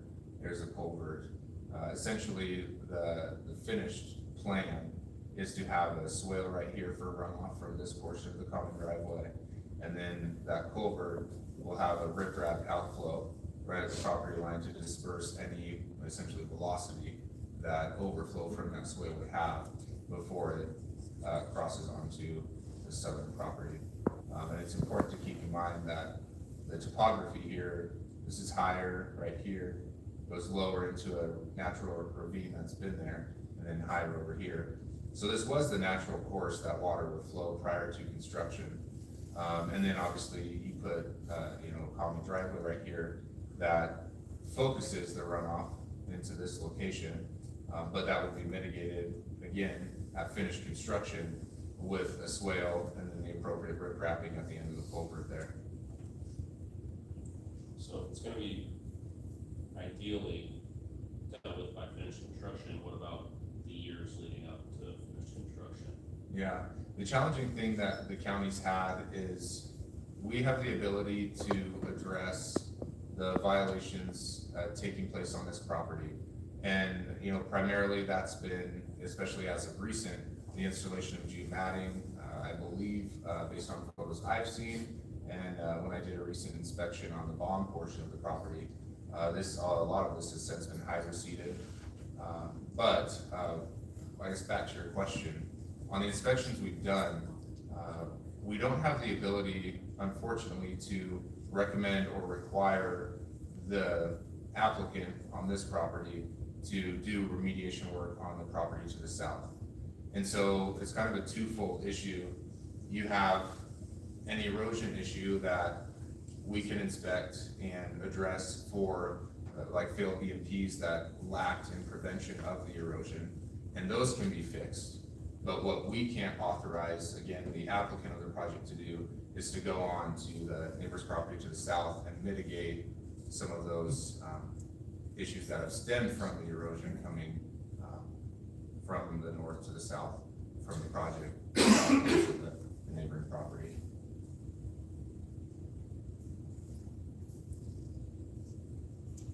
Okay, and what about the allegations of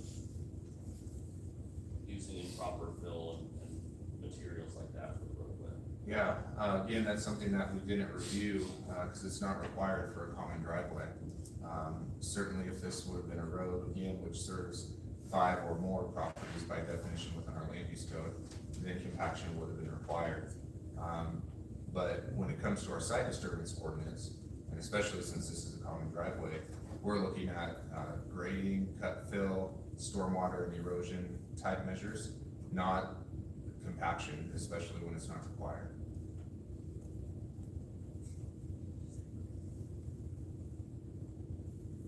So you disagree with the assertion that even though this is high risk, so you, I guess real quick, explain what high risk means and how that factors in.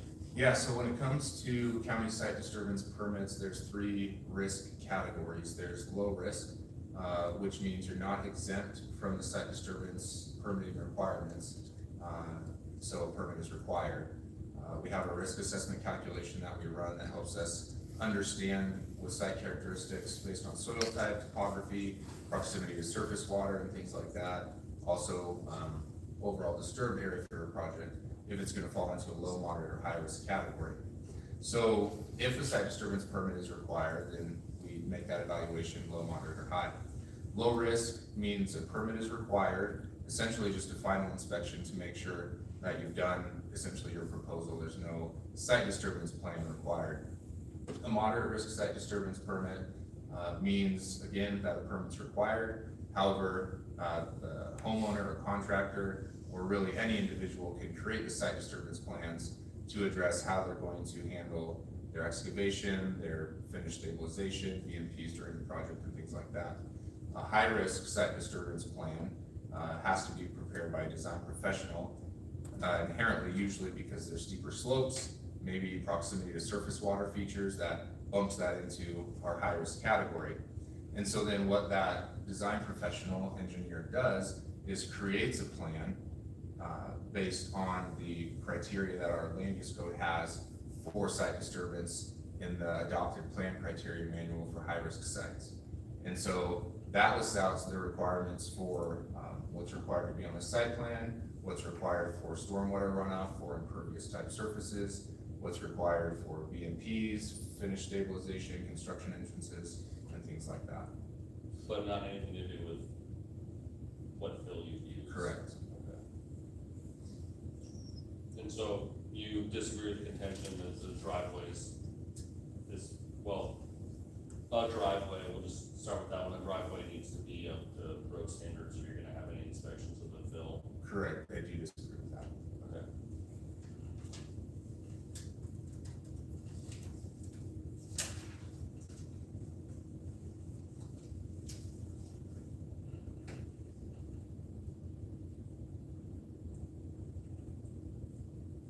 So, okay, so then circling back to classifying it as a driveway, so there seems to be some discrepancy about how this was classified or dealt with previously, or how it was submitted. I've heard some testimony, obviously without knowing exactly what happened in the past, but the original intention was to basically make a new road, or maybe you could still call it a driveway, but if it's your only access, like the current road is, it does need to be up to street standards.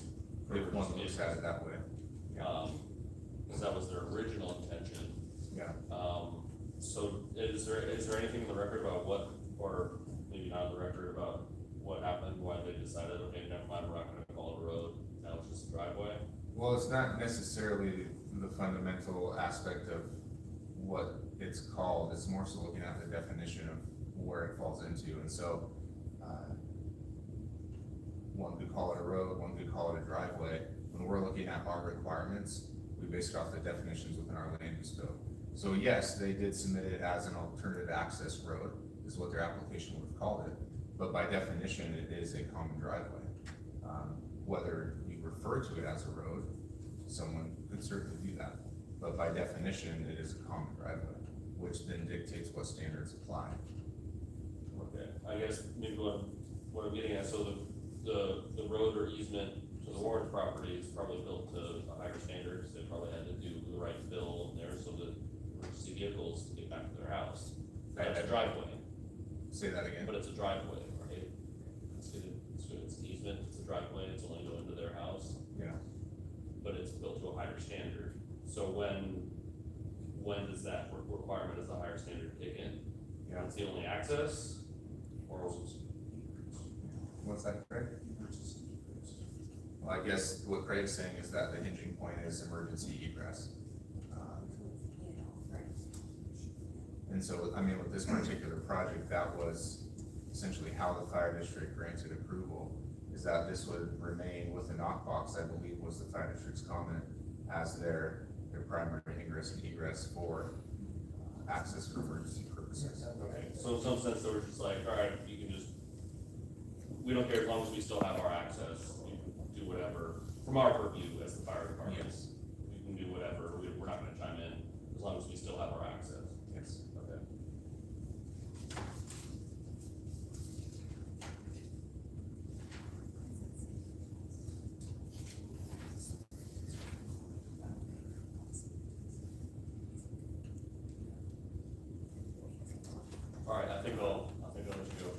Did you want to say anything, Mr. Davidson? No, Mr. Harry Examiner, the only thing, Craig Davidson for the record, the only thing I would bring to comment would be if they wanted that access, that common driveway as ingress egress, the fire district would evaluate it based on their standards to be able to perform that, much like what North Corporal Road is. Okay. Thank you. All right, the most patient man in the room, Mr. Mihara.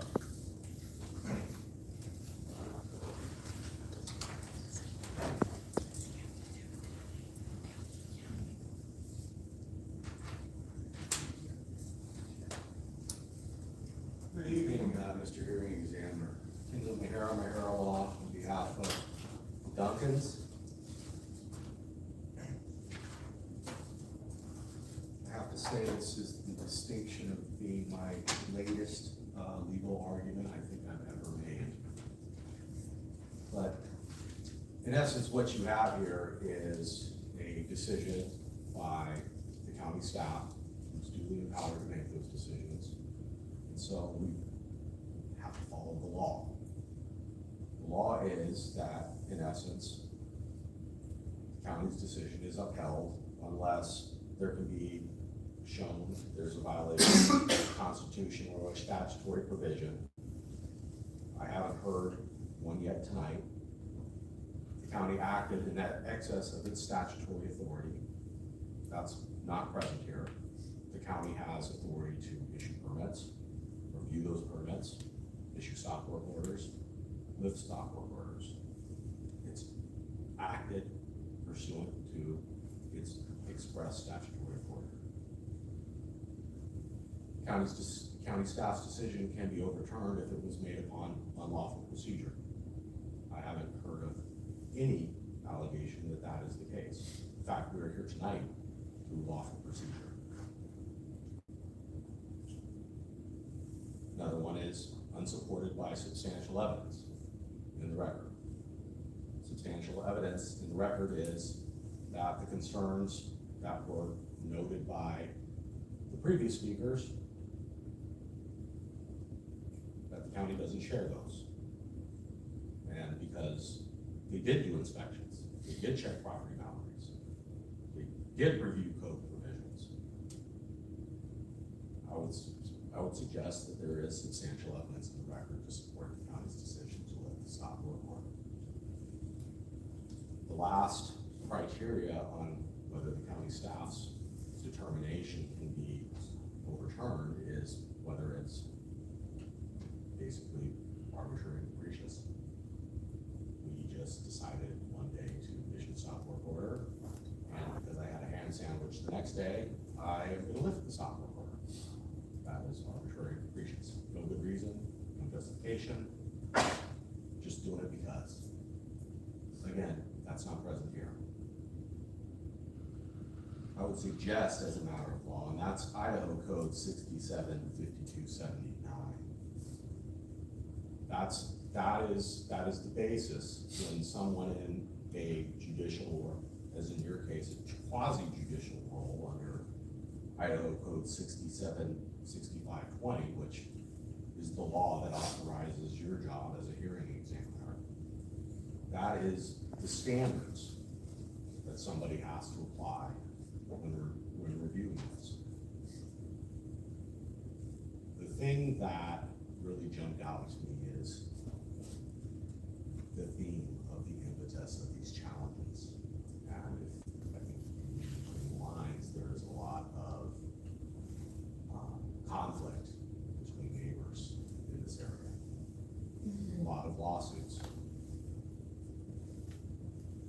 Neighbors not getting along is not the standard to overturn a lawful decision by those in power to make those decisions. People's rhetoric, people's hyperbole,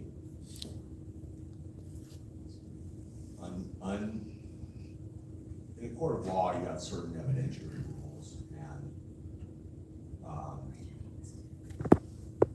none of those would hold water with this today. A lot hearsay, a lot of allegations and pictures and things shown without foundation.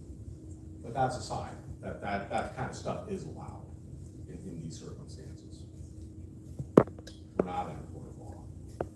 We're not litigating these things, but I would suggest that is what the applicants and their supporters are attempting to do. They're attempting to stop this road, not in a court of law, but in the administrative process. And so I would suggest that it is improper for that to occur based on the standards that you have to apply to either uphold the county's decision or reject it and grant the appeal. Again, those 5 criteria, they are not present. They are not here. Of all the evidence we heard today, the biggest thing that stood out to me was there is an engineer who has stamped plans who is saying that this meets proper criteria. And for all the lawsuits and all for the time, energy, and effort that went into all the comments and all the presentations, do you know what you did not see tonight from any of it? An engineer stamped plan that says something to the contrary, that says that the county staff did something improper because of X, Y, and Z. And this is my professional opinion, and I'm putting my name and my license on the line with a stamp. Do you know what you will find in your hearing packet? A stamped set of engineering plans which the county staff approved. Again, the county's decision is supported by substantial evidence in this record. And that's what you need to do to evaluate it. The other thing I think that you should really take into consideration is the fact that this is not a finished project. Some of what we're hearing tonight is speculation, it's concern. But until the project is submitted as final and reviewed as final, again, what we have is our concerns. In essence, what we have is people that want to take the county's place. We want this inspection done. We want that inspection done. This other engineer should do this. Somebody else should do that. We want this taken a look at. Well, we bought some property, so all this is for nothing. Again, those aren't concerns that you take into account when you make your decision. You take into account, is the county acting? Is the county staff acting within its statutory authority? Did they make their decision based on substantial evidence? Were they acting arbitrary and capricious? We issued the permit one day because we had a ham sandwich. We revoked it the next day because we had a roast beef sandwich. And then we put a stop work order on it because we had a chicken salad sandwich. And then we lifted the stop work order just because it's Friday. That's not what happened here. The county staff worked through things methodically. You heard their testimony. They went out and visually inspected that entire project several times, inspected property lines, inspected BMPs, and that's why the stop work order got lifted. Again, I think the criteria under the law for your decision, based on the evidence before you tonight, is an easy decision. And that decision is to affirm the county's action in lifting the stop work order. Do you have any questions for me? No. Thank you. Thank you. Thank you for your patience. Yes.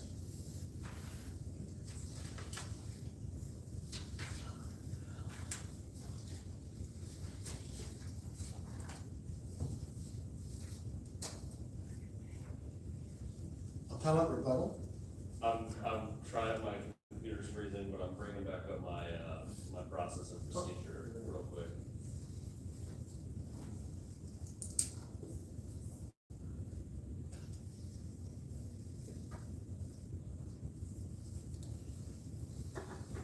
There is an appellant's rebuttal.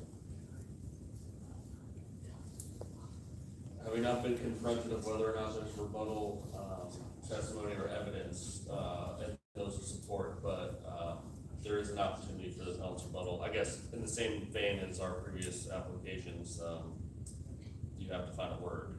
I just have one thing to say. Okay. And Mr. Foreman, if you want to make a final point, I would just ask you to try to keep it really brief, but I will allow you if you would like. It'll be shockingly brief. Okay. All right. Well, why don't you go first, and then the appellant can have the final word. Okay, time me. I want to thank my Reverend Mr. Mahara for pointing out one of the reasons why this county decision should be overturned, and that's if it is in violation of law or constitution or ordinance or regulation. And it objectively is. The county code says, this is Title 8, I'll hand this to you when I'm done, so you have it. Title 8, Chapter 4, Article 2, Access Road and Driveway Standards for Residential Properties. That's the title. In subsection B1, I quote, all driveways and common driveways shall be constructed in accordance with the standards set forth in the then current International Fire Code as adopted pursuant to Title 7, Chapter 1 of this code. It is objectively true and uncontested that the new road, as constructed, does not meet International Fire Code. It's just a fact. And the county code requires that it does. Shall be constructed. This isn't constructed to International Fire Code. For that reason alone, the county's decision to allow the construction to continue is in violation of its own ordinance. Okay, thanks. We'll take it into the record. Right into the record is HE 3004. Mr. Eppey, sir. Just want to point out that, this is, whatever it's called, the common driveway access road. When they do call it a high-risk project, it does require engineering. As Mr. Mahara pointed out, the engineer is the one who actually puts his name on it and says, this is the way it should be done. The engineered plan says 95% standard Proctor compaction. The engineered plan states no greater than 2-to-1 slopes. So if the county requires an engineered plan, and that I would hope would be the plan that was followed, and if that plan says compaction, that's what is a necessity in this road. So I don't know how you can have it one way and not the other, but it seems to me if you require an engineered plan, you follow it. Got it. Okay, thanks. Any administrative matters before we're done? Okay. I'm gonna close the record for APP 25-0002, the administrative appeal by Mr. Eppey. Thank you all for coming tonight. Thank you for your patience. We are adjourned. Thank you.